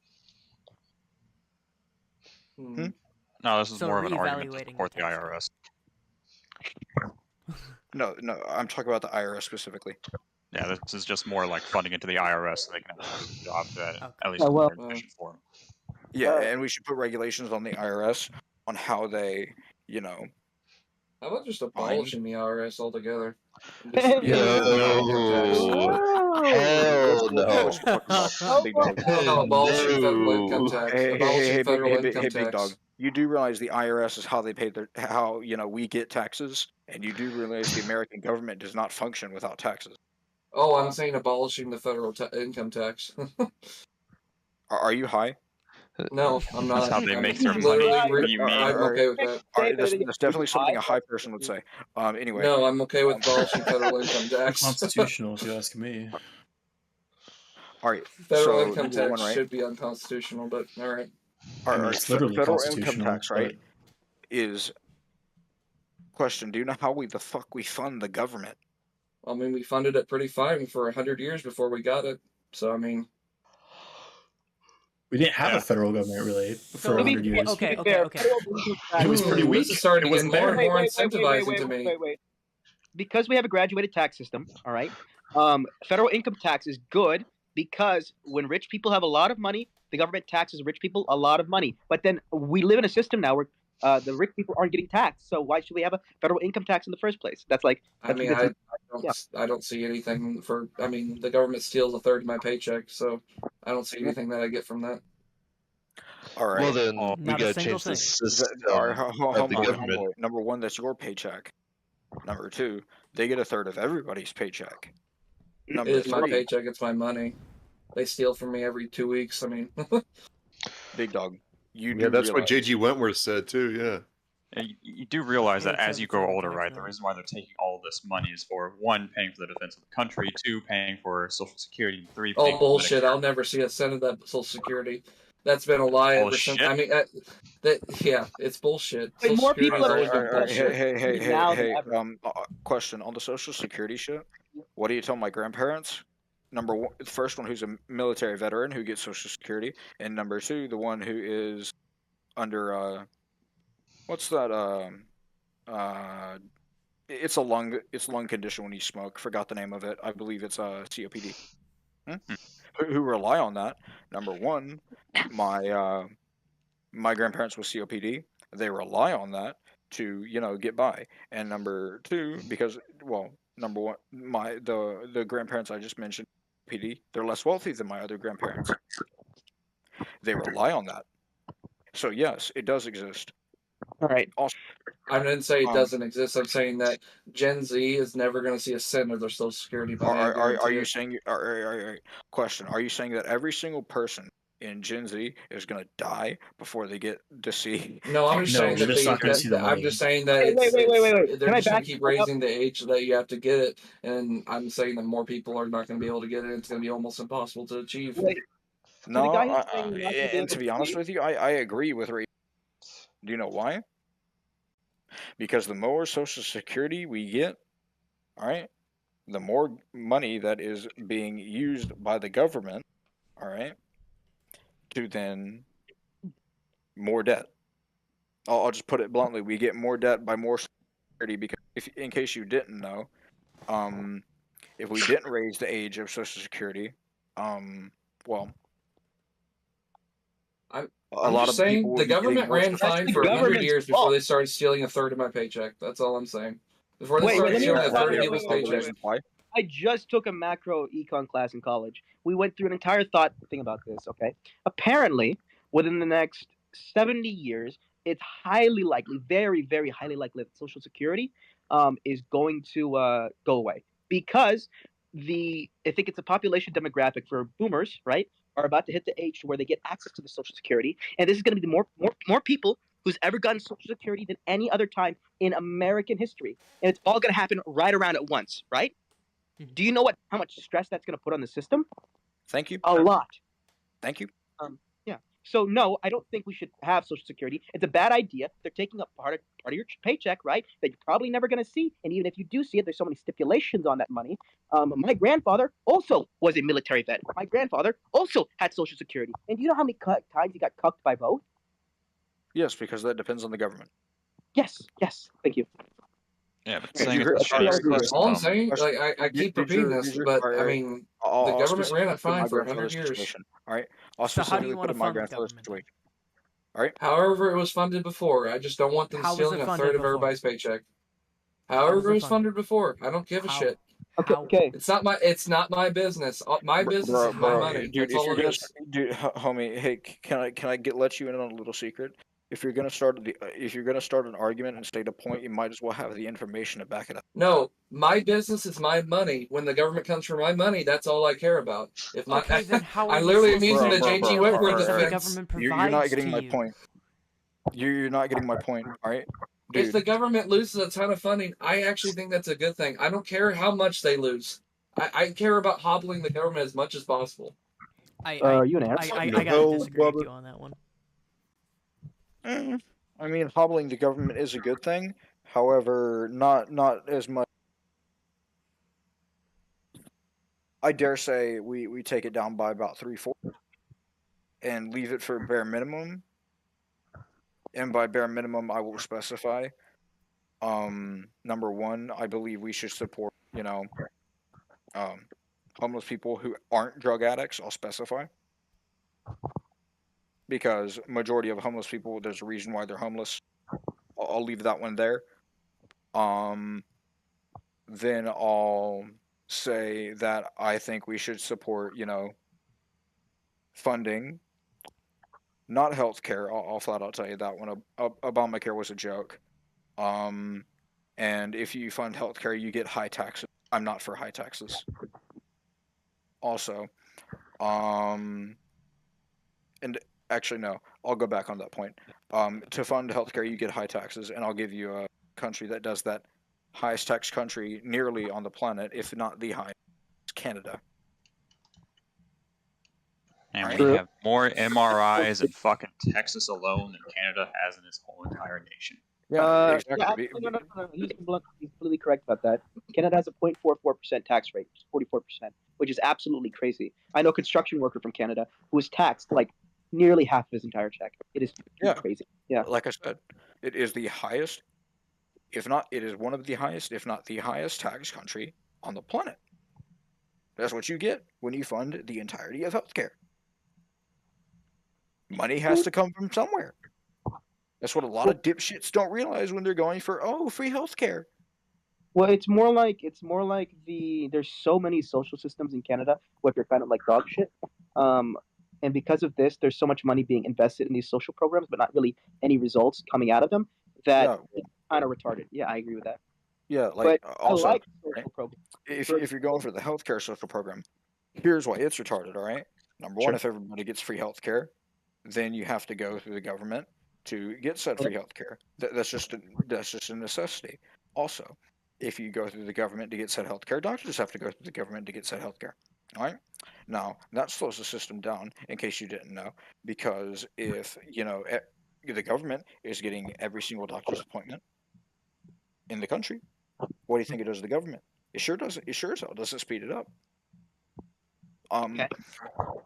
And if we're giving free healthcare, also, let's just say money comes from somewhere. Like I said, that's what a lot of dipshits don't realize.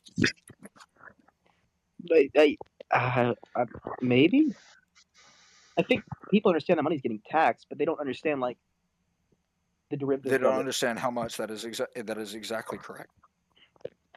So my thing. I mean, like what goes around comes around, right? What are your thoughts? Like, if you're paying a lot and you're buying a lot of medical stuff, then those stocks are going to rise Aren't you getting in taxed anyways while you're an employer paying for your health care? Aren't you paying for your I'm hearing two people at once. Can one person speak at a time and specify who the fuck is talking to me? You paying for your health care? Like, I'm sorry, I'm not that. I'm saying, are you not paying for your health care when your employer pays for it for you? Like, are you not getting a cut in your salary? It depends on who you're working for. Dude, no, it doesn't. If your employer is paying for your health care, you are paying for that health care regardless if it's taxes or your employer pays. If the employer is, yeah. But like not every employer pays for health care. Like not everyone's a W-2. So if your employer does not pay for health care, then you're paying for it a different way. The point remains. Are you not paying for health care regardless? Yeah. I kind of see your point, but I see your point. However, I'll make a counter argument. All right, I see your point. However, if we give the entirety of America free healthcare, what the fuck happens to our taxes? All right. By the way, America. So all the money that like the employers are paying for, instead of it going from the employers, like yes, it would come out of your taxes, but you would see no difference in your paycheck.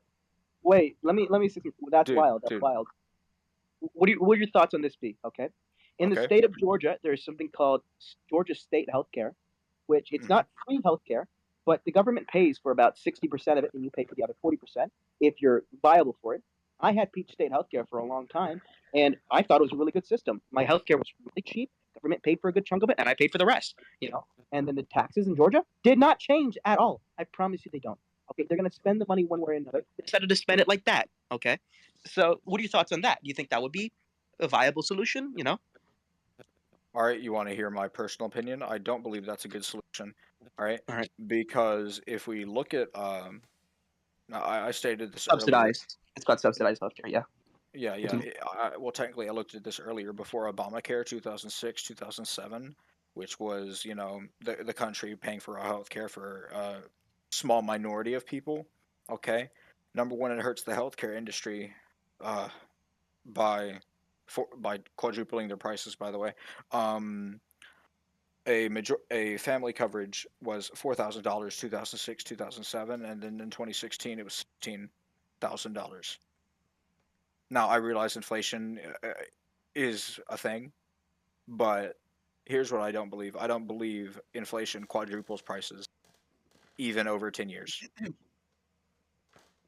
Because if you look at historical records, it does not quadruple prices over 10 years. Who paid for the increase? Actually, disagree with this. Look at the price of a can of beans in 1920, 1890, 1960, and then 2007. It went from 5 cents to around $2.37. That's more than doubling. Yeah. No. All right. What do you think about going back up to the gold standard? Number one, right? No. That is supply and demand. Number one, that is supply and demand. I just said 1920, right before World War II, 1930, in World War II, it costed exactly the same, and we had triple the demand for the supply we had per capita. I just took an econ class. Yes, no, it was supply and demand. It was more expensive than fundamentally. Yeah. Supply. I thought you were talking about supply and demand of dollars. I was like, that isn't that like the whole principle of inflation is increased supply of dollars and yeah. Thank you. Well, that's because of Nixon. That's because of Nixon and his gold standard change post World War II. That's why we had such stark inflation, and then look at stagflation back in the 70s, and then we had another war then. This is all a war-based thing. This is nothing new. Okay. Well, so Quinn, do you support going back to the gold standard? Oh. No, I don't. I do not Why? support going back to the gold standard Because you need a monetary policy. Yeah. There was really good reason to get rid of the gold standard. So back in World War II, we had this accord, which basically made the American dollar the world standard. And because the American dollar was the world standard, because of these accords post World War II, we can say that American dollar was equal to its weight in gold, right? Well, Nixon saw this, and there was a lot of mass inflation happening between 1950s and 1960s because of I forgot which war, but there was a war going on right then. I wrote an entire paper on this. After the fact, right, we go to the 1960s to the 1970s into the 80s, right? And then we had Reagan. Pretty sure that's the right president. I don't know if I'm retarded or not, but he did a bunch of stuff with oil, and then we had a mass inflation with oil. But because we got rid of the gold standard, it wasn't Reagan. Who was it? 70s to 80s? Wait, did you say the 70s? No, you're right. No, that's right. No, that's right. Yeah, 80s was Reagan. Yeah. Yeah. Okay. So we had Nixon, we had to do it in between, and then we had Reagan, and then the head of the Carter. Yeah, we had the head of the Treasury. I'm sorry, just Carter and the dude in between, just Carter. Yeah, I'm sorry, No. that was funny. I recently visited Plains, Georgia. He lives there, and his whole national memorial's there. So I learned a lot about him, and just to have him referred to as the dude in between was funny. Yeah. Well, with that, the Reagan did a lot against the economy, but thank God for the chairman of the Treasury at the time, because I forgot his name, but basically the standards he placed now are the modern day standards we follow to decrease inflation. It's actually the same thing Powell's doing now that they did back in the 1980s to decrease inflation. So the gold standard, we getting rid of that actually gives us more flexibility in the economy, like as like economists. Now, I'm not saying I'm an economist, but I know a little bit about it. So with that, yes, I don't think we should, or no, I don't think we should go back to the gold standard. No, I don't. Okay. Flexibility without it.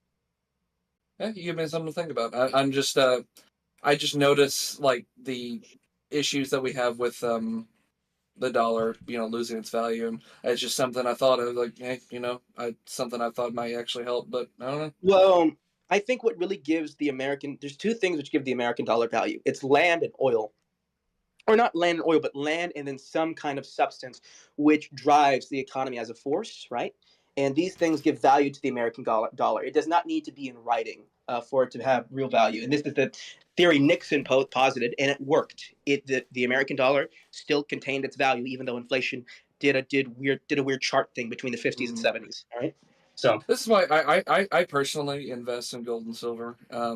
It's just I find it appealing, and it's nice to have something physical to hold that actually will retain its value regardless of what the dollar does.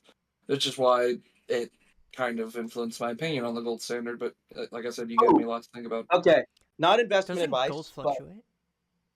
It does, but it like the idea is that if you were to put $10,000 in a box, say in 1960, it would if you brought it out today, what do you have? Oh, $10,000 worth of cash. If you bought $10,000 worth of gold in 1960, you put it in a box, what would you have now? Well, around almost $500,000 worth of gold. That's the idea behind investing in gold and silver, that it retains its value at the present time and basically doesn't lose value or loses very little value. But the dollar always decreases in value. With that, this is not investing advice or financial advice, but I'm going to tell you guys this because I think it's kind of cool. Within the next 5 years, and this is a big call from me, I think we're going to see a massive influx on copper prices. I think copper prices are going to explode because we just don't have enough copper. 100%. 100%. Quinn, do you want to know why? Do you want to know what will massively spike that? What? Because Canada did this, I know that there have been talks in the U.S. government to get rid of the penny, and any penny made before 1960 from 1960. I collect coins as well, but any penny made from 1964 or before is mostly copper, if not pretty much like 90% copper or so. So if you are able to make a massive stockpile of 1964 and before pennies, and then you melt them all down when copper prices soar and the penny's been basically taken out of currency, oh, you're a rich person. You know what would be very more rich. efficient? You know what would be more efficient than that? Buying a bunch buy of that amount of copper. Yeah. Huh? Find that same worth amount of copper. Stealing copper pipes out of houses. Yeah. What? Based. True. No. buy copper ETFs. Copper ETFs are worth a certain amount now. By the time the price of copper rises, those ETFs will be worth a lot more. I'm not saying do that, but that's an option, right? If you really what about just physically buying gold and silver bars, like physically obtaining it's them better from to have a gold and both silver the shop? physical and the ETF. Do both. Don't Okay. do just one together. Because the ETF is I the don't know equivalent about of ETFs. yeah, it's like a bond. SPY is ETF for Guys, the sorry to interrupt. I'm gonna head to bed. So All right, you have a time, man. I appreciate you. yeah. All right. All right. Have a good night, bro. So All right, Y'all have a nice night, guys. Hey, Wild, Friendly real Canadian. quick, Wild, real quick. I know you and I had some pretty massive disagreements, but hey, it was really a joy talking to you. Seriously. Oh yeah. Oh, Wait. it's like I always say, man. Sorry. If you stop having civil discussions, you degenerate as a society. So I feel that. Hey, to it was nice the talking to you. I sent your friend request, by the way. Oh yeah. to the Got dude you. talking. You know what the SPY index is? Me or him? I just got it. I'm not familiar with this stuff, man. I'm still learning. Yeah. All So right. SPY index. All right. See you later. Top 100 stocks of the S&P God, 500. that guy was a fucking asshole. No, Yeah. just It's the ETF What? of Spider 5000, right? And Yeah. I'm gonna tell ETFs him. is they're smaller shares of a thing which you can buy at a differential price, which actually fluctuates directly with the thing itself, right? So it's a trust. If you buy gold ETFs, you're buying the equivalency of gold in paper. I know. Like my whole thing was like, you have gold and silver physically because say there's like a worldwide or a massive EMP that goes off. I mean, I don't care if I have a digital thing that says, oh, I own this amount of gold or this amount of silver or copper.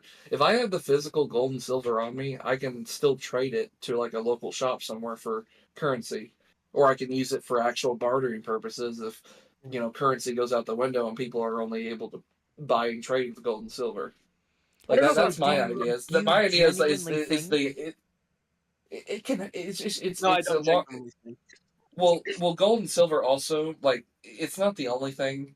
I think people should I'm not giving investment advice. I'm talking about in a EMP scenario or something like that. I think just basic water and food, stuff like that. It's good to invest some of your income into basic survival needs in case something like that does happen. I would say that, correct me if I'm wrong, but banks keep a physical record of the amount of money that you have, right? Okay, wait. What banks do is they have the money that they know you have a certain amount of money, right?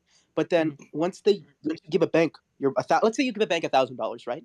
The bank is allowed to take 99% of that money, which is $999, and then do whatever they want with it, right? So in actuality, you only have 1% of your money actually in a bank at a time, but because there's so many other people in the bank, you can just, when you're taking out money, you're taking out your money, but it's technically also someone else's money. The reason this is a good thing, this is not a bad thing, it's a very good thing, is because when banks take your money and they invest your money and they make money on it, they give you three things: cheap bank fees, they give you the ability to store your money with a genuine security, and this is because the FDIC. This wasn't the case before the 1950s, and because of that, there was this problem with this, but now there isn't. As well as the fact that with the invested money, they can now expand and then more people can hold their money. So it's a growing system. So it keeps everything stable. Yeah, I just, I'm more, I'm still built, I recently was married. I might have a kid on the way soon. I'm just trying to pad my family that I'm trying to build here as much as possible in terms of being able to, because the world is insane right now, and it's only getting more insane, it feels like. So I'm trying to diversify where I can. Huh? Do you have a bachelor's? Yes, I do. Okay, here's what you should do then. Look into the military. Don't join the military. Don't enlist. Look into a commissioned officer position. You may be away from your family for a week, 2 weeks, 3 weeks, but they'll get full benefits. If you're married, you'll get double the amount of benefits. You'll get security payments. You'll get VA loans. You'll get the VA. You will get all of these things. If you truly believe in that, if you really do believe in that, look into the military. Genuinely, Yeah, I just want to provide for my family in terms of security in all forms, not just financial security, but physical security, food security, all of that. I'm a big proponent of self sustainability, like learning how to garden, arming yourself with what you can, what's available to you, buying. Like I heavily advocate for people buying like long-term food storage, finding ways to like store water, learning how to filter, like just basic survival stuff and long-term survival stuff. I'm a big advocate for that because I feel like not enough people know how to do this basic stuff. Well, what state do you live in? I live in Indiana. You live in Indiana. Oh, I'm sure Indiana has this. So if you were to join the military, the CO, your child will have military benefits, not to the extent that you have, but college benefits when they go to the college. If any of your parents were in the military in any way, as a commissioned officer, as enlisted, as whatever, they will get massive benefits for that. You know, that's why I'm going into the military, right? Yeah, my grandfather served in Vietnam, so my grandfather served in Vietnam and South Korea. All right. I guess I'm kind of failing my family right now because my mom wasn't because this is all my mom's side. My mom wasn't in the military and I haven't either. But my grandfather was in Vietnam. He was a captain in there. He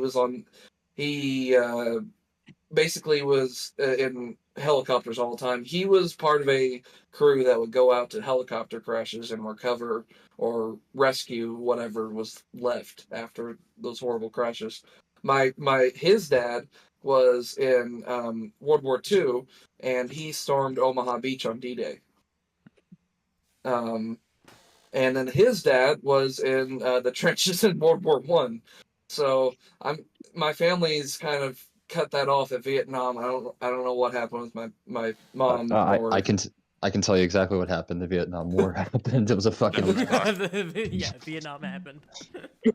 It's like World War One. Like, okay, hey son, you should do World War. Well, I'm sure that's not actually what you know what I mean. Like, just the trend stopped after Vietnam. You can literally trace anti-war sentiment in this country. Like a lot of it, like basically. Oh, is Vietnam that a thing where like there were military families that like every generation of my family's been in like the significant war of the time, and then like it immediately cuts off at Vietnam. Like is that a trend? I'm sure it's. I mean, I don't have any data, but I'm pretty sure it's pretty common. Yeah. Because I mean, what is the? I mean, that actually is a very interesting question. How many like generational military families ended at Vietnam? That's a very interesting question. I wonder if that's ever been polled. By the way, for anyone that's going into the military, if you're considering it, stay away from any type of combat MOSs, whether you're an officer or fucking not. It ain't worth it. Go into a trade or admin. Bro, that's exactly what I'm doing. I'm a finance master, so I'm going to ask them, hey, listen, I'll work for you guys in the business sector, pay for my business finance masters, and we're chilling. And you know what? They're probably going to do it, you know? Well, Quinn, my bachelor's is in cybersecurity, so I would probably go into Army Cyber Command or whatever. I know they have a huge division in the Army. Don't join the Army, dude. If you have a bachelor's, join the Air Force or join the Navy or join the National Guard. But go Air Force. I would want to do cyber stuff if I wanted to. Yeah, I would join the Air Force. Yeah, Air Force has a Cyber Command. Torn, just know that. National Guard. I wish I could join the Air Force. What do you mean? Torn, I want you to know ahead of time that if you like join like the military in any kind of like cyber like space and then parlay that into joining the NSA, I will die on purpose and haunt you. Oh no! I want the NSA. Hey! I know I said this earlier, and a lot of people disagree with me. Like, any 3-letter agency, I immediately like have the immediate urge to want to tear it down to the ground. But I mean, it just. So the NSA, no, I would never. I have a principle. If the NSA offered me a $250,000 salary, I don't care. I'm never working for that bullshit organization. No, sell your soul, buddy. Sell your soul. No, I don't give a shit. My principles are worth more to me than that. You can offer me enough money, but to the guy in the BC. Wait. To the guy in the BC who's in the military, I'm really curious. How do you become a commissioned officer below the age of or after the age of 24? Not sure. I was enlisted, mate. I don't deal with the fucking folks. Yeah. Because like I'm doing a ROTC program, and then I'll graduate the ROTC program as a commissioned officer. But there's an age maximum of 24. How do you become I don't know. I don't know how do you become a commission officer without like a ROTC program or anything else, like a specific program for it. I don't know. Go to the academy. Yeah, that's a recruiter question, man. True. Nah, dude. I already got my recruiter questions answered. This is for you guys. Why do you perfectly emulate the Destiny True pronunciation? He really whenever you say does. Holy fuck. What do you mean? I was waiting. Say true, Quinn. Say, you have it down to a T. How Destiny says like the word true. Okay, buddy. Whatever you say. I would say a I'm lot of just people sound like Destiny. He has a very neutral. Anyways, I have a just completely not related to any of this conversation. Maybe a little bit because of what this guy supports. So the say Trump, if he does get elected in this year, I think that the name that's been thrown around the most in the Republican sphere in terms of who should be in 2028 is Vivek Ramaswamy. That's who I've heard is like the biggest like follow-up to Trump.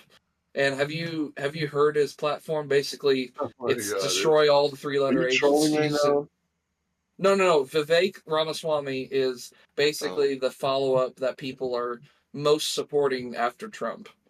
Yeah, because he's the one that sucks Trump's dick. That's Well, the only like reason.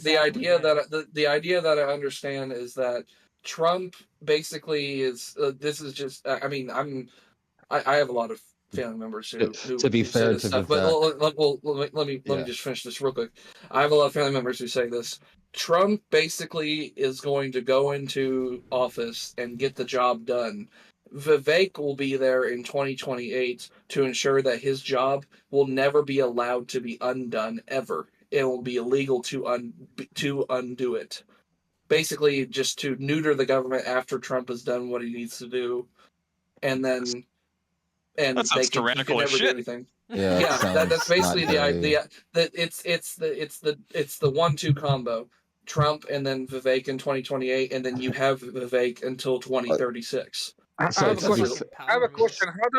How do you think they will be able to do that in the first place? Well, the idea is that Trump gets elected in 2024, and then you run Vivek. He wins in 2028, and Vivek's platform basically is to gut the federal government down to basically.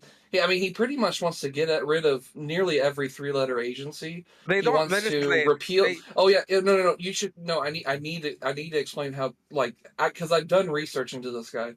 He wants to institute a system of voting. Basically, he wants to any person from between the ages of 18 and 25 are not allowed to vote unless they have 2 to 3 years of service, or they can pass a basic test like the citizenship test, and then they're able to vote.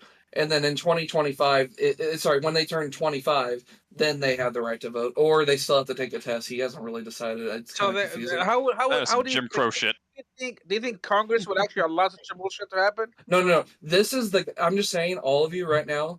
I know Trump, because if Trump loses, there is no way he runs in 2028. I mean, he would be so old. I'm sorry, but Vivek Ramaswamy is the next person you need to keep your eye on. He will be the nominee in 2028, and I promise you, he is gonna he is the person you need to look out for. I'm sorry. Honestly, he drops the ball so fucking frequently that I don't think he'll ever make it anywhere. He is literally like a younger.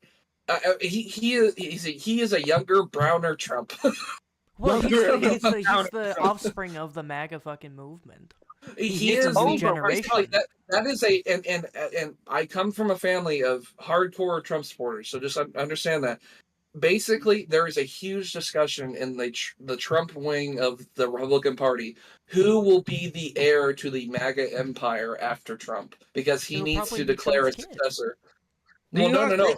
That is discussed. People say, "Oh, it should be Donald Trump Jr." Or some people say it should be. Do you actually think Vivek? Do you think Vivek is actually he's honest about his beliefs? He's just saying that. Oh no! I'm not making an assertion on that. I am just saying. I'm simply making the point. Vivek Ramaswamy, I think, will be the person he names to be the quote unquote heir of the whole MAGA movement. When Trump was in office, the 4 years he was in office, he had the Congress in his hands for 2 years before he lost it. The Senate and the House. Okay, both of them, they drag their feet to legislate anything he wanted. The only thing they allowed him to sign on and they legislated was the tax cut. Nothing else. Immigration they didn't do nothing about. They had the chance, they had the time to do immigration, and they didn't do immigration. They didn't do anything about what do you call it? The Obamacare and all the other stuff. They didn't want to help him. Okay, the Republicans themselves don't want to help him, especially the Senate. I'm not talking about the House. The senators, they're not gonna approve his radical changes. To be honest with you, even let's say immigration, for example, like he won't stop immigration. Like this country literally depends on it. Yeah, as you know what I mean. So, yeah, and well, what does this have to do with Vivek? but I'm just saying, like Vivek is the one he wanna implement Trump policies. For example, the immigration thing, like he want only the what do you call the Brits, like the what do you call the visa for only the like college graduates and things like that, people who are I'm not familiar with the immigration policy. I don't think that was something he went into heavily. I just know that in terms of because I know the major thing that he was promoting, other than I know there is one thing that I really, if there is one 3-letter agency that I can get down behind completely just abolishing, it would be the ATF. But that's just because I'm a big gun nut. I'm a big gun nut. So hey, I don't care. That's a term of endearment. Wait, before we get into that, one thing I do want to point out is that you said that I don't know anything about Vivek. I'm completely ignorant here. But just because somebody is towing the party line doesn't necessarily mean that they're sucking anybody's dick. That's what every politician is going to resort to at the end of the day. They're going to toe the party line. And Vivek literally was the opposite of towing the party line. He was literally like, did you watch the Republican debates and how he talked to Nikki Haley? I want to keep my brain cells. I don't watch presidential debates. Vivek made the Republican debates worthwhile watching. The way he was just completely shitting all over Nikki Haley. It was funny. Sorry. Post clips. Immediately post clips. I want to see those. Literally, he held up a sign that said "Nikki equals corrupt" on stage. That's all he held up. What I will say, Torn. Bring back trolling, dude. Hell yeah. Okay, back to what I just real quick. If there's one organization that if Vivek became president, the first one I want him getting rid of is the ATF. I want the ATF buildings and all wherever they're located to be stripped down to the ground. I want to build so many gun stores where they're located and just say you will never. And it should be. I think it should be illegal to recreate it ever again. Because the rules that they make are unconstitutional in my book. Open up more dog animal shelters. Let me stop you right there because technically speaking, there's only one constitutional branch of law enforcement in this country, and that's the Sheriff's Department. That is literally the only constitutional law enforcement agency. Everything else, whether it's the CIA, FBI, DEA, ATF, all created by statute. CIA doesn't work with the United States. FBI works with the United States. And we can have that discussion, but I understand, but Vivek, it's just I know I keep going on and on about this guy. I'm just saying he's the future of the MAGA movement. That's all I'm saying. All I'm explaining to you is don't get into semantics about unconstitutional laws that ATF helps enforce. Because if you really want to get into semantics, there's only one branch of law enforcement that's actually constitutionally endowed by the United States of America. You and I would be in agreement. And where does that take us? Wait. Well, we've already gone well past that. I know. And what do you have to do to, rectify that? I don't have a solution for you right now. Literally, no, I didn't say violence. I said there is no solution that doesn't involve violence, honestly. Well, it's literally just you shut down all those organizations. That sounds like what you need to do. I don't think that's something I don't think that's just something you can do with the swipe of a pen. There's a lot of checks and balances and a lot of fucking interests that are tied up in that. Restructuring of the United States government. Well, the Vivek basically said that there are. I forget what he said. It was if I can remember correctly, there was a rule that's in place that covers how many mass layoffs via like executive power through the president, and he says like that doesn't cover. I need to look up that quote. Basically, he found a loophole that basically allows him to basically fire everybody in all these agencies without like any rule impeding him. Well, even better, it's a loophole. You know the most base loophole a president can do? The most base thing a president can do? Teddy Roosevelt did this. Do you know why the Grand Canyon is scheduled as a national monument and not a national park? That's a good. I don't know.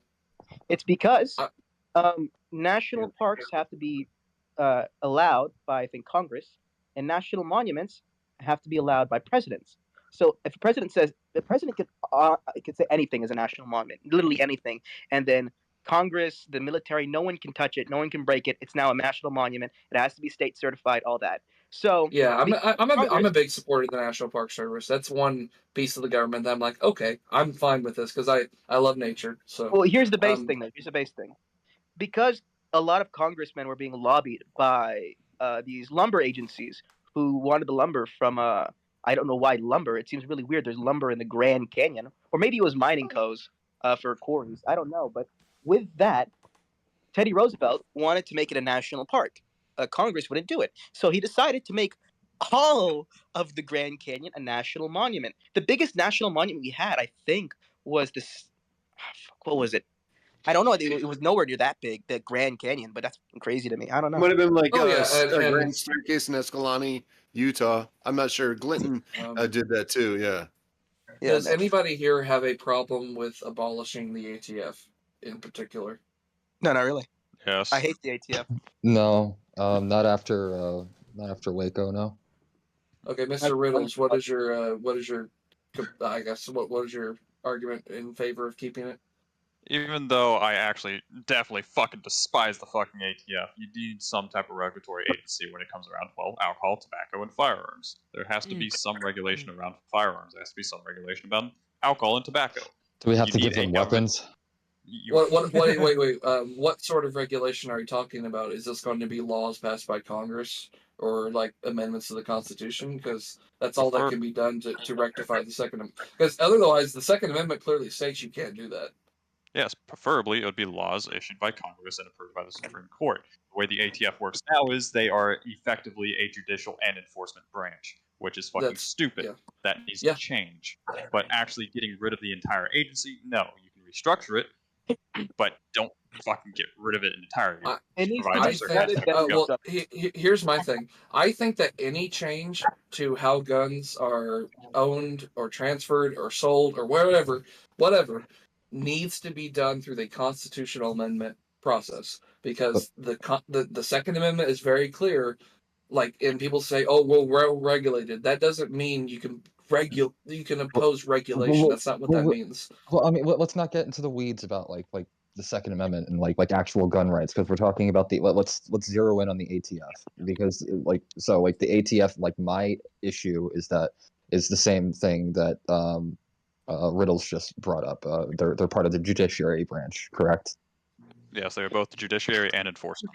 Yeah, the fact that they are allowed to carry weapons. Listen, I'm not saying that like within the state that you can't have a regulatory body that monitors alcohol, tobacco, and firearms, et cetera, whatever else falls under the fucking ATF's jurisdiction. Giving them weapons has been a fucking net negative for this country and has led to quite a few human rights violations since the. And who have you guys seen who brought up ATF chairman? Who brought up Waco? I brought up Waco. I brought up Waco. Well, Leo, my family is well in agreement, but like with a lot of the things that I mean, I think at least this is something I cannot get them to budge on. They are convinced that Waco was justified in terms of like how the leader. No. What was the guy's name? What was the guy's name? The cult leader. David Koresh. David Koresh. They're convinced that, like, I mean, the reports of like he was operating a cult, right? Like inside that compound. I mean, yeah, in theory, yeah. Well, okay. What were other? I know a lot of it. But could you tell me what? What was wrong about Waco? What was wrong about Waco in particular? So according to the government, they were illegally possessing weapons. Even though that was kind of so there was something like well, not saying it's true, that there was something to do with like an illegal handling of firearms, like not necessarily the ownership of them. There was allegations of pedophilia. That's what I was about to say, like that they were abusing kids, and that's what I heard. Yeah, and I'm not in support of any of that for obvious reasons, but I mean, burning down what? They honestly believe that bullshit. It's always when they try to bring down somebody, they always accuse them of this kind of sexual stuff because they just want to make sure they look. So what was the issue with Waco? So here's the thing, like if he's abusing kids, 100% serve the warrant. Fucking like arrest him and everything like that, burning down the fucking compound with the abused kids inside of it. Yeah, no, I'm gonna draw the fucking line there. Weren't they? What I heard was that at one point they used tear gas in there, and there's tons of precedent for tear gas starting fires. What I heard was real quick. One thing that I've heard about Waco that sounded horrible to me was that when they set fire to the interior, or they did something to the interior. I think they firebombed it. They as people were running out of the one exit from the building to escape the fire, they were shooting them as they were running out of the building. I don't think that's true. Yeah, that's not true. That's not true. Okay. I'm very much a proponent of the United States government took a massive shit in the public's face with Waco, but I do not think that they were just Waco taking pot shots. I mean, weren't they literally posing in front of the dead? Like, aren't there videos or pictures of like the agents posing in front of the like burned corpses of the children behind them? Oh yeah, because they thought they had a dub. Yeah, like they're literally posing in front of children's burned corpses and like smirking about it. I don't know anything. The raid on Waco they were doing it in front of the burnt building. Yeah. Anyways, the raid on Waco was fucking justified due to the fact that David Koresh was definitely manufacturing and what's the other word for it? Remodifying firearms without the FFL. Now, no. There is some Doesn't the debate. Second Amendment cover that? Doesn't the Second Amendment cover that? You're allowed to do that. They found no. All they found was literally one sawed-off shotgun. That's all they found. Yes, which still justifies a raid, but how they did the raid was fucking awful. Well, I'm just saying, isn't that a Second Amendment covered activity? No. What? Not sawing off a shotgun, no. Wait, why? That's a felony. Yeah, it's felony. I know, but why is that? That's a really bad felony. Yeah, it's a really bad felony. All the Second Amendment says is that you are able to bear arms, legitimately, like just bear arms. It doesn't say anything about modification of arms. We made laws after that saying you can't modify your weapons, and one of those laws was. Let me explain the law real quick. I think that's retarded. Under prohibition, a lot of speakeasies and gangsters would saw off the ends of their shotguns to conceal them, right? To go kill people, to go do that. And the cops thought this was such a big problem that they lobbied Congress, and Congress decided to pass a law to where it is very, very illegal to saw off the end of a shotgun because you don't really have any reason to other than to hide it. So if you seen with a sawed-off shotgun, the implication is you're going to commit crimes with the gun. So it's a gun-related crime. My point is that it's private property and you're allowed to keep and bear it, so you can do what you want with your private property. I understand what your argument is, but according to the United States government, it's a felony. I agree, it's probably a retarded law, especially in 2024. I don't know of many people that are sawing off shotguns for the purpose of carrying them around. My point is that I'll admit to it. If a law says I can't do something with my legally owned property in terms of a gun, I just say screw it. I'll sue you if you try to enforce that against me. No, you'll lose. Yeah, okay, you're not winning that. Yeah, no, you're not winning that. Here's the thing: they're not going to know about it because no one knows how many guns I have, and I'll do whatever I want to it. I literally do not care. Torn. I am a huge proponent of self-defense. I'm a huge proponent of the Second Amendment as it's written. But you need to pick and choose your hills to die on, and that's not the one to die on. Sawing off your shotgun. I'm at the point where I'm at the point of non-compliance with like gun laws, where if somebody literally wanted to sell me a fully automatic weapon, I would buy it. Also a felony if you don't have a tax. I literally do not care. I don't feel safe I literally here. do care. I literally do not. What? Because I own a gun? What? I'm not. I'm not. No, I'm a law-abiding person. No, I'm a no, he didn't law-abiding say person. he didn't feel safe because of the guns. He said he doesn't feel safe because the government, like the ATF fucking agents, feds are gonna come after me, bro. Yeah, Torn. Nobody's worried that you're going to shoot somebody through a Discord voice chat. That's not going to happen. Okay, yeah. I didn't know what you meant there.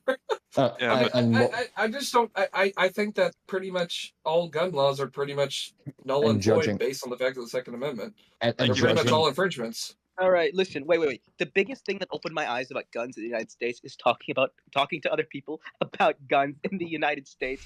So many people have no idea what it's like to buy guns, to own guns, to like transfer guns in the U.S. Okay, I went across state. Okay, my dad and I, we went on a little trip, and we had to transfer a pistol across state lines. Do you know how much you have to go through to transfer legally a pistol across state lines? You had to have it wrapped. Tons of paperwork. Yep. Yeah, excessive. And in some states, they won't even let you carry it, like New Jersey, where you need to have an actual license for the fucking handgun. That's retarded. The Second Amendment is my license. Yeah, but what if you move into a state that's a open carry place, like South Carolina or something, from like New York? Well, Indiana is constitutional carry. Wait.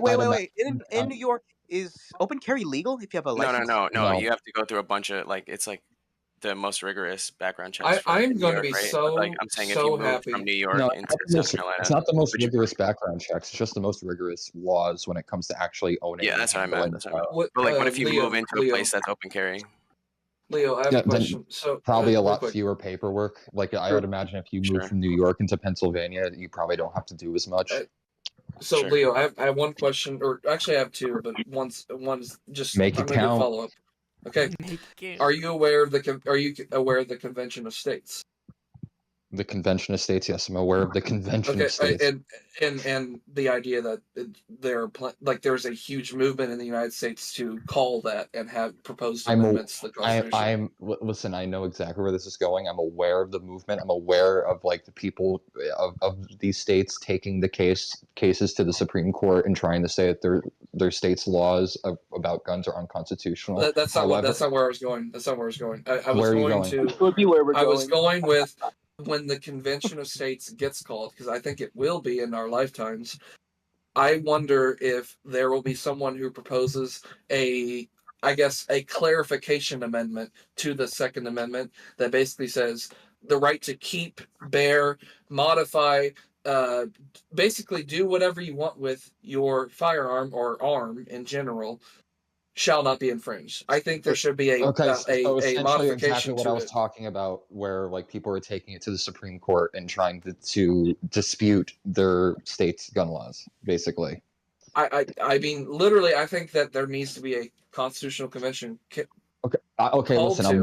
Listen, I'm with you, but in the meantime, I would rather not have the fucking FBI and local police up my fucking ass about a fucking sawed-off shotgun or a fully automatic weapon. I just don't think it's worth it.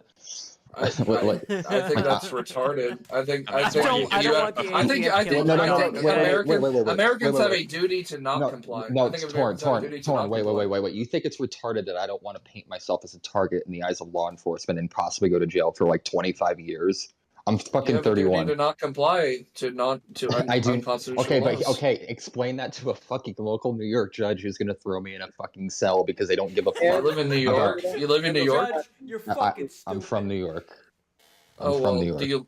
Okay, well, I was gonna say if you live in New York, there's your first problem. But I mean, sir, I'm sorry, I don't live in a flyover state. I will gladly keep you out of here. I'm seriously. in Georgia. I take that as a compliment. You fly over here, just don't ever fly down here. That's all. Okay, listen. Can we keep the childish arguments about fucking geographical locations down to a fucking minimum? Hey, you're the one who called me You're the one who called Indiana a flyover state. Only in response to you saying that me living in New York is my first piece of land is better than your. Well, yeah. If you care about the Second Amendment, you wouldn't live in a state that basically says doesn't exist. Literally, a judge just said that in New York, the Second Amendment doesn't exist in the state. Okay, Torn, but everybody's life, I want to actually live a life and pursue happiness. And right now, the Second Amendment, as much as I fucking love it, isn't higher than making money and providing a decent life for myself and living in a place where I have tons of amenities and access to a bunch of shit that a lot of people just dream of. Okay, listen, like you can say what you want about New York from a cultural standpoint, and I'd probably agree with you on about 80% of it. However, in terms of convenience and offerings, like capitalist offerings, it's very hard to beat New York. What? I don't know. I also don't live in New York anymore. I moved over the state lines to Jersey because it's cheaper. Oh, whoa! You made it. I'd rather live in New York than New Jersey. You say that until you have to fucking bump into a bunch of tourists every single day, and they always ask you, "Where's the fucking Times Square?" And then you get annoyed Where's with Hoboken? Where's Hoboken, Leo? Hoboken is literally right across the Hudson River, right across from Manhattan.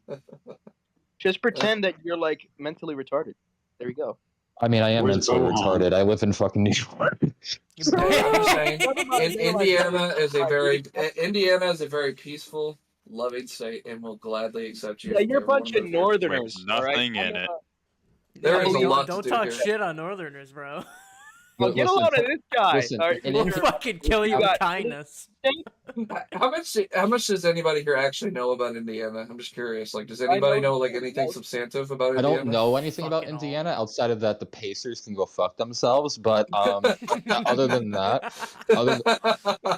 that, I'm pretty sure I'd be willing to wager. I have no doubt in front of me that there's at least a 1-to-20 ratio, like for like people like who smoke meth. Fair enough. Hey, I'm willing to admit my failures too. Like, hey, our state meth. I think our state was literally labeled like meth capital, not just the United States, but the world. See, nailed it. First take. Didn't even need a second fucking take. You're not wrong. You're not wrong. But hey, Indiana, it's the Wyoming of the Midwest. So I mean, we're very quiet, and we leave you alone.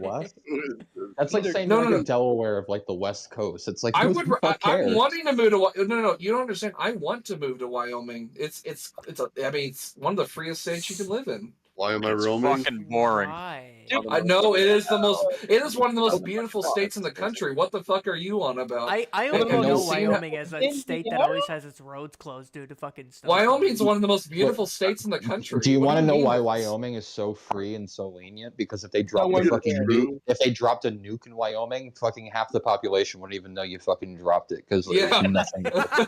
Why do you think I want to move there, especially right now? Is populated? That's a good question. Actually, I'm gonna have to do some research. How many people? Literally, like 500,000 people live in Wyoming. That's not even an exaggeration. 500. More people live in Rhode Island.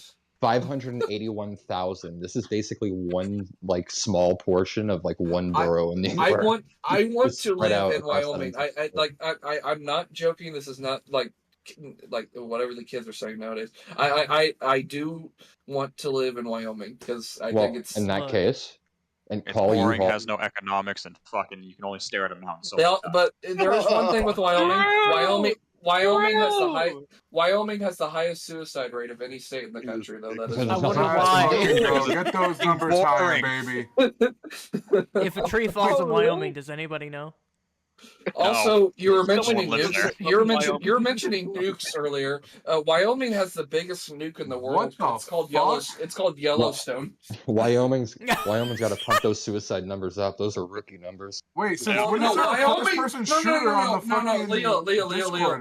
Wyoming is actively trying to kill itself all the time. Have you heard of Yellowstone? Yes, because it's Wyoming. dude, if I was fucking Wyoming, dude, it's over, okay? I ain't going that far. What else is there to do other than do drugs, work at fucking Dollar Tree, and kill yourself? Like honestly. Yeah, exactly. You remember the Gabby Petito case? That missing girl, the missing couple from fucking Wyoming. Yeah, she got murdered in Wyoming. She got murdered in Wyoming. That's where they found her body. Yo, do you know? I'm surprised they fucking found it.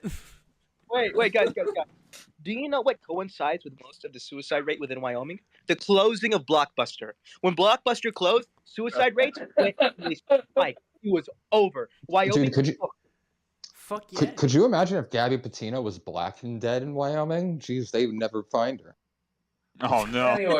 Anyways, yeah, Wyoming is the ideal state to live in. Well, I Wyoming can't is believe awesome. the North and the South have united once more to shit on Wyoming. Okay, if you're going to Wyoming, just stop being a cuck and just go to Alaska. True. I mean, I thought, being a I thought about it. I thought about it. You thought about I mean, it. listen, Sarah Palin's go got to nice fucking- legs. I'll give her that. Okay. What do you like about Wyoming? I genuinely okay. Right, so Okay. Yellowstone. Let me get my argument why I want to move Is to this Wyoming. the Hoosier talking right now? Yes, I'm a Hoosier. Yes. Yes, the Pacer fan is talking. I'm not a Pacer fan. One Piece. What team do you like then? I don't follow basketball. Oh, you're Get racist. You're definitely racist.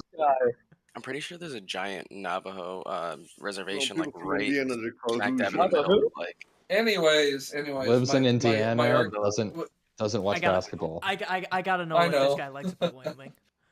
Okay, I genuinely, I love nature, and it's one of the most beautiful states in the union. I genuinely like. I look at the land prices there; they're reasonable compared to the rest of the country.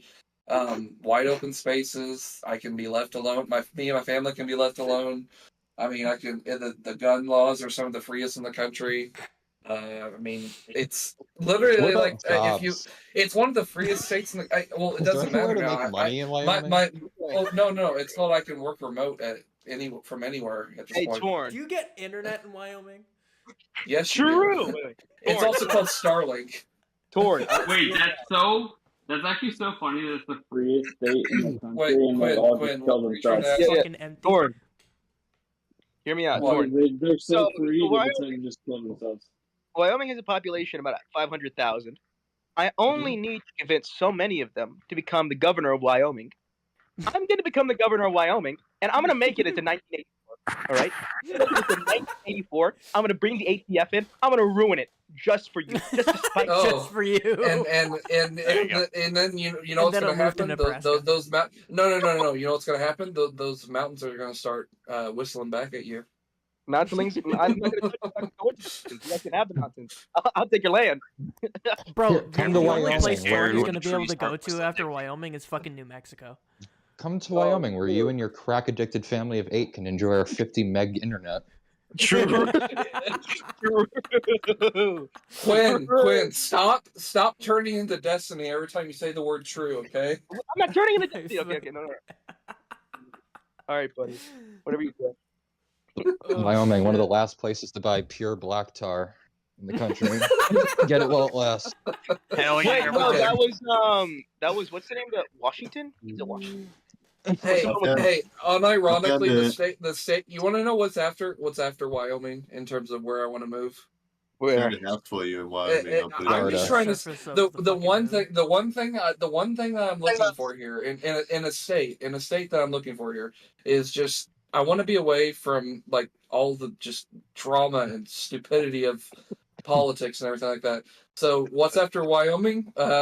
If I can't go to Wyoming, I'm going to North Dakota. I'm choking on fries Or right now from KFC. you stop being a pussy and just go to fucking Alaska. I mean, Wyoming hey, is okay. Base. Okay, here's the deal. Alaska is number 4. Number 3 is South Dakota. So. Or Have you you ever could heard of just the Appalachian Dude, Mountains? just go to Alaska. I just wanna- Come on, that's like way better. No. Hey, the reason I'm picking Wyoming, North Dakota, or South Dakota over Alaska's, I do want to stay in the lower 48. But like, if I have to, I'll leave. really quick. Does anybody here have mod? Does anybody here have mod power? Because I'm gonna petition to change debate 2 politics focused to debate 2 torn focused. True. This is the shit on torn fucking channel. No. Actually, no. Wait. I got a better one. Debate 2 Wyoming focused. That's what it should be. Oh, that'd be great. Hey, I actually do have to head out. My wife is about off work now. God, get a load of this guy. You ruined it. Fucking guy. ruined my fucking whole night. Wait, Well, I mean, wait. Before you leave, can I ask you one more question? sure.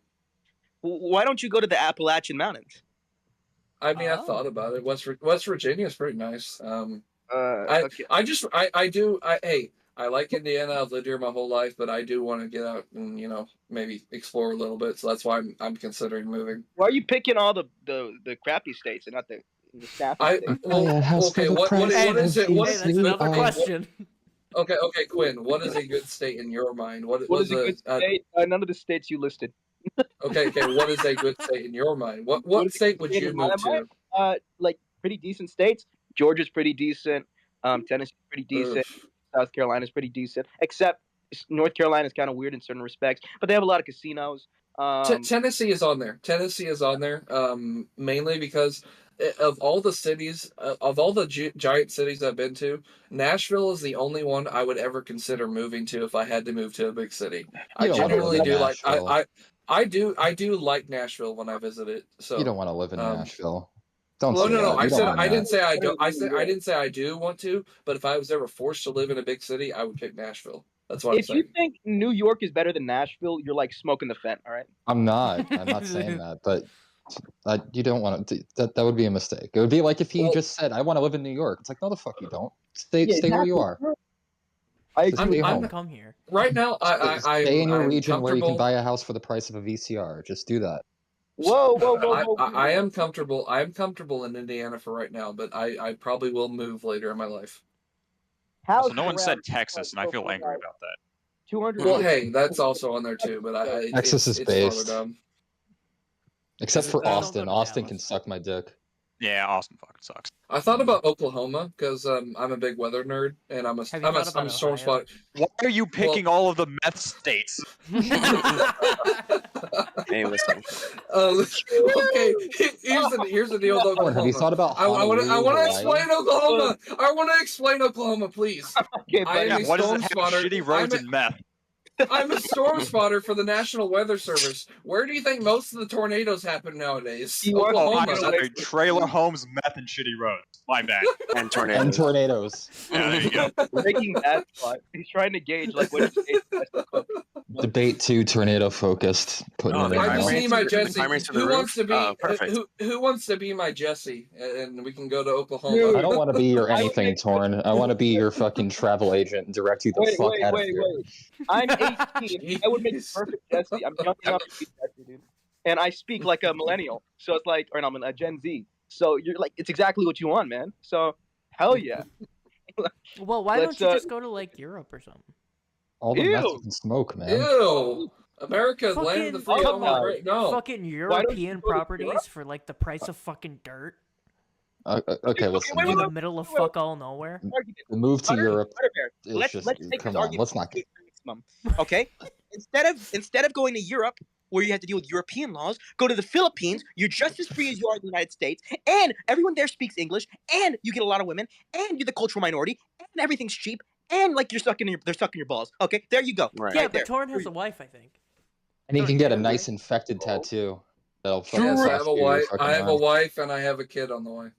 Okay, you know, and they so well in the Philippines is off the list. Yeah, dude, but like the whole, like any Filipino, you could just be like, well, you're supposed to just suck my balls, and they'll just do it, right? Like, here's one thing. Here's one thing. When I'm looking for properties in any of these states, I usually put the minimum lot size to 10 acres, and then anything above that is fine. But I want at least 10 acres to, like, have to my name. How much do you plan on spending? I mean, it's still up for debate. I found property. Is Bangkok, Thailand out of the question? I can work remote. That's the thing. I can work remote. Currently, my job. I'm in cybersecurity. Currently, my job. I could find another one that's remote. Like pretty much anywhere. So where I move isn't an issue because I can, like I said, always do remote work. So you have the freedom to move anywhere, and you're picking like the top 10 states for suicide. And meth. I don't know. Hey! You all can live in your urban areas. What? I mean, I don't have an issue with nature and living in moderate seclusion. I don't have an issue with that. We're not making fun of you for wanting to live in nature. We're making fun of you for wanting to live in family, this drug-riddled fucking economy-less state. Seclusion doesn't mean you don't have contact with your family. It just means that you're left alone to like do what you want. Does your family want to be left alone, or do you want to be left alone? Or does your family want to be left alone by you? Torn? Man, we're so right now. Torn, I need to say this. Torn, that's an objectively retarded statement. I live one state away from my entire family. I barely see them ever. If you live like out in the middle of nowhere, how often do you truly believe you're gonna keep in contact with your family? Dude, I used to live 3 blocks away from my family, and I still never saw those motherfuckers. True. They can fucking suck it. Unbelievably Fucking true. Leo's like, fuck those guys. No, I love my family. It's just I like my fucking space a lot more than I like anybody else. So. That's. I mean, I thought about buying it. I thought about buying a large lot of land and then building a house on it. That's something I've considered. Bro, I just like going. I like going to sleep in peace. I will go full John Marston if I have to. Right. Torn, I have the perfect suggestion for I'm not gonna you. build a barn, Buy you property. dumbass. What is this, 1895? I know Jay, I know okay, the that was politics awesome. suck, but buy property in northern Minnesota. You won't fucking regret it. Get a load of this guy. Oh gosh, A Minnesota. fucking northern Minnesota, Ew. like He's telling you to buy Canadian the border. You property managed so to you can find the flip it one. later. You managed to find one state that I actually would never move to. The one Minnesota. method. Why? You don't have to move there. Just buy the property and just flip it once it's valuable. Right. Well, it's never gonna be valuable. But You don't have to live but there. yes, buying a lot of land and then building a house on it is actually an option I've considered. Okay, hear me out. And it's Wait. expensive as shit. Torn, what's your favorite kind of meat? Like animal meat? Ooh, No way. I'm going somewhere this way. Probably pork. Honestly. Pork. Okay. I know exactly what you use to season your pork. Let me guess. Is it fentanyl? No. Could be. If you want it to be. I was wrong. My bad. That's my bad. Is it promethazine? Isn't promethazine like 20 times more powerful than fentanyl? I put formaldehyde on my probably on my not, on my because pork. promethazine is what they use in lean, and they're very fucking. Oh, well, I'm generous. thinking of a different drug. I'm thinking of something else. How about formaldehyde? Is that okay? Jesus Christ! You're using Well, formaldehyde? not for you. I would rather you use fentanyl. Actually, you know what? Okay, I'd rather you use the here's an formaldehyde. ideal Just let me house. know how that goes. This is an ideal house that I have. Here That's you go. not the ideal house. No, I just put it in I here. gotta see this. I I don't have to see this, crack but I'm gonna them. look at it. A fucking $1 million? What the fuck? It'll go down in price. It'll go down in price. No, it won't. Okay. It's in an HOA. Wait, what? Walking on the brighter side. In the middle of fucking nowhere, it's an HOA. How the fuck does that make sense? It's an HOA. I didn't see that. I'm sorry. If it's an HOA, then no. I Bro, would. the fucking okay. local Never Wendigo is mind. your fucking HOA agent. Wait. Torn, hear me out. This is a genuine advice now. Torn, if you're genuine about buying property, you're gonna need to get a loan. Join like a CPO program for the military, okay? You'll be able to get VA loans at a really low percent, all right? That's a great idea for you. You'll be able to provide for your family like forever. It's only will serve you good, okay? I'm your Wait, you said recruiter. he's married? Yeah, he's married. Where's the fucking Oh. HOA on this property? What the fuck? Dude, I'm your recruiter now. I don't understand. Why is there an HOA on the property in the middle of nowhere? House Use my in the middle of percent nowhere. You get 20% off. Why is this shit $1 million? It is expensive. In Multiple Wyoming. questions I have about this fucking lot. Wait, loans Nah, and rent, are they easier to man. get like when you're married or single? Probably when you're married, I assume, right? You would think, right? I'd Hey, assume. I mean, I don't know. I am proud to say that I got married extremely young. So I mean, You're it's proud to different say than- that? Yeah, I'm proud to say Something to be that. proud about. No. Oh Yeah, yeah, I here's guess another thing about the military. If you're married, you make more money. True! Can you stop turning into Destiny? It's not Seriously. Destiny. It's not a Destiny thing. It's literally, I'm saying base. It's just saying base. I'm saying base, but not saying base. You Because I know can't say guys true now. upset if I say base. Oh my god. I can't say Say true. base Can't from say- now on. Okay? I can't say on God. Quinn, say true like you've been Yo, saying. it's Torn's house. Like, I'm looking at these Wyoming listings, and the fact that anything is more than $2,000 is blowing my mind. Like, why is this shit $800,000? Uzi, why do you sound like you're standing like rare- across the room from your yeah, the microphone? rare graphic mic- With a pillow He's gotta over connect. your You face. gotta connect, Mike. I can't hear you, Uzi, like legitimately. I got AirPod Maxes on. AirPods have higher quality than that. Come on now. No, seriously, look at this. All these houses have are in HOAs. I don't understand this. Torn, really quick, can we let Uzi cook? I just need him to stand like 10 feet closer to his mic than he currently is. Sure. Does it still sound bad? Yes. No. All right, give me a sec. All right, no. Here's a question, boys. Here's a question. All right. So, how short would you date someone before you're dating a midget? I think legally 4'9", right? Isn't 4'9" legally and below? Like, I thought it was under 4 feet. I thought it was under 4 feet. Under 4 feet? So wait, you could be 4'3" and not be a midget? That's crazy. Again, how is It's this a a fucking dwarf. HOA? They don't have midgets anymore. No, I don't think it goes by height. I don't think it goes by height. I don't understand. Yeah.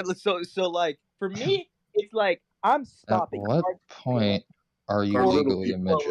4'9", you're right, or 4'10". I'm not dating any shorter than that. If you're dating shorter than 4'11", you're on like. Right. Is my sound so bad or am I good now? You're better.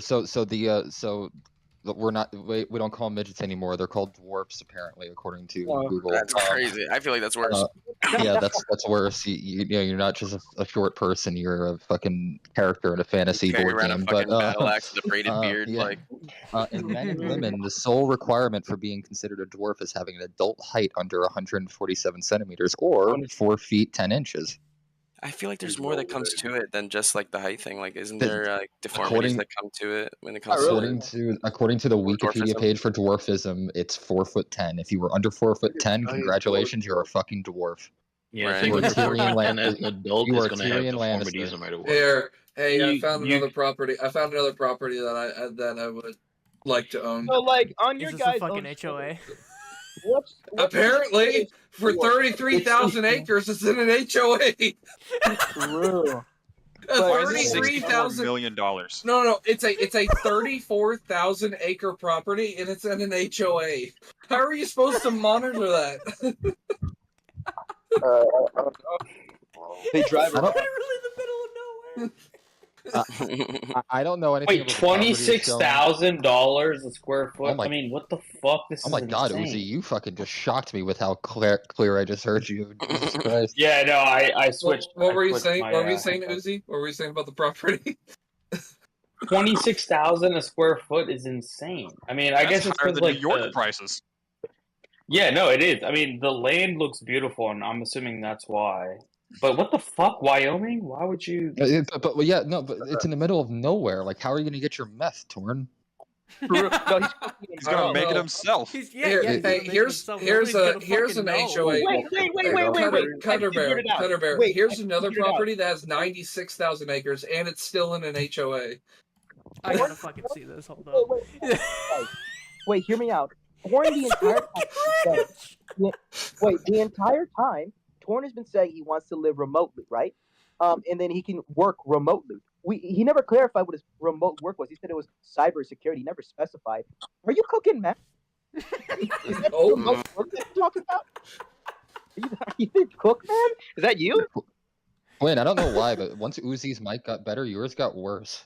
I don't know if it's by comparison or if it's just happenstance. Coincidence? I don't think so. Cutterbear, are you now we looking get at to the make fun of property? him now. Cutterbear, are you making? Bro, if Sorry, you Torn. get $100,000 lot, like I mean, you basically can become an emperor in your little town. Like you can create a town at that point. Like you could become an emperor. I wouldn't mind. Like, the fuck? No one can tell you shit if you own $100,000. So you know, Poland. Has anybody watched Yellowstone? No. Okay, the main character in that show. No, because I don't want to talk about Yellowstone. Okay, the main character in that show has a ranch with 650,000 acres on. Like, sounds expensive. Makes the main character. Well, I mean, that's an awesome thing. I'm sorry, like that. For some reason, that appeals to me. I don't know why. I just want to own like a massive amount of land. What are you gonna do with the land? Nothing. I don't. Literally, it's just Nate. Take it from Indians. I own it. I own it. That's all I have to say. So you just want the land so you can look at the soil? Literally. I just want it because I own it. I don't want it. Literally, Guys, I have no explanation. America. No. I have to clarify. I have no logic to present to you as to why I want to own it. It's just like an internal primal feeling of knowing that it's mine and nobody else can be there except me.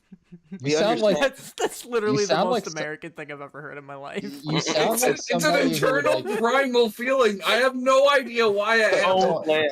I want to own it know because why. that fucker down the street doesn't own it. Yeah, Torn, I don't know why I'm getting this feeling, and maybe somebody else could fucking chime in. I'm getting this feeling, though, that you were the kind of person who wanted to play with their toys in front of the other kids and torment them by not letting them play with it. I have a feeling that you were that guy. Crazy statement. Maybe. I don't know. Am I out of line? Guys, I'm out of line. That's a crazy hyperanalyzation from that.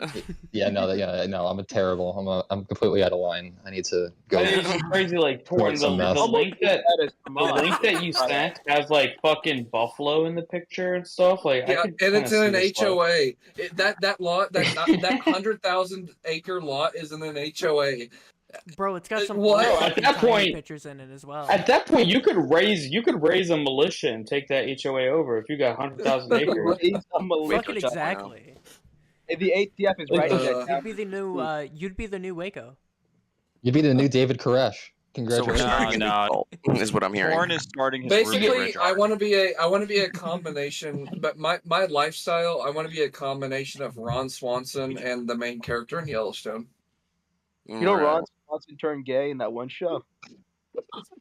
No way. I'm never watching that show. Whatever it is. Yeah. Hey, David Offerman is the actor's name, by the way. Yeah.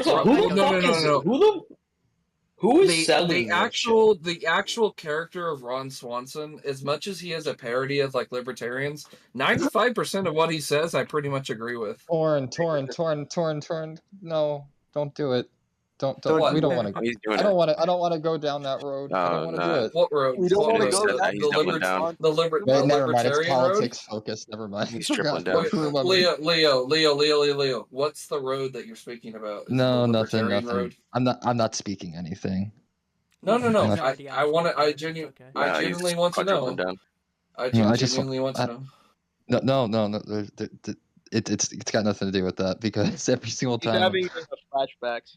I'm having Vietnam flashbacks every single time the word libertarian is mentioned. Just everybody collectively in the Destiny server just. If you own 100, what's wrong with being a libertarian? I don't know. I don't care. I am. You're what's wrong with being a libertarian. It's your fault. Wait, Leo, you and I both. Oh God, it's starting. Leo, you and I are both a libertarian. Oh God. If you own 100. If you own 100,000 acres of land in Wyoming, you can't be libertarian. You are the government at that point in Wyoming. You are a government entity at that point. Yeah.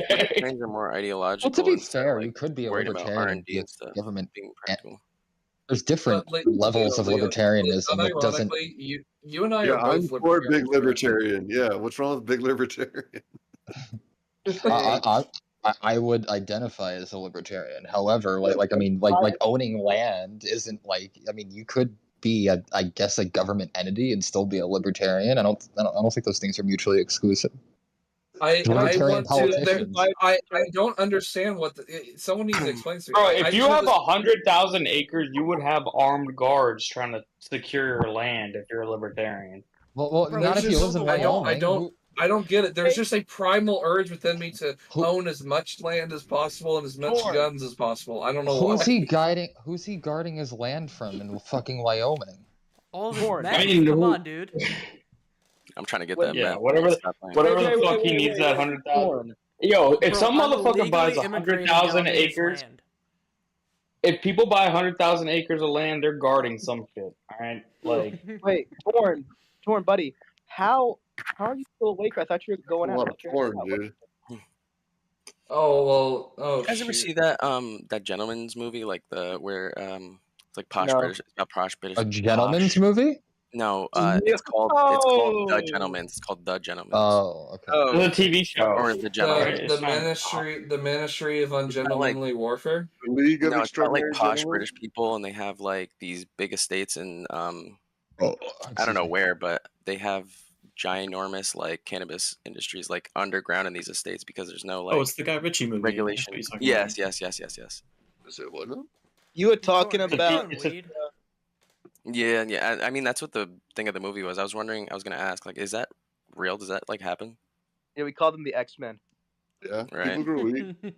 No, I know people grow weed, but like in those estates, like in watching- those big like like Escobar fucking what do you call it? I mean, if you have that You much land, you might as well rent it out to some fucking cannabis growers, right? True, fucking true. If you have that Hey, much land, you better I'm fucking recently refine watching something. those. I'm watching those X-Men movies for the first time. Bro, the shit that Torn sent, Torn sent in the chat, like, there's mountains in this fucking land. Like, you might the as well one- grow some cannabis. The ones from the mid 2000s, those X-Men movies. Yeah, I'm watching them in preparation for the new Deadpool movie. I gotta charge my Those phone. I'm movies gonna are go on good. mute. Those movies aren't bad. X-Men 97. No, X-Men 97 is I'm amazing. I'm amazing. watching the X-Men movies. Like I'm Don't watching waste them in your order time of with that. release. Don't waste your time with that. Go watch the 97 show. It's a million times better. No, me and my wife are watching this in preparation for the new Deadpool movie. The fact that you're not watching X-Men 97 makes me believe you don't have a wife, you know? So No, I haven't watched the original cartoon. I would have to watch all 8 seasons. You don't have to watch all of them. There are a couple you can watch, and you can probably just look them up on YouTube of which ones to watch. No, you I don't know. need Like you're saying to watch X-Men 97. I haven't watched the original series. I understand what you just said. I'm telling you to watch all 8 seasons of the older version. Yeah, you don't need to even watch the old version to watch All the right, new Quinn, one. shut up. You're 18.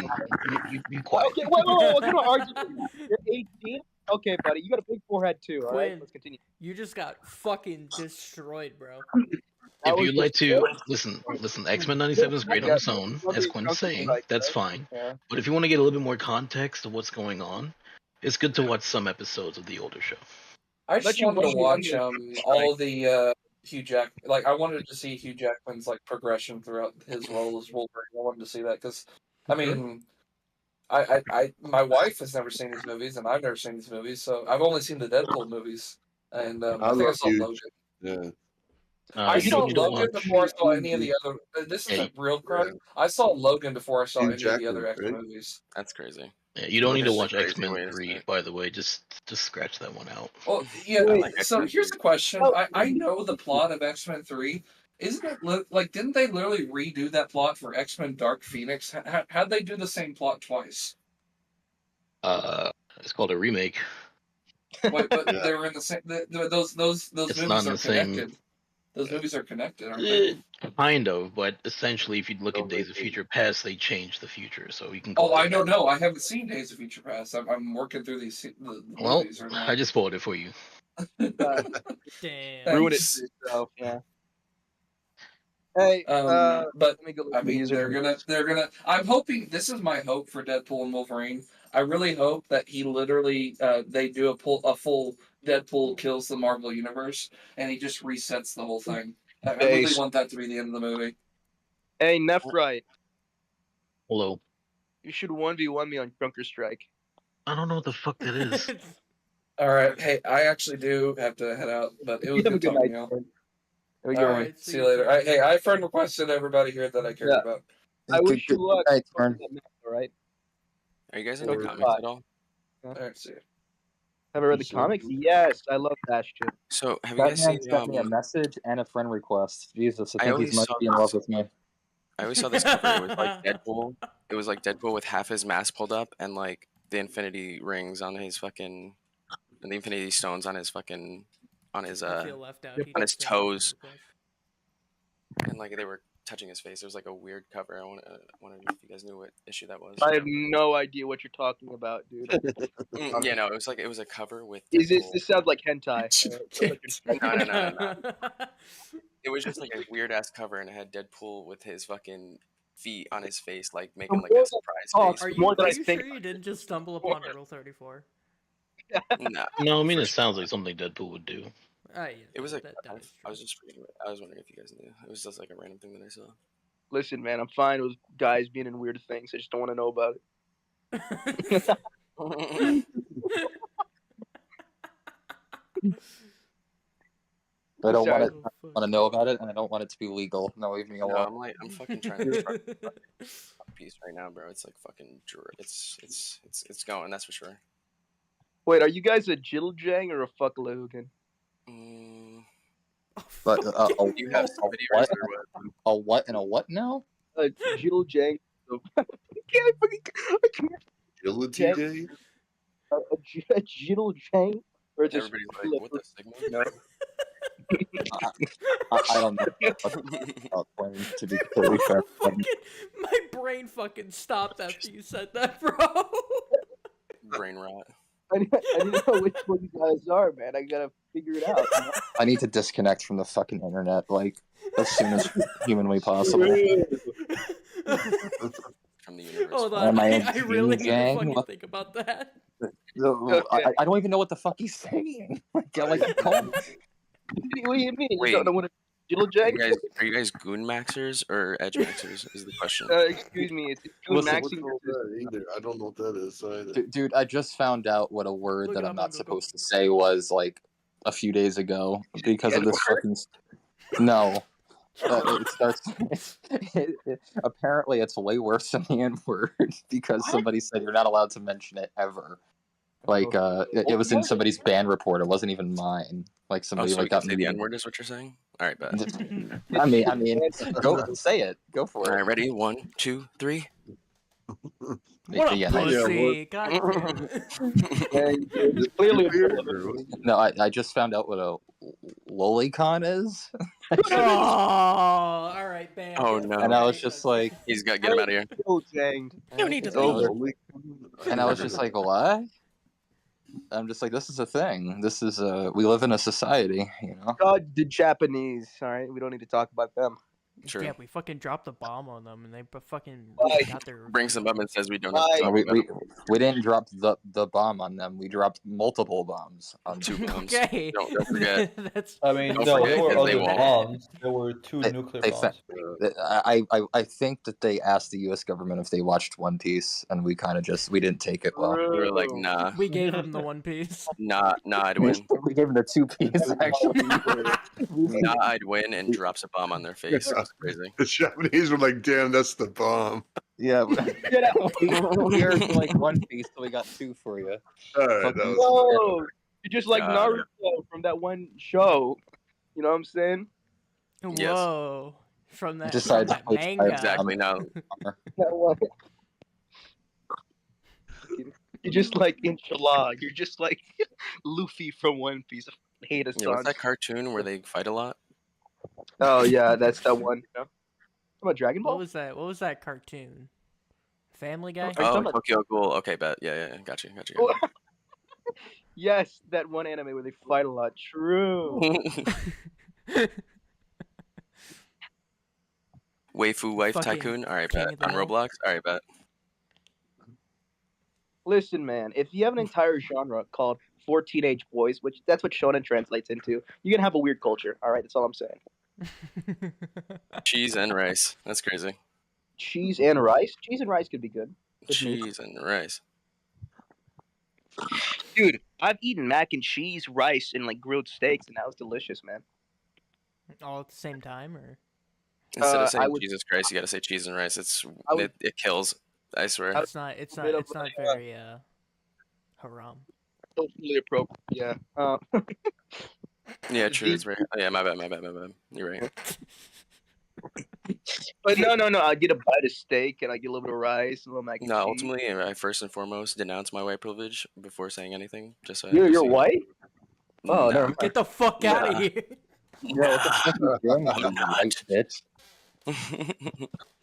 What did you say? What? What? Get him out of here. Get that motherfucker. As Get a out of here, you representative for the whites, I have to- Caucasian Mark it down. disruptor. By 2024, we're just gonna be like ceremonially, like just executing white people. They're just gonna be like a fucking Whoa, lost my- race. Base. Fucking gallows just for white people. Actually, color are that they? basically is the gallows. So. What color do you paint? Yo, low key, I want to watch that new fucking Planet of the Apes movie. Well, high key, I don't want you to do I don't like where this is going, Jay. I'm just gonna say that. Wait, bro, we're talking about race and you brought up Planet of the Apes? Come on. Yeah, I don't like where this is Let's calm going, down. Jay. Let's chill the fuck out. No, did you guys see the trailer for it? It looks kind of good. The most recent Planet of the Apes movies have been all fucking terrific, so I'm sure this next one's I gonna thought be so. Like that, the Rise of Planet of the Apes, like the first initial one with like James Franco in it. Yo, Do you I think saw you that could? shit in the theaters and had that shit like on DVD. So fire. Do you think James Franco could beat an ape in a fight? I mean, it depends on how many like. I mean, James Well, Franco. as a gun, maybe. True. No, no gun. Hand-to-hand combat. Maybe the dude gets a stick. How big is the ape? About ape Yeah, size. depends on the ape. I mean, apes About are ape pretty fucking size. strong. Right. James Franco is getting fucked by the ape. Okay, let's keep. Yeah, I that want to ape watch. treated James Franco the same way he treated female students in his acting schools. Adult. Yo, chill. That was crazy. That's wasn't ready crazy. for I that. gotta watch that for 5 minutes because no, Crazy funny. I don't think any human male stands a chance. The apes are fucking freaky. Yeah, it has to be a female ape, and then he'd win. But if it's a male, he's fucking But dead. did you guys see? Did you guys see that? Did you guys see Nope? And that scene with the fucking ape. No, Wait, what was nope. Yeah, the movie Oh, with- yes, I did. Yes, I did. I saw that in theaters too. That shit was crazy. I thought the side plot with the fucking crazy chimp Scared the shit out of me. on the set of the show was a more compelling storyline than the actual fucking movie Like, itself. I mean, if you think about it though, if you talk about alien movies, like if you talk about alien screen time, I feel like Nope did it pretty well when it comes to like just, I mean, what do people want to see when they watch like an alien movie or like a monster movie? They want to see the monster or the alien, right? I feel like when it comes to that, they did that well. I want to No, piss no, my I'm- pants, bro.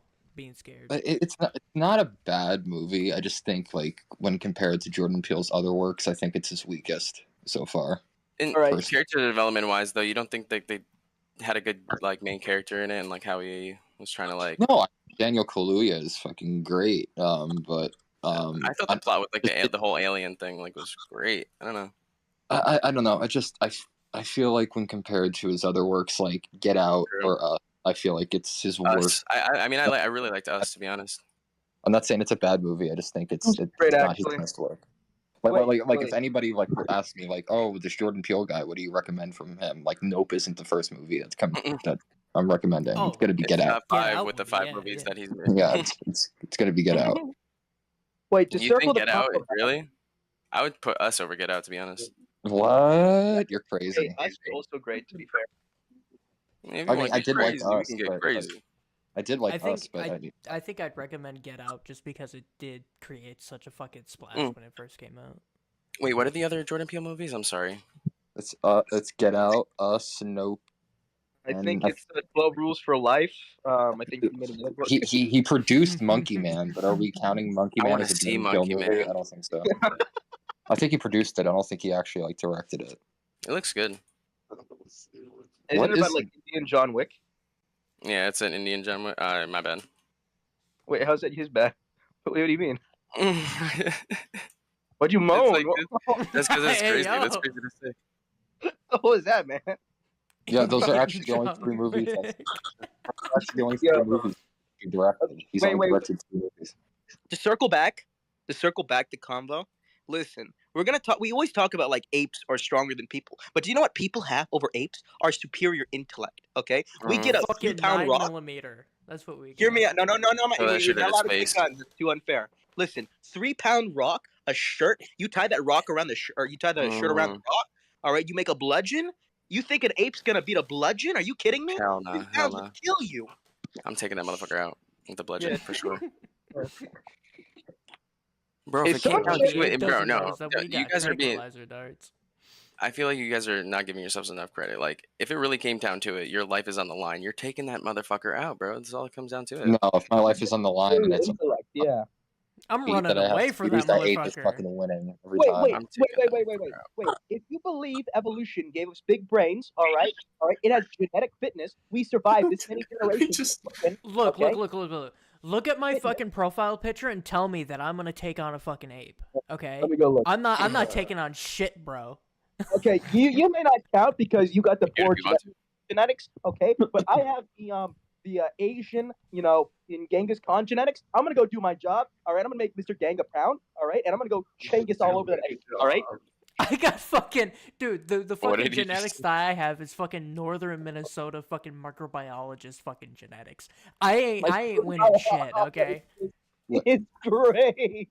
Guys, really quick, I don't want to derail the conversation, but have any of you guys ever considered moving to Wyoming? I'm just curious. Fuck no. Fuck that place. No, I had to fucking bring it full circle for a second for my own enjoyment. I'm sorry. Oh, can we bring in half circle? Like, talk about Look, if I need some meth, I'll go to Wyoming. Okay. No, apparently that's a great place for it. Allegedly. Another dead, another slay. Am I right, guys? Dude, we fucking turned debate 2 into a nightmare, and I love it. It's fucking great. This is great. Debate 2 will never be the same. Our handprint, our fingerprints are now on the DNA of debate 2. Shit stained fucking print is on fucking debate 2. Yeah. We just fucking sat on the fucking politics focus table. Wait. You debate politics on the Destiny.DG server? Are you retarded? Come on, dude. Dude, people fucking debate politics in Cringe Tavern. This fucking place is hopeless. I'm just here for the Yeah, fun. this place is fucked, bro. Dude, I should be. Hold up.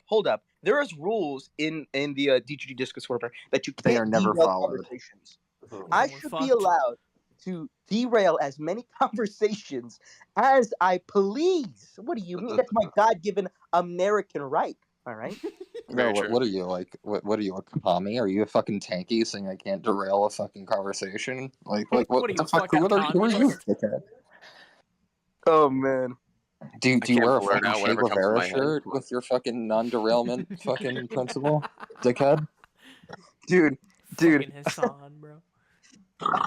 My favorite Dude, pastime is going. That guy is the biggest fucking LARPer I have ever seen in my life. That dude like Hassan or cosplays as a fucking socialist, and it's hilarious. Even better. The best pastime on the Destiny.GG Discord server is join a debate convo, like edge your way into the debate, like pretend you're interested, and then derail the convo without anyone knowing. Very true. Dude, Yeah. my favorite Totally meme it up. related to Hassan I've ever seen was on that like one video where he's debating the 16-year-old Israeli kid, and someone left a comment like that, like they finally introduced like skill-based matchmaking into debating. That's fucking ranked debate. Fucking ranked debate against a 16-year-old. I love it. Fucking let's get it, dude. Bro, I'm definitely fucking like top 2,500 in the fucking country for sure. I mean, bro, me fucking Yeah, de-leveling in the fucking corner just to fucking debate a 16-year-old. I gotta get my LP up. My fucking ELO ranking when it comes to debating is like pretty fucking low right now because I typically just don't entertain it. I typically just don't do it. I've been fucking mothballing my fucking debating. Let me give you the best way to debate in air quotes, all right? Because debate, it's worthless, okay? You know what really is worthwhile? Making fun of people, okay? Here's how you do it. So you join a debate, right? You argue a topic. The other person's probably right. You're probably wrong. Who cares? They're retarded, and you're smarter than them, okay? True. But you don't use that to discredit their argument. You don't even mention their argument. Their argument's meaningless. They're probably correct, but it doesn't matter. I am one alt tab away from fucking Wikipedia, okay? Yeah, no, wait. Because what they'll bring up is ad hominem. Ad hominem only applies if you're taking the insults to their argument. But you're not saying anything about their argument. You're saying everything about them as a person, but nothing about their argument, you know? So you go from there, guys. Talk about debating is just fucking masturbation if you really want to. Like, you just do it because it makes you feel good for a second. You know, that's really the DGG server is just one big fucking edge.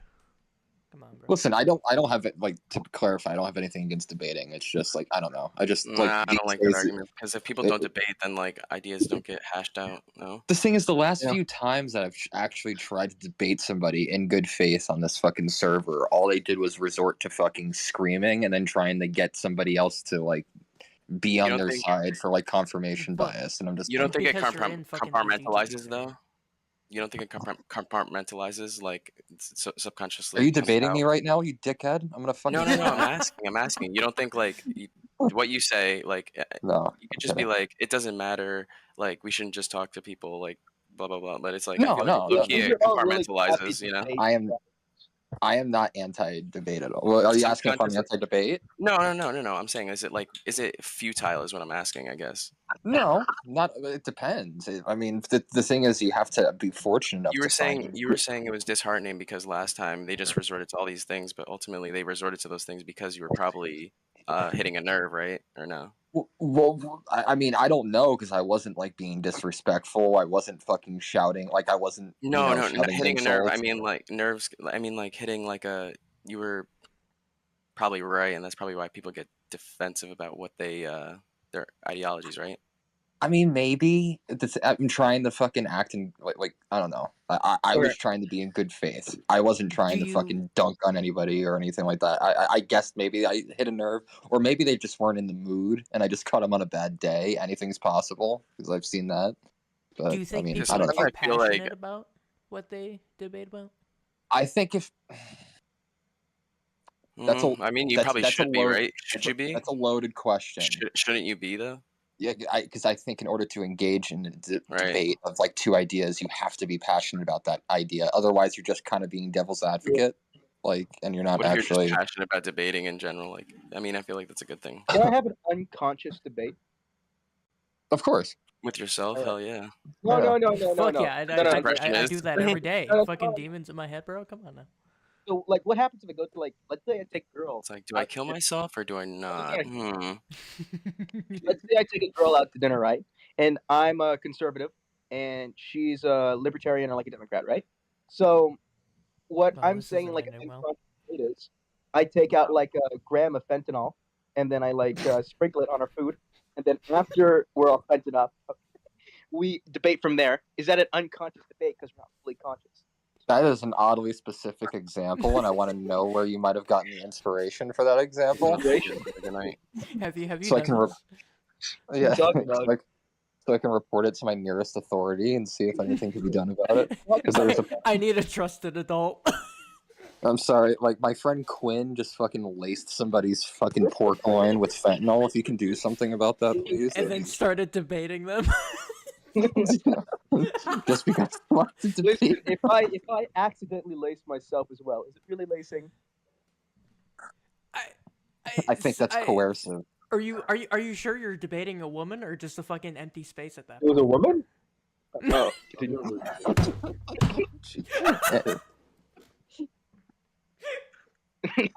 No. What? If you said like, "Are you dating a woman?" to like a gay person, do they say pause? Wait, if I talk to gay people, do I have to say pause? No, that's not what I asked. Pause, no homo. No, yeah. Like, well, no, it's no Diddy now. It's 2024. You have to use the correct vernacular. No Diddy? What the fuck? No Diddy. What did I miss? 25 mil. You don't know about the Diddy thing? No. Oh, you're in for a treat, my guy. Oh fuck. Yeah.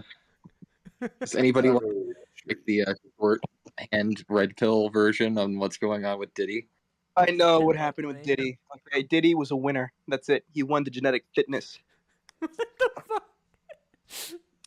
To sum it up, there is a civil lawsuit going against Diddy right now from a former producer on one of his projects, and he says that he repeatedly tried to like grope him and sexually assault him while he was there, and that he was also compromising other people within the industry by filming. Anti-Diddy propaganda, clearly. Yeah, it was also saying that like he was like trying to coerce and like basically blackmail other people in the industry by so you're looking at a lot of stuff. Coercing into gay sex or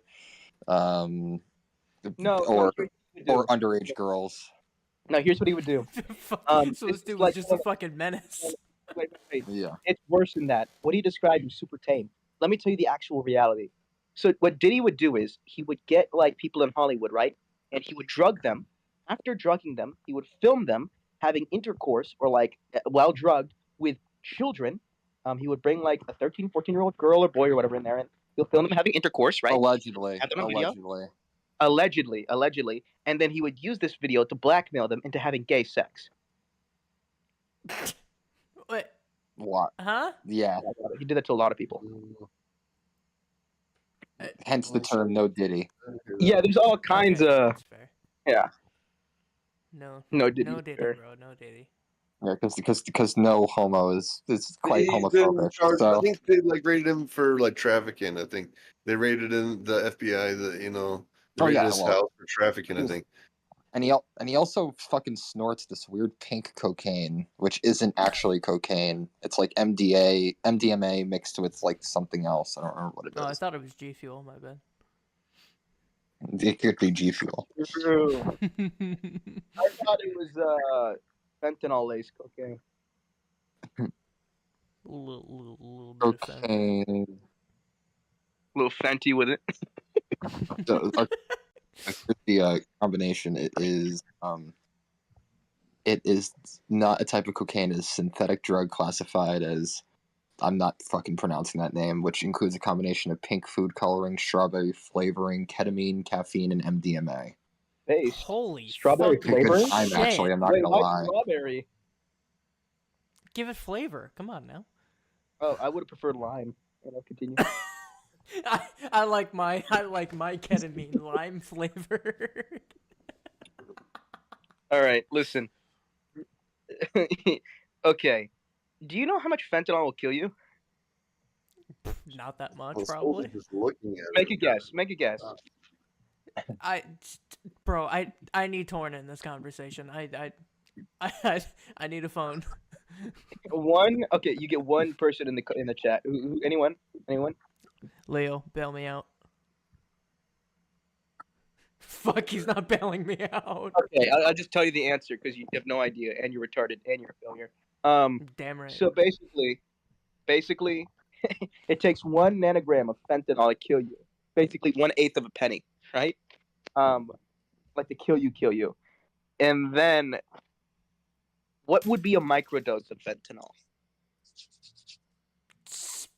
Fuck you. That'd be like. Oh, you love asking this question. It is my favorite question. It is my Yeah. personal favorite question. It is because how do you measure something that small except describing someone's wiener? You know. Well, I'm fucking dying then. I don't know, man. It's a goofy question. That's all I'm saying. A goofy out question, bro. Okay, buddy. All right, dude. Listen, I might not be the youngest guy in here. All right. Actually, no. I just turned 21, so. Oh, Jesus Christ! Wait, what's your username? Let me go look. Cutterbear or Cutterbear? Yeah, it's Cutter. Wow. Dude. Oh, we watching a football game? Yeah. That's what we're doing. Who's No, this? I was fucking wondering what this was. I was like, that's some sick ass fucking football there. No, is this fucking high school? Is this a fucking real time video game? This is ray tracing? Is that what this is? No, this is small school college football in Montana. You should play Counter-Strike with me. Pepsi replay. Pepsi replay. The fuck is this? It's the Pepsi replay. You know.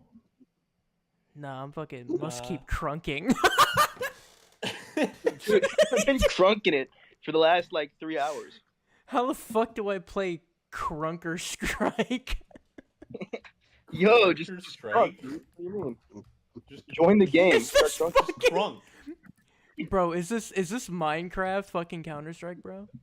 No. This is real life Counter Strike. Bro, I am actually killing terrorists right now.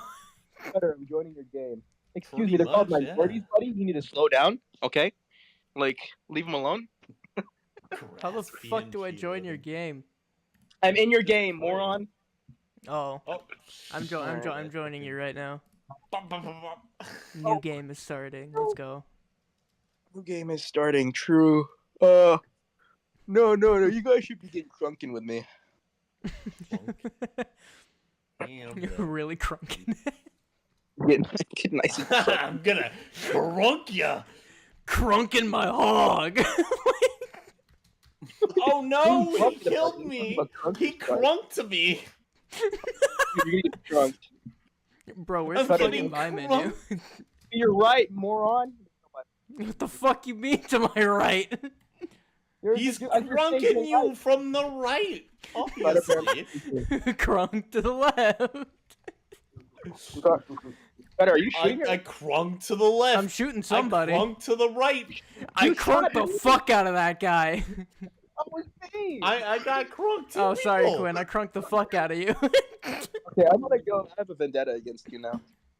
Hey, Cutter. Get fucking crunked. No, shut. Cutter is actually like the drunken master at Crunker. Oh my goodness. Bro. Crunker. This is like the...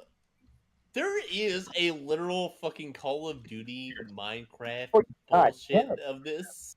I know for a fact that there is. Fuck. I got crunked. Yeah, I'm gonna crunk all over you. Shut the fuck up. You ready for this crunk in your face? Ooh, I'm gonna crunk all over you. Oh my I want to God, cover you in my man. crunk.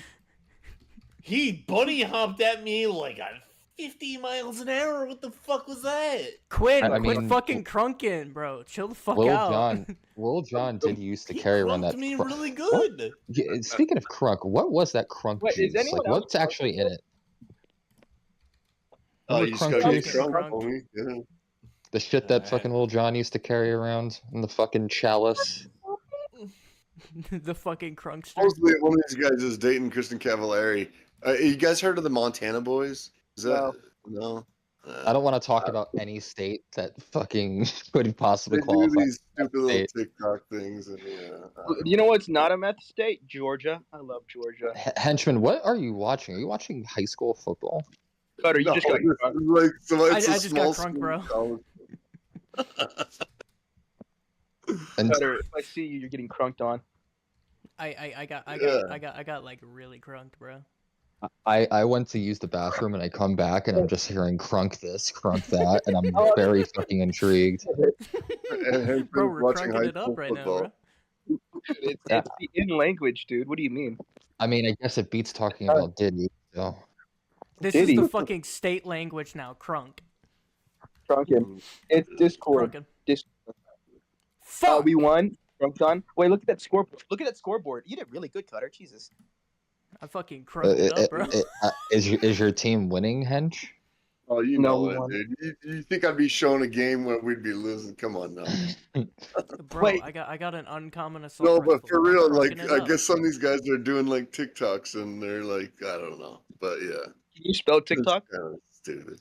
I don't have TikTok, so I don't do it. But yeah, I'm just asking you they're spell called the it. Montana Shit. Boys Hold on. with a hold on, Z. Johnny. I had Look at TikTok Crunkin'. installed to my phone for about a week. I bookmarked one video of an Asian woman cleaning her Oh my bathroom, god. and I never used We're it on the again. same crunking team. Stay still. Stay still. Stay still. Stay still. Damn. Mark S is Gotta the go, guy Jimmy. that's like dating Kristen Cavallari or something. So You yeah, fucker. Wait, who's the woman that Paul Skeens is dating again? Bill You Mayer. know who Paul Skeens is, Henchman? Number 1 in the MLB draft. I know. Who is he Wait. dating? I don't remember. He's dating somebody famous. Your mom. Oh. Oh, shit. He is dating Olivia Dunn. Isn't that the funny girl in the brain rot memes? She's the LSU women's gymnastics star, apparently. Cutter, you get destroyed. No comment. No comment. I guess she gets crunk Get on a fucking daily. crunked on. The entire Yeah. squad come out. We The came to same crunk on you. What is this crunk? I need to get with it, I guess. Crunk is bad for you. Rots your brain. Crunk is like the new Fent. Yeah. I love crunking, dude. The new cat. With it. Cutter get destroyed. Fuck you. Fucking bro. Cutter, I prefer to call it the Fent alternative. It's not fucking, you know. You're not crunk enough. I tried doing Fent, but it just wasn't crunk enough, so I went to the real thing. It wasn't crunking it for me. Yeah, I wasn't crunking it for me. Gotta get destroyed. What's his score? Look at If the this score. becomes a thing on the server, I'm gonna fucking blame you guys and hold you guys accountable. How I'm gonna often make do you this guys a fucking thing. Do it. Dude, I've already told so many people, like talk to anyone like Iberian, like half the people who I know, they all know Crunk, all right? They all know I'm crunky with it. Like He's a little crunky with it. Yeah, why don't you crunk? Everybody else is doing it. That's what that. Guys, start crunking. Fuck, I can't crunk it. I left the game. No, Fuck, wait, bro. this is the equivalent. This is the equivalent of saying edge. Dude, there used to be like a dance that was like, I think it was called the crunk. There was like some sort of, or the crane. There was a genre of music called crunk. It was No, they literally would like do the whole this weird. It was like a crazy, like super, like expressive, like kind of You gotta like. buy shit to get crunking with it? What the fuck? No. You have to spin. Just play the game. Like crunk music, I don't know. Yeah, like crunk dance. I don't know. There was like a whole thing. Like yeah. Right now. No, someone was saying something. What were you saying? Bro, Shipman and crunk. Yeah, you weren't crunk enough. All right. But for real, they had this whole thing. I remember watching it, and they would just like they like beat their chest and do this all sorts of crazy ass shit. And like, That's kind of what we're doing right now. Yeah, but I mean, not really though. I'm crunky. I mean, they were like, bro. Come on now. they would. Yeah, I mean, yeah. All right, I'll find some vids. I'll throw them in chat. How about instead of doing that, You fucking, how the fuck are you here? No. The crunkster came into my game. He's gonna crunk on me. True crunker. All right. I you're bored. All right. Hey, bye, Cutter. Fuck. The Well, crunkster is in maybe a shopping crunk. cart. Yeah, crump, not crunk. Crump. Yeah, crunk. Crunker strike. Yeah, god damn it. Crump sounds like some weird sex fetish. I'm not gonna lie. You know, maybe Crumping. Like this I want to is go a sex crumping. fetish. I'll throw some I'm on. getting fucked I mean, right now, so. I mean, if it's I mean, if it is a fetish, I mean, dude, you just gotta crunk it up a little bit, and then you can. I'm killing myself. All right, there you go. Get fucked! Get fucking crunked on, bro. Whoa, that was aggressive. That's the sex fetish. Get fucked. I'm just like, whoa. This sounds borderline illegal. How often do you get the opportunity to crunk, guys? On a scale of 1 to 10, how crunk are we? Like right now, I'm crunking. I know. Well, my wife and I are separated, so probably not too often. Whoa! Who cares about your wife? Is your wife crunking it? I don't know. Does crunk like involve like multiple parties? Can you crunk yourself? I'm does crunking with crunk involve Butterfly right domestic now. violence? I don't know. Whoa! Listen. Cutter, we're on opposite teams. I'm gonna destroy you. I'm gonna fucking crunk you, bro. She's Peruvian too. I was DV'd on numerous occasions. I was DV'd. There you are. Oh, fuck you. You Bro's got like crunked fucking up. flicking his crunk right now. Fucking no! No! It's over. It's Does over. anybody else have a message from fucking Torn just sitting in their requests? No, I didn't get one. I got one. no, I got one that said, "You're awesome, man," and I got a friend request too. I bet you feel real special, don't you? No, I don't. I actually feel kind of mortified, if I'm being honest. He's trying to flirt with you. Trying The to fucking meth guy sent you a friend request. The fucking remote cybersecurity guy obsessed with Wyoming. Okay, Great. remote cybersecurity. He also said to me that he wants to cook meth. Is that a hot take? I Does it involve crunking? don't know. Yeah, does it involve crunking? That's Yeah, I'm really- crunking right now. What do you mean? We got to get into semantics. I Cutter. How the Bye, Cutter. fuck? Oh wait, he threw a knife. Holy fuck! You can throw the knife? Yeah, you can. Just hold the aim button. I'm gonna fucking crunk on you, bro. Get the fuck over here. You hit me with the knife. Alternatively, you can just equip the melee weapon and use LT to aim and then RT to throw. Who's saying these things? Who's giving him hints? Okay, get back, Cutter. There we go. What do you think, you're Prima Guides? Why are you giving hints? The fucking loading screen hit, bro. Get fucked. Get crunked on. You didn't even kill me, moron. Get crunked on. Wait, no, that wasn't you. Never mind. Civil termite. Get fucking crunked on. Read the usernames. I'm gonna crunk so fucking hard on this dude. Fuck. Cutter, you're gonna be destroyed, Cutter. I'm sorry. I'm gonna fist this dude. Why have I 1v1 the same dude 3 times? Where is everyone? I don't know They're all why, trumping, dog.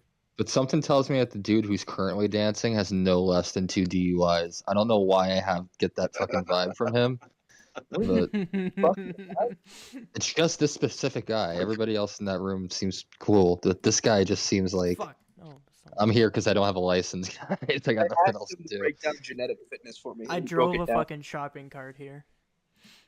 It's like J. Cole. Well, not really, but yeah. So now you know what I mean. That's what I was talking about. It's pretty crazy. Like, I mean, can you imagine doing that shit? People, if I did that, like, people be like, dude, is that guy having a seizure? You know what I mean? Like, is everything okay over there? So there's something like this like around from here.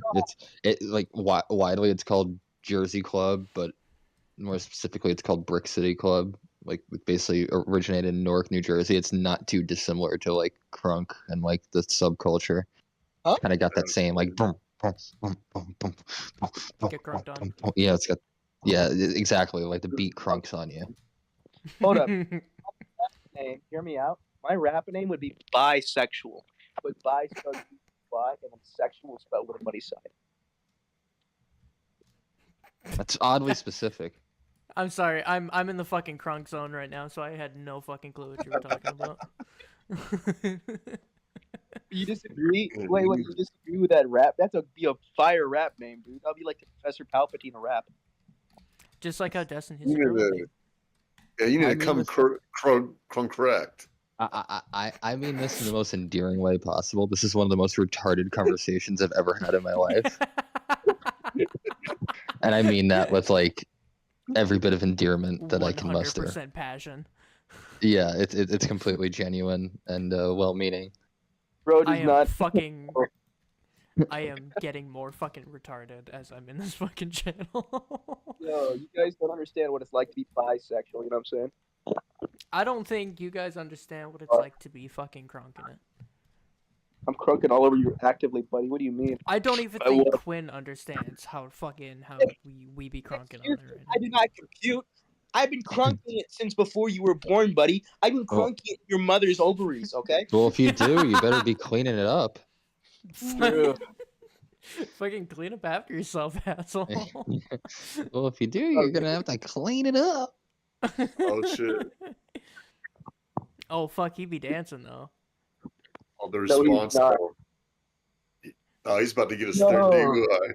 So why is this guy still dancing? I just feel like he's monopolizing everybody's time now. Just like fucking share the floor, dude. Like look how big that floor is. 2 people could be doing that at the same time.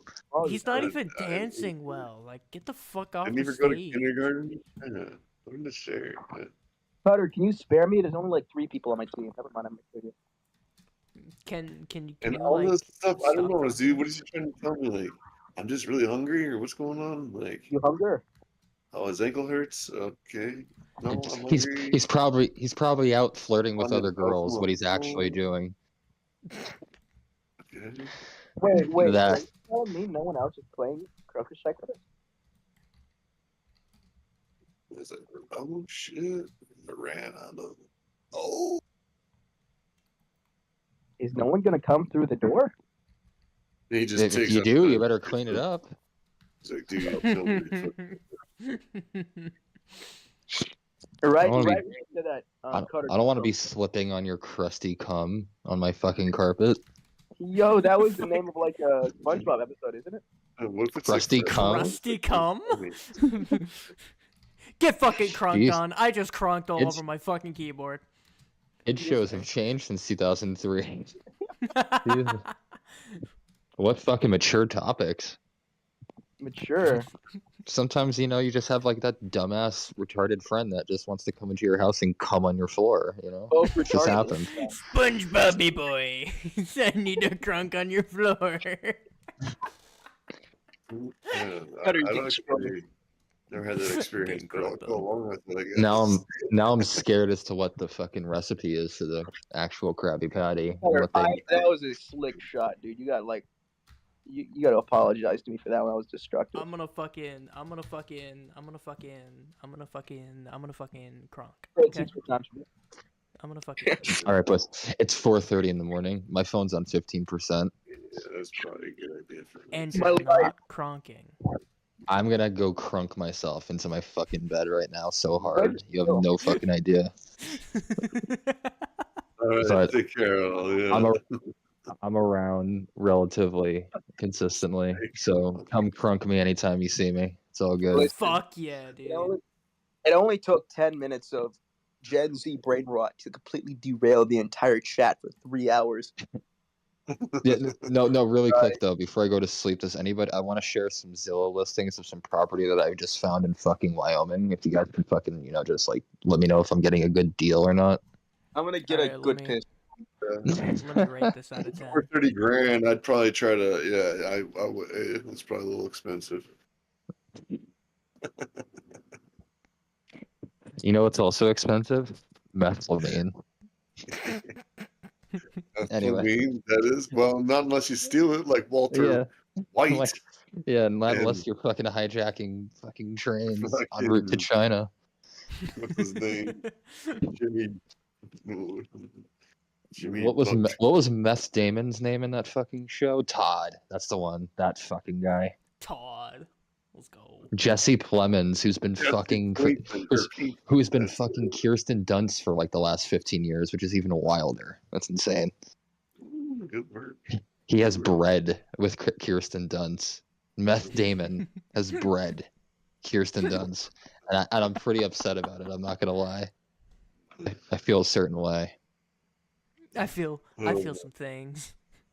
Man, and to think Billie Eilish thought she was the first woman to ever put a spider in her mouth. Mary Jane's got something to tell you. Anyway, guys, good night. I'm off. All right, see everybody. See. I'm gonna go fucking die in bed. Peace. Fucking said and that fucking Quinn got fucking friend request as well. Wait, did I? Yes, I did. Okay. Alright. That was way more fucking enjoyable than I expected it to be. So I'll most certainly be doing the Shiite again. Oh my god. It is fucking 1:33 in the morning. I hope you all enjoyed my fucking descent into madness. I'm gonna chop this up and make it a really funny fucking video. Well, I'll probably chop it up into 2 different sections. So, love you all. Hope you all have a amazing night. I'll catch you all later. Peace.